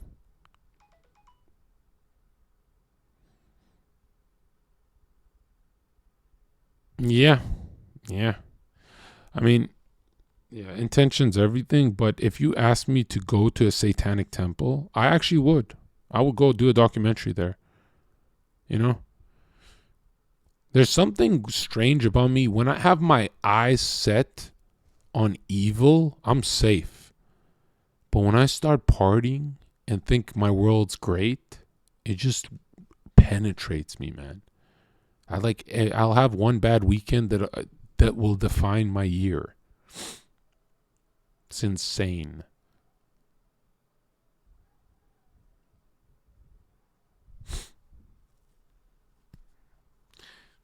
Actually hearing and seeing lies make you mentally ill. Mentally ill is you who believed in fucking COVID. That's mental illness. What happened to your little COVID, bro? Didn't you disrupt your breathing for 2 years? For COVID? Aren't you like on the brink of fucking ending it because of COVID? Jeez. You want to say this stuff is hocus pocus? Look at your TV, bro. I'll show you hocus pocus, you fucking retard. Yeah, everything's inverted with these magicians, you know? The TV's right and Zherka's losing it. I swear to God, man. Like, one in the chat if you believe in black magic, invisible forces, or if you just I don't know, live your life like a fucking retard. My dude, it's overwhelming. It's kind of game over. Check this shit out, bro. What's that guy's name? Christopher, what's his name?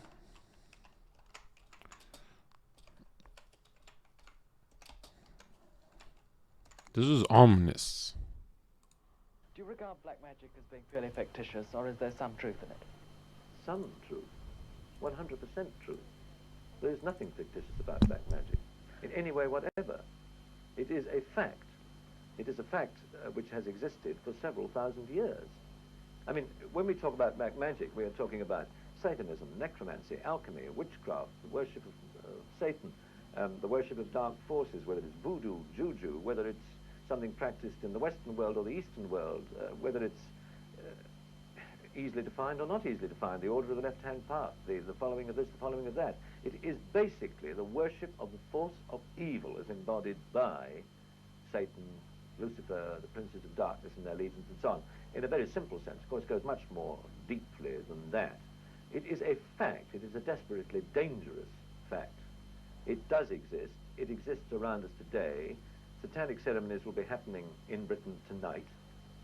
Very definitely. Ask any priest, ask any member of the forces of law and order, and they will tell you that Satanism as such, it's there, and it has been for thousands of years. Man has worshipped the devil longer than he has worshipped perhaps an established religious figure. Do you think you're in any danger in mimicking it in front of a camera? No, that's an interesting question, because I must admit that it did enter our minds when we were performing some of these ceremonies. You see, I am playing, as I told you, a priest. The various ceremonies that are carried out by the priest, in this case myself, and the members of his group or coven, are blasphemous ceremonies, totally blasphemous and totally profane. They have to be. That is to say, they must be profane and blasphemous to be effective. This is part of the ritual and part of the belief of these. Yeah, it's just inversion, right? They just invert everything that we do. It's not that complicated, bro. I was just saying that in the Bible, Jesus and Satan are both given the title Morning Star, which is Latin. And yeah, but one is called the deceiver, you fucking retard. So which one do you think it is? Another thing, they say Jesus' voice comes down like an archangel. They say that about Michael. Does that mean Jesus is Michael? I didn't want to answer it because it's a stupid one. But you should feel stupid as fuck that I have to do that. Do you meditate on good as well? No, bro. What the fuck? Meditation is satanic as fuck. I pray. What the fuck? No, I have ritualistic prayer. I have one prayer a day, and the mini prayers are just eating and gratitude and fam. And my WhatsApp call with my family will be the prayer, which I cut short, actually. That was embarrassing. And I pray, well, I'm not going to lie. I pray before my workout. That's a fitness prayer. Not like to be fit or anything, but like thank you for the body and shit. Then I have one, I'm not going to lie, dude. Ever since I was 21, I've been mini praying all throughout the day, like a schizo, right? Even I never even read religion. I used to pray. It's like I have this fear of becoming my high school self again, like terrified. And I know exactly what if I start drinking and I start saying some crazy shit, I usually become very, like most people without God become bad, but me without God, I don't become bad. I literally start to grow fucking horns, dude. Like I don't have this like middle-ish path and shit where I can cope. Mine goes very south, dude. It goes very bad for me, man. Like, yeah. Because remember, I'm a shattered fucking mind. Like a shattered person tells you they're shattered. They don't go live and say, I'm the shit, I'm this, I'm that. A shattered person will say, I'm shattered. It's like a cry for help. I'm not asking you for help. You guys can't do shit for yourselves. Right? And dude, prayer is this feeling of like soul nourishment. I'm talking about private prayer, I'm talking about like, there's nothing better than when you realize, oh, you're a white belt in prayer, that there's like degrees to it in your brain. That's a great feeling when it's like, some people think prayer is like this thing, like they fill up their car. And it's really sad that it's like, oh, I got to fill up my prayer tank. And I'm thinking like, what the fuck, dude? Prayer is like this white belt that, it gets fun, and it's like, it's this cheerful thing that turns into deepness. Depending, if you're having a bad day, it goes very deep. If you're having a good day, it's very cheerful. Most of the time, it'll be cheerful. And sometimes I notice prayer just levels me out, right? It can't make me happy. It cannot. I think people lie when they say that. But it'll always level me out. It'll center the problem, center my focus. And there's like this humility to it where it's like nobody is around me, but I'm around everything. So in my world, I don't really care about the stuff you guys care about. Right? I care about like when I walk in a room, everyone gotta be like, oh, that's Jon ZHERKA, bro. He's just on fire, bro. There's so much soul to him. Like you can feel like God is like, oh, this guy's he's actually going through the right soul architecture. He's not doing this demoralization ritual that like everyone does by jacking off to porn and shit. Like I stay frustrated, and really I worked 19 hours on this fucking project, and yeah, man, I don't know what to tell you, but my prayers feel like Dragon Ball, dude. Like when I'm done a prayer, I jump out of the fucking room and I punch the air and I feel strong. For me, I have to animate it. I have to make it like, I'm not gonna show Akira Toriyama as much love as the Infinite. You know what I mean? Like I get psychically charged through it. I always did a prayer every time I've ever had to fight someone at work. Anytime I ever had to fight someone. But I used to say like, Lord, forgive me for what I'm about to do. I used to be so fucking violent, man. And all that, where all that violent thinking comes from? It's when you hate yourself more than the world, and the world still doesn't give you a chance. And then you go, what the fuck, world? I already hate myself. What the fuck? Not you too.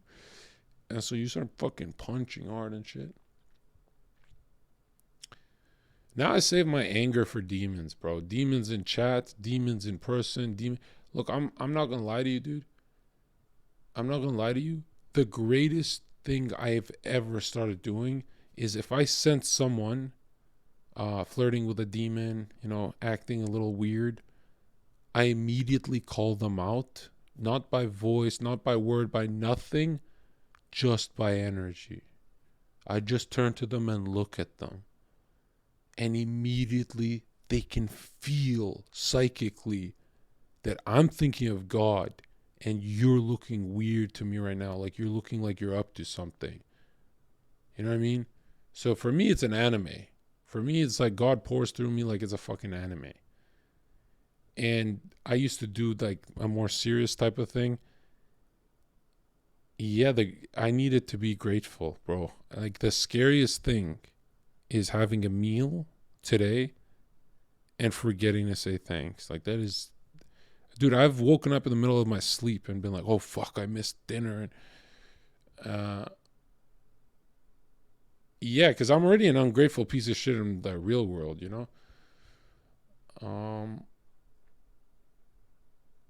But I don't know, man. The flame for me is like, I stoke the fire. I stoke the soul. That's what prayer is. And but for me, prayer isn't like some kind of like romantic thing.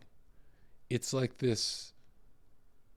I don't want to say childlike. It's like I feel like a white belt in front of like the teacher. You know what I mean? I go, I'm not courageous. Like I could be more courageous. God, give me more courage. Let's go. But now let me tell you something. Are you baptized? No, I'm not, bro. I'm not going to hell. Now, let me tell you something. Anyone who goes to church goes to fucking hell, bro. All right? Because your church has the LGBT flag. You're going to fucking... All right, let's finish this.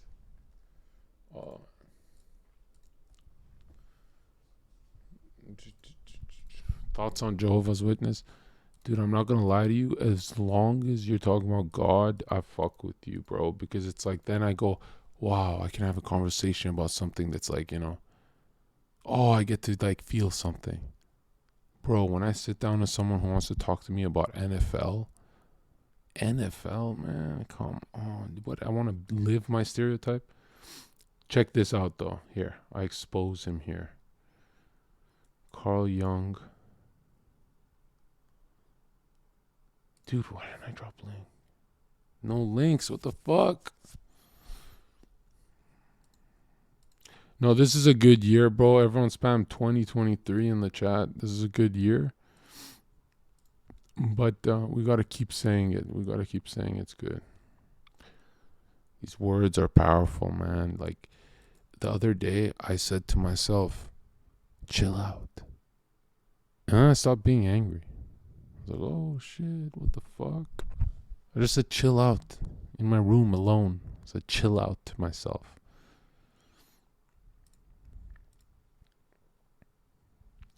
Let's see if I can find it.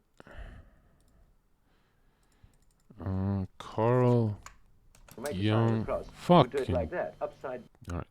No. Anger. Black magic. Let's see if something pops up. Or they hide all the good shit. The gift of magic from the hidden red book. What the fuck? And a horror crept over me. Am I not the tightly bound? Is the world there not the unlimited? And I became aware of my weakness. What would poverty, nakedness, and unpreparedness be without consciousness of weakness and without horror at powerlessness? Thus I stood and was terrified. And then my soul whispered to me. Do you not hear something? I am not aware of anything. What should I hear? A ringing. A ringing? What? I hear nothing. Listen harder. Perhaps something in the left ear. What could it mean? Misfortune. I accept what you say. I want to have fortune and misfortune. Well, then raise your hand and receive what comes next to you.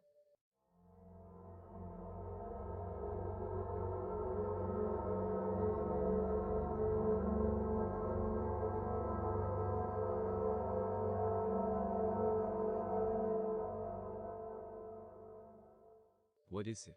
A rod. A black serpent. A black rod, formed like a serpent, with 2 pearls as eyes and a gold bangle around its neck.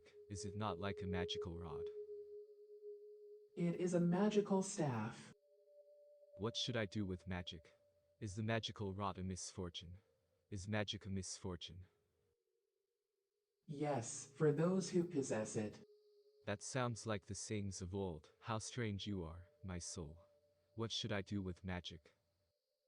Magic will do a lot for you. I am afraid that you are stirring up my desire and misunderstanding. You know that man never stops craving the black heart and things that cost no effort. Magic is not easy, and it demands sacrifice. Does it demand the sacrifice of love, of humanity? If it does, take the rod back. Don't be rash. Magic does not demand that sacrifice. It demands another sacrifice. What sacrifice is that? The sacrifice that magic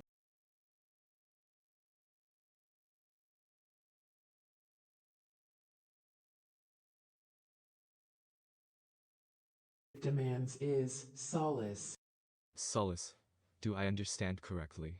Understanding you is unspeakably difficult. Tell me, what does this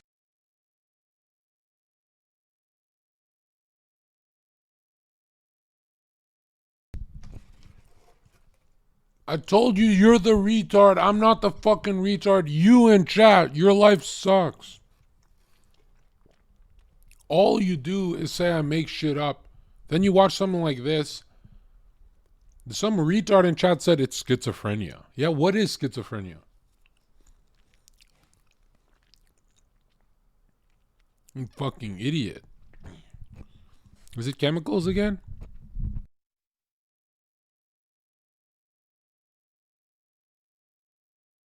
mean?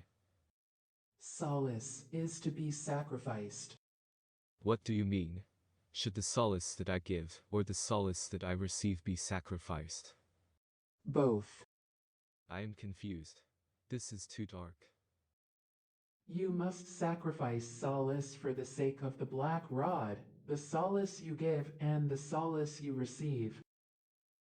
Are you saying that I should not be allowed to receive the solace of those I love? And should... It's taking your the serpent's taking your soul, you fucking retard. give no solace to those I love. This means the loss of a piece of humanity, and what one calls severity toward oneself and others takes its place. That is how it is. Does the rod demand this sacrifice? It demands the sacrifice. Am I allowed to make this sacrifice for the sake of the rod? Must I accept the rod? Do you want it or not? I cannot say. What do I know about the black rod? Who gives it to me? The darkness that lies before you. It is the next thing that comes to you. Will you accept it and offer it your sacrifice? It is hard to sacrifice to the dark, to the blind darkness, and what is sacrifice? Nature. Does nature offer solace? Does it accept solace? You venture a heavy word. What solitude are you asking of me? This is the misfortune and the power of the black rod. How gloomily and full of foreboding you speak. Are you sheep? The black rod is the wand. It's the penis. It's the raping tool of children to harvest the energy. The generative principle, G in masonry. It's the phallic symbol. The obelisk at the Vatican. US, all around the world. The rockets. The building shapes nowadays.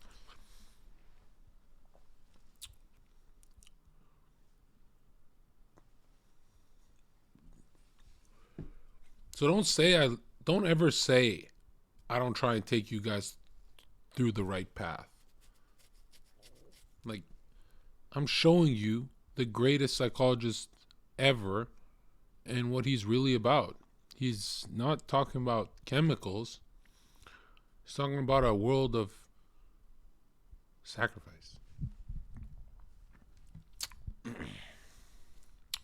Are you saying you should never enter a skyscraper again? What are you, fucking stupid? No, I'm saying they're built like skyscrapers to take away beauty and attribute of God from your soul. So everything looks like a fucking phallic. It's like to desecrate. Anyways. Are the big successful streamers on Twitch in on this too? No, dude. Most people who lose their soul lose it in percentage, like 2% a year from demoralization every year. They lose it slowly and become just beastly and part of the beast system. Being a part of this system is like way different than beast system. Like this is like the genius beast system. This is that this guy, he goes 50-50 with his check mark with Satan.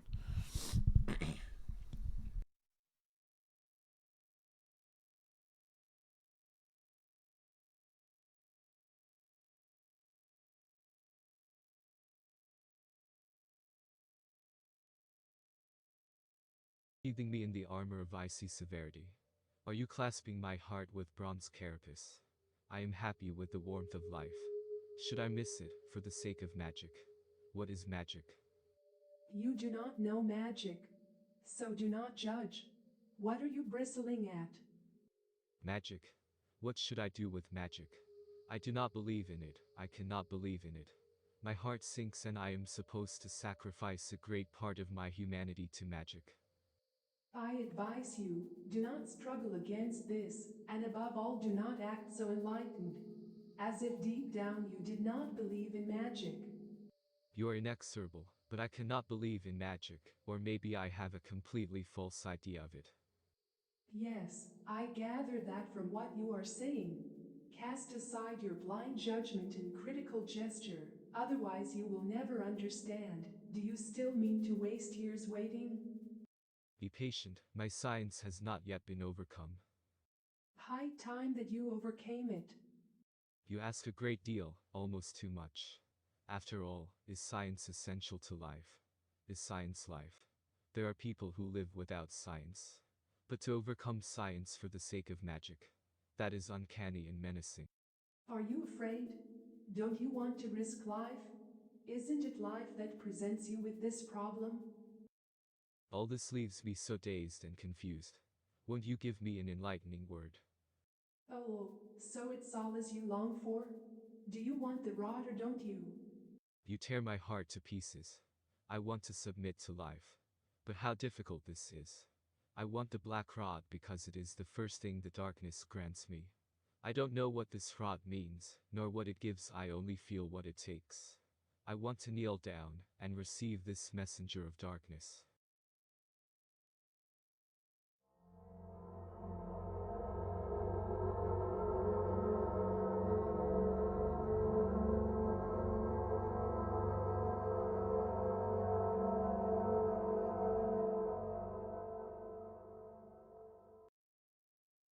I have received the black rod, and now I hold it, the enigmatic one, in my hand. It is cold and heavy, like iron. The pearl eyes of the serpent look at me blindly and dazzlingly. What do you want, mysterious gift? All the darkness of all former worlds crowds together in you, you hard, black piece of steel. Are you time and fate? The essence of nature, hard and eternally inconsolable, yet the sum of all mysterious creative force. Primordial magic words seem to emanate from you, mysterious effects weave around you, and what powerful arts slumber in you. You pierce me with unbearable tension. What grimaces will you make? What terrible mystery will you create? Will you bring bad weather, storms, cold, thunder and lightning, or will you make the fields fruitful and bless the bodies of pregnant women? What is the mark of your being? Or don't you need that, you son of the dark womb? Do you content yourself with the hazy darkness, whose concretion in crystal you are? Where in my soul do I shelter you? In my heart. Should my heart be your shrine, your holy of holies? So choose your place. Bro, he's satanic as fuck. What crushing tension you bring with you. Isn't the boat... Imagine being those fucking idiots in my chat who said Jung was just a psychologist studying schizophrenia, bro. Imagine how stupid you have to be right now. Imagine how fucking retarded you are. Just sitting there like, this is fucking retard said some child made this. He's got other books if you want to see. There's more convincing shit. This is like child's play. You're wrong. Admit you're wrong, you stupid bitch. You come from whore parents. Anyone who disagreed with me, you came from whore parents. That's why you have whore DNA. Literally, your moms are hookers. If you disagreed with me, your mothers are hookers. Don't ever fucking disagree with me, ever in this fucking chat, you stupid bitch. Disagree. When you disagree with me, I'm chilling with people who are serving Satan. You're protecting these people. Right? You and the black rod. Fuck you and your whole parents. Of my nerves breaking. I've taken in the messenger of the night. The most powerful magic lives in it. I feel it, and yet can't put into words the nightmarish power granted to it. I wanted to laugh, because so much alters in laughter, and resolves itself only there. But laughter dies in me. The magic of this rod is as solid as iron and as cold as death. Forgive me, my soul, I don't want to be impatient, but it seems to me that something has got to happen to break through this unbearable tension that came with the rod. Wait, keep your eyes and ears open. I am shuddering, and I do not know why. Sometimes one must shudder before the greatest. I do bow, my soul, before unknown forces. I would like to consecrate an altar to each unknown god. I must submit. The black iron in my heart gives me secret power. It is like defiance and like contempt for men. Well, I hate men like you. Wow. Conscious. Jung has grappled with the unconscious for a long time. For him, the unconscious was a central mechanism in the individuation process. As it is stated in Wikipedia, individuation is the process of transformation whereby the personal and collective unconscious are brought into consciousness to be assimilated. That's identical to Albert Pike's. I can't believe I did 1,000 pages for them all to just have the same fucking ritual? Into the whole personality. Fuck. So there are two parts to the unconscious, the personal and the collective. The personal unconscious consists of memories and emotions that the individual has repressed, forgotten, or rejected. These shape our behaviors and habits in ways that we are not aware of. They emerge to consciousness mainly via the process of psychotherapy and allow the individual to realize ways in which their unconscious is orchestrating their lives. The American Psychological Association describes the collective unconscious as follows. The collective unconscious is the part of the unconscious that, according to Carl Jung, is common to all humankind and contains the inherited accumulation of primitive human experiences in the form of ideas and images called archetypes and manifested in myths as well as other cultural phenomena like religion and also in dreams. It is the deepest and least accessible part of the unconscious mind.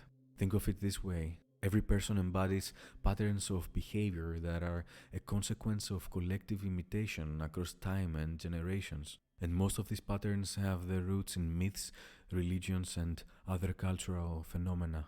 In The Nature of the Psyche, Jung writes, "Everything of which I know, but of which I'm not at the moment thinking, everything of which I was once conscious but have now forgotten, everything perceived by my senses, but not noted by my conscious mind, and everything which involuntarily and without paying attention to it, I feel, think, remember, want, and do, all the future things that are taking shape in me and will sometime come to consciousness, all this is the content of the unconscious." It makes sense that a person that holds the idea of the unconscious in such high esteem would devote such a large part of his life in investigating it and experimenting with it. The Red Book is a very intense read. The text is dense, often poetic, always strange. It should be read slowly, with an open mind, and with a willingness to immerse oneself in the fantasies of another person. A deep analysis of the book requires probably a whole movie. For the purposes of this video, I will focus on 3 parts that stood out for me and can help one become enamored with the bedrock of Jungian thought. The first chapters of the book feel like an ode to the soul. Jung embarks on a sequence of fantasy adventures in an attempt to reconnect with the soul, which he feels he has abandoned due to the materialistic use and value nature of his time. The spirit of this time would like to hear of use and value.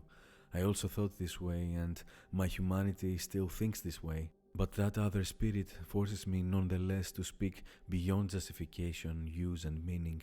Filled with human pride and blinded by the presumptuous spirit of the times, I long sought to hold that other spirit away from me. I think that this is something all of us contemplate from time to time. The hectic and result-oriented nature of our societies render us oblivious to the demands of our true self. We focus too much on the pleas of the fabricated world around us, and we eventually lose our soul until we start crawling back to her.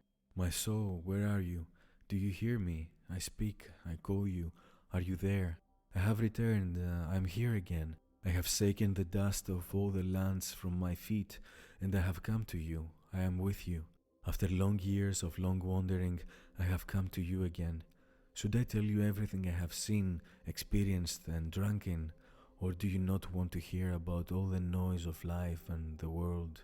He whose desire turns away from outer things reaches the place of the soul. If he does not find the soul, the horror of emptiness will overcome him, and fear will drive him with a whip, lashing time and again in a desperate endeavor and a blind desire for the hollow things of the world. My friends, it is wise to nourish the soul, otherwise you will breed dragons and devils in your heart. Jung is quite adamant with his approach. For him, the lack of connection with the soul engenders neurotic behaviors and propagates problematic connections in every stratum of the social edifice. Most of the world's ugliness originates from our separation with our psyche, and as he says, when we don't nourish the soul, we breed dragons and devils in our hearts.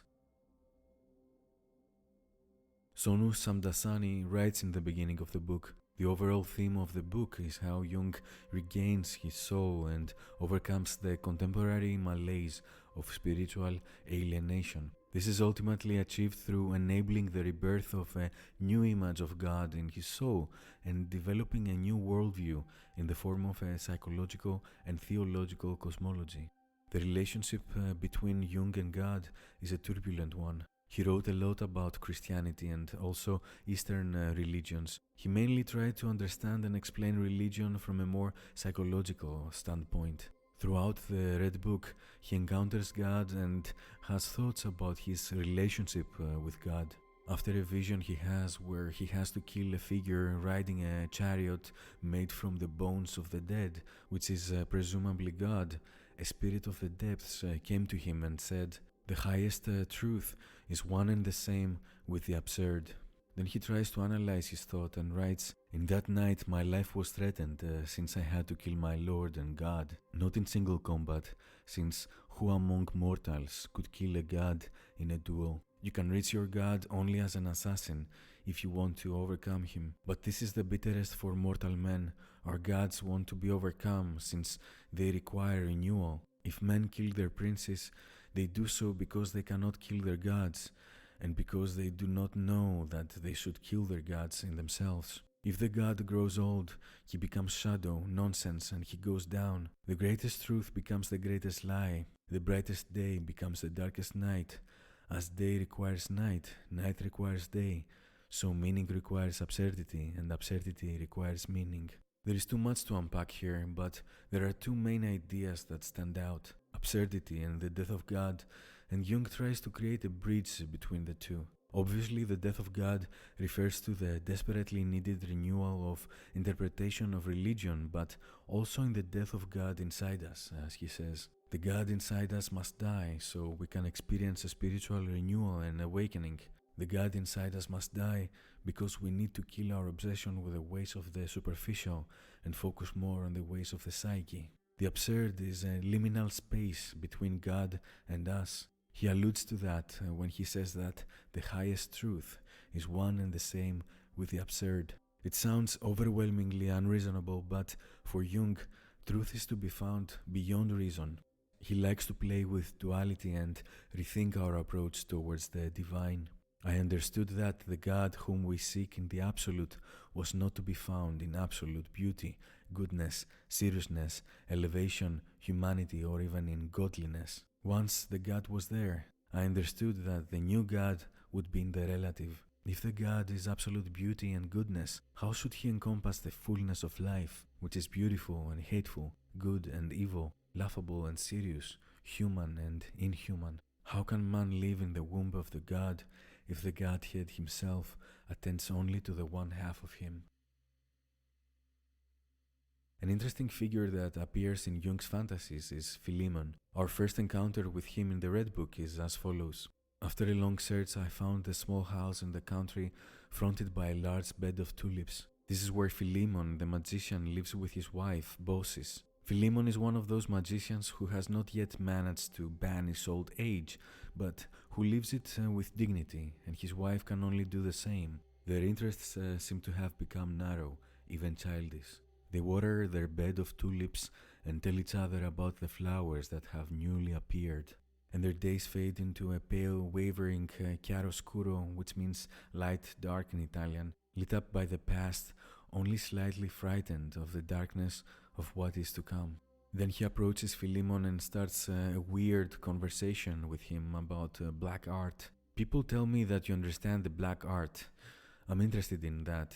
Will you tell me about it? What should I tell you about? There is nothing to tell. Don't be ill-natured, old man. I want to learn. You are certainly more learned than I. What could I teach you? The conversation goes back and forth in a similar manner. Jung asks Philemon about magic, and Philemon gives him vague answers. Magic happens to be precisely everything that eludes comprehension. But then how the devil is one to teach and learn magic? Magic is neither to be taught nor learned. It's foolish that you want to learn magic. But then magic is nothing but deception. Watch out, you have started reasoning again. It's difficult to exist without reason. And that is exactly how difficult magic is. Philemon is a figure that also appears in the Bible.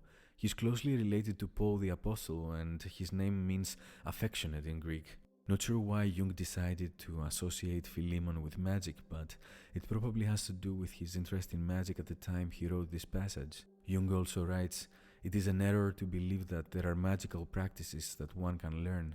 One cannot understand magic. One can only understand what accords with reason. Magic accords with unreason, which one cannot understand. The world accords not only with reason, but also with unreason." Probably when Jung speaks of magic, he speaks of everything that we don't understand.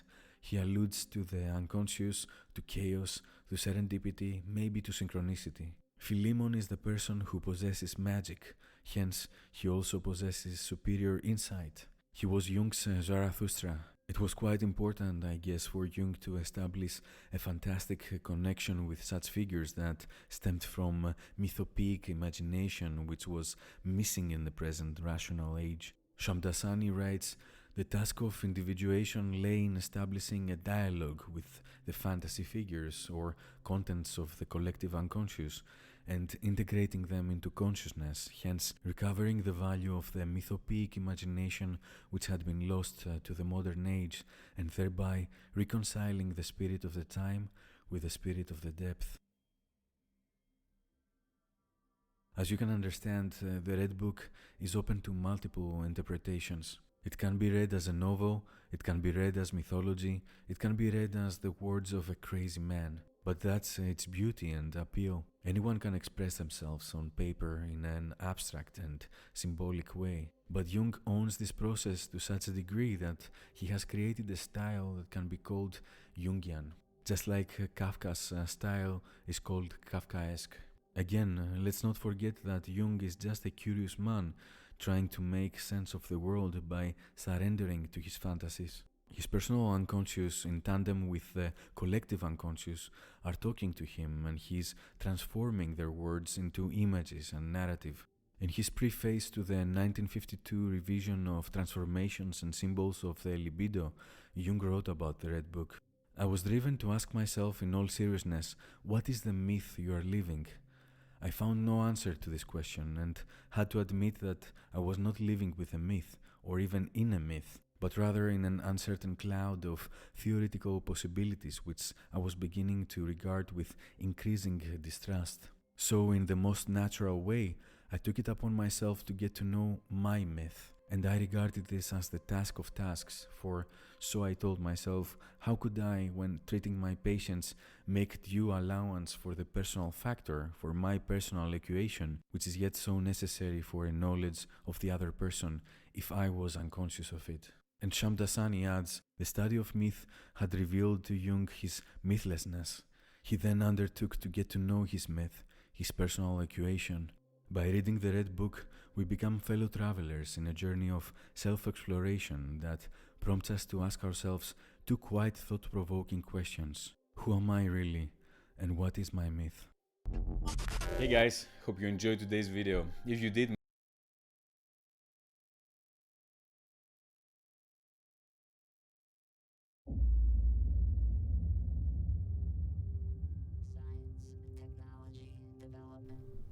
Science, technology, development. Christ is king. Science, You want to do a bit of this? I'm gonna go to bed. Science, Technology development. Science, technology development. In all of this science, technology, and development, we seem to be moving along just fine. Humanity is progressing towards a new age of civilization. Just look at all the science, technology, development. Then one begins to look, and not at all the science, technology, and development. Rather, this one looks straight into the soul behind the thick shadow of outer progress. As we continue to strive to master the world, explore the cosmos, one must ask, what about the psyche? What about consciousness? What is the purpose of outer progress if there is no soul in the matter? One rare scientist, mystic, or just a mere curious individual looked into a different direction than almost all around him. Carl Jung knew what was most important in life, and he made it his life work to provide an honest, objective account on it. But before everything which we know as analytical or Jungian psychology was presented, he experienced the raw nature of the psyche itself. In his confrontation with the unconscious, as he calls it, Jung records his raw inner experiences in various black books. And it is in the final book, Black Book 7, where we find sets of ruins which arise from within Jung's own depths. A set of ruins without a connection to any known symbolic language. As the translators of the Black Books wrote, neither Nordic Germanic ruins or Egyptian hieroglyphs command the field, but something other.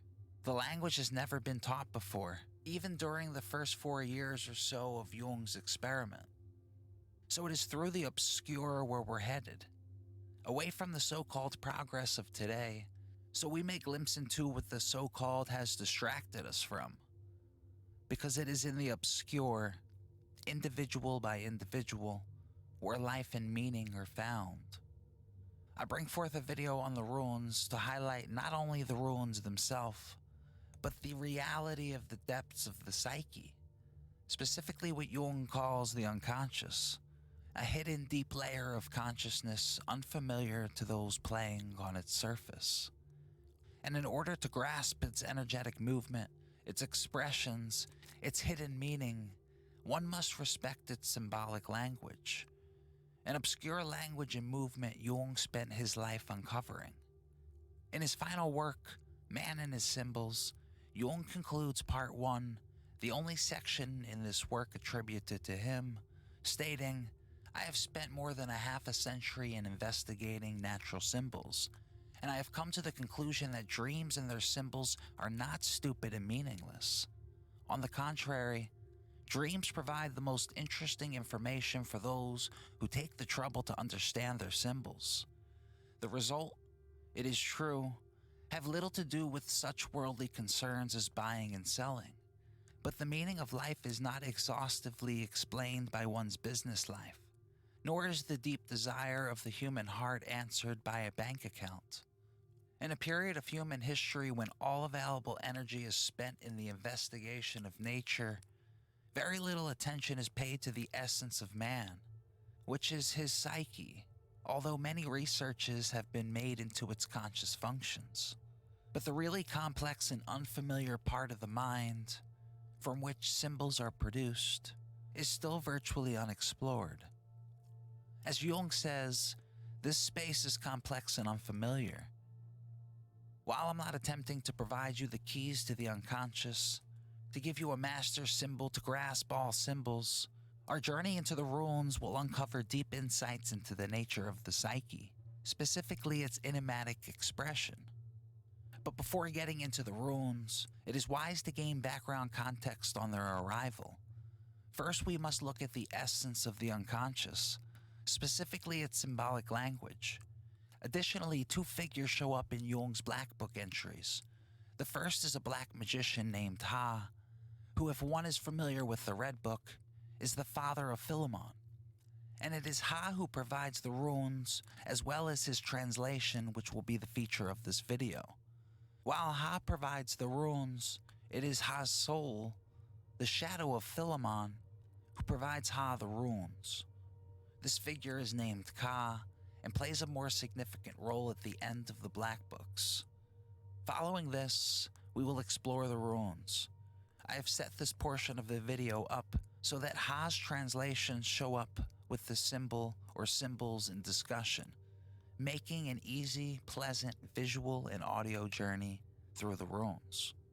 To conclude, I'll provide a few key points to highlight without providing any full translation on these runes. I believe it's best for all, especially individual consciousness, to work through these runes and come to the meaning on its own.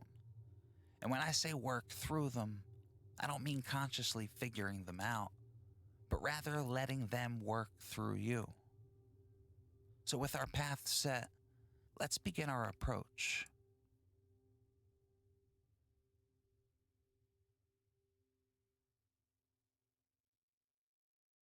For it is the function of consciousness not only to recognize and assimilate the external world through the gateway of the senses, but to translate into visible reality the world within us. A high regard for the unconscious psyche as a source of knowledge is not nearly such a delusion as our Western rationalism likes to suppose. We are inclined to assume that in the last resort, all knowledge comes from without. Yet today, we know for certain that the unconscious has contents which would bring an immeasurable increase of knowledge if they could only be made conscious. We begin with respect for the depths. It would be an injustice to the unconscious to just flash up these runes and provide mere opinions to their meaning. It is equally unjust to speak about this space without grasping its symbol-making ability. It was in the introduction where I quoted the translators to the Black Books, remarking these runes have no known connection to anything recorded in history. With this fact, we see the unconscious speaking on its own terms, that is, symbolically. Take the symbols too literally, and you've trapped yourself. Ignore them, and you risk the unpleasant experience of witnessing its expression without. As Jung says, the psychological rule says that when an inner situation is not made conscious, it happens outside as fate. That is to say, when the individual remains undivided and does not become conscious of his inner opposite, the world must perforce act out the conflict and be torn into opposing halves. Just as it does in a dream, the unconscious uses a medium to convey its message, and that medium is symbolic. Jung says that the psychological mechanism which transforms energy is the symbol, transferring, say, a potential latent unconscious energy into a form that can be experienced in conscious awareness. This symbol, the form, the medium, comes in all different modes of expression. Words are symbols, dreams are symbols, and so are specific shapes like runes. And while it's not a dream which these runes came through Jung, rather his active imagination, it is all the same process of transference, of intercommunion. It is said runes are the oldest scripted signs of the ancient Germans, and the word rune means secret in High Middle German. While these runes are not related to the ancient Germans, or hieroglyphs from Egypt, or cuneiform pictographs from Mesopotamia, or Chinese ideograms, they are not to be thrown aside as some hallucination.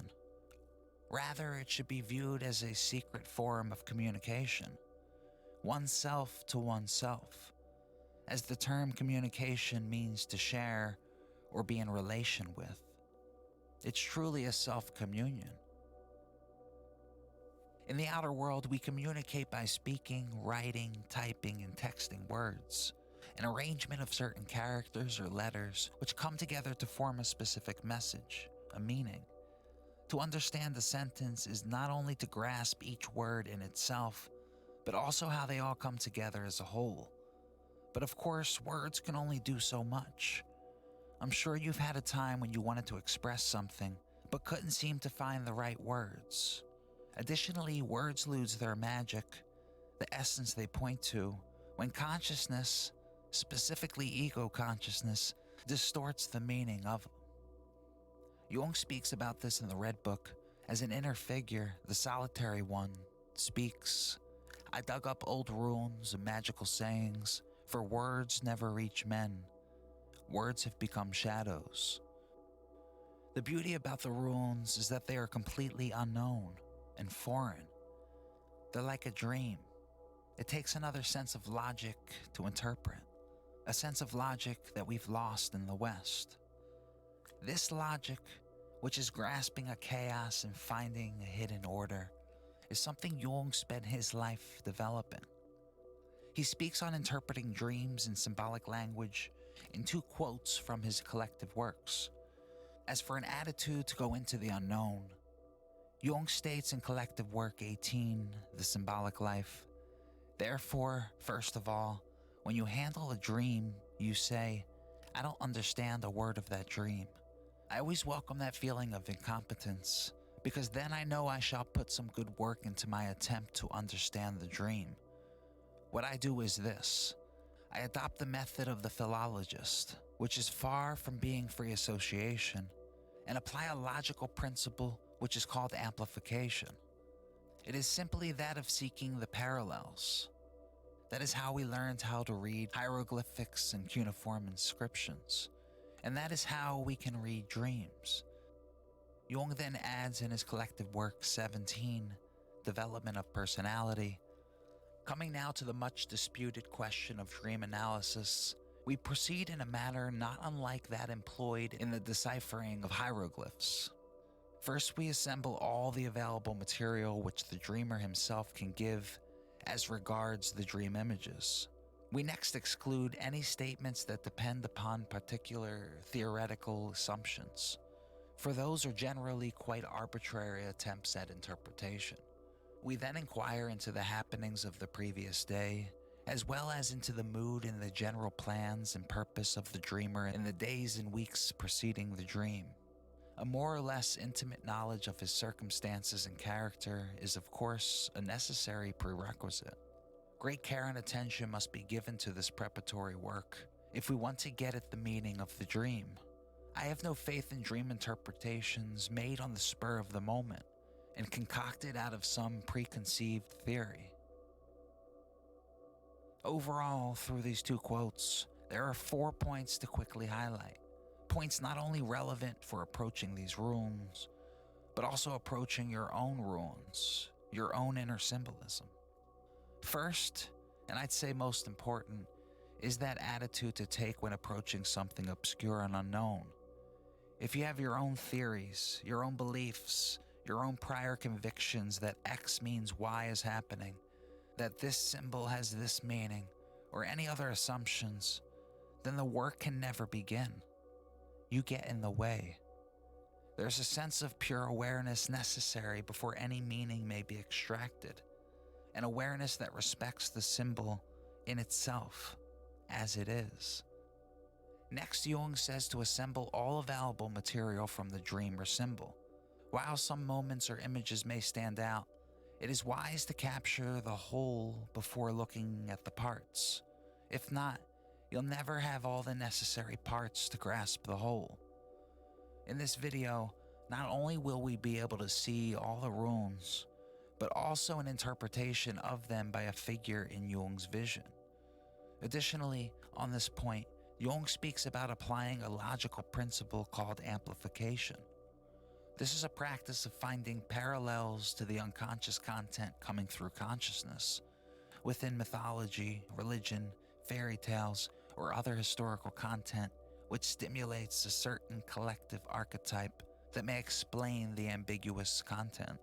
Jung writes in Psychology and Alchemy, this is why, in analytical psychology, we resort to amplification in the interpretation of dreams.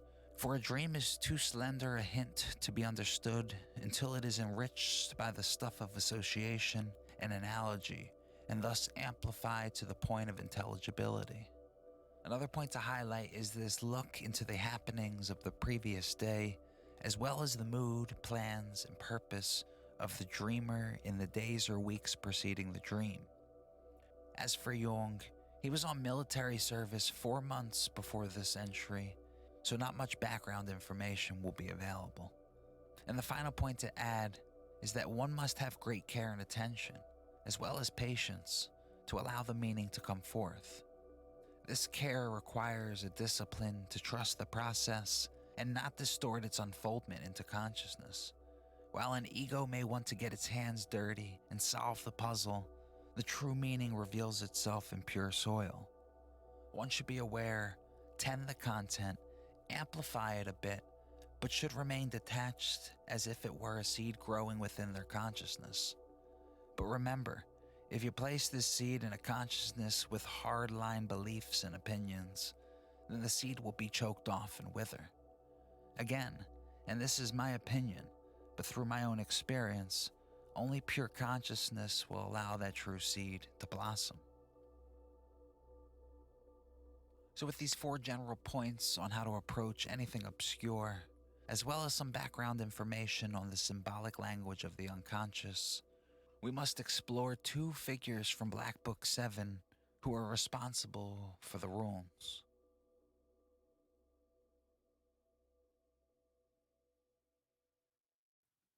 Philemon and other figures of my fantasies brought home to me the critical insight that there are things in the psyche which I do not produce, but which produce themselves and have their own life. The figures of the unconscious are uninformed and need man or contact with consciousness in order to obtain knowledge. Through Jung's visionary experiences, various figures arise, representing different personality forms and movements in one's unconscious mind, say the archetypes, which have provided Jung light throughout his inner journey. And while Jung's figures may not be your specific forms, it is their essence which lies within the collective of all. As I quickly discuss these 2 figures tied to the runes, keep your eye not only on their names and form, but also, and more importantly, on their essence. See if you can catch these unconscious essences or archetypes within you. The first figure to examine is Ha, the Black Magician, the interpreter of the runes. October 7th, 1917. This entry begins after Jung was on military service from June 11th to October 2nd during World War I. He begins as he speaks to his soul. My soul, offerings have been brought. Willingness is attested. Submission has taken place. Soul, I see and accept it. You have done what was required, and you will do what is still required. Go your way, without doubts. Any way that opens, according to your ability. Jung. Yet now, what was it? Someone stood at the corner at night. What does he want, and who was he? His soul responds, a darker spirit, a spirit of deception, a sorcerer of Satan, an adept of the blackest magic. Jung then asks his soul to let this darker spirit speak. Jung's soul says to Ha, the magician, "Listen, darker son of ancient earth, nephew of mother's mud, I call you. Come to the light of day." Ha comes into the light, that is Jung's consciousness, and responds, "Here I am. Surely you have not seen anyone like me. Surely I'm necessary. Philemon, my son is probably too weak. Should I help? What do you pay?" So already we have a feel for this figure. It approached as if a shadow within Jung, standing in the corner at night, and his soul says that it's a darker son of ancient earth, a spirit of deception, and an adept of the blackest magic. This all points to a rather earthly shadow side of life. Another significant point to highlight for those familiar with the Red Book is Ha himself says he's the father of Philemon. Here we see our first connection between this darker earthly figure connected with the lighter heavenly figure in Philemon. More on this connection will follow. One final point to add before continuing with Ha is the fact that Jung asks his soul to speak to him, as if Jung can't speak to it without his soul. He asks, she calls, and Ha comes through. After Jung's soul says, "You are too black, too much of midnight, too dreadfully earthy," then follows, "We don't want to be stared to death by you." She finally gets Ha to reveal some information as to why he's making his presence known to Jung. "What I want? Do you really want to know? I feel like strangling. Yes, strangling. Does that please you? I feel like strangling a man." This all leads to more information about this event. There's a footnote in which describes Jung during this episode. "I was writing in my book and suddenly saw a man standing watching over my shoulder. One of the gold dots from my book flew up and hit him in the eye.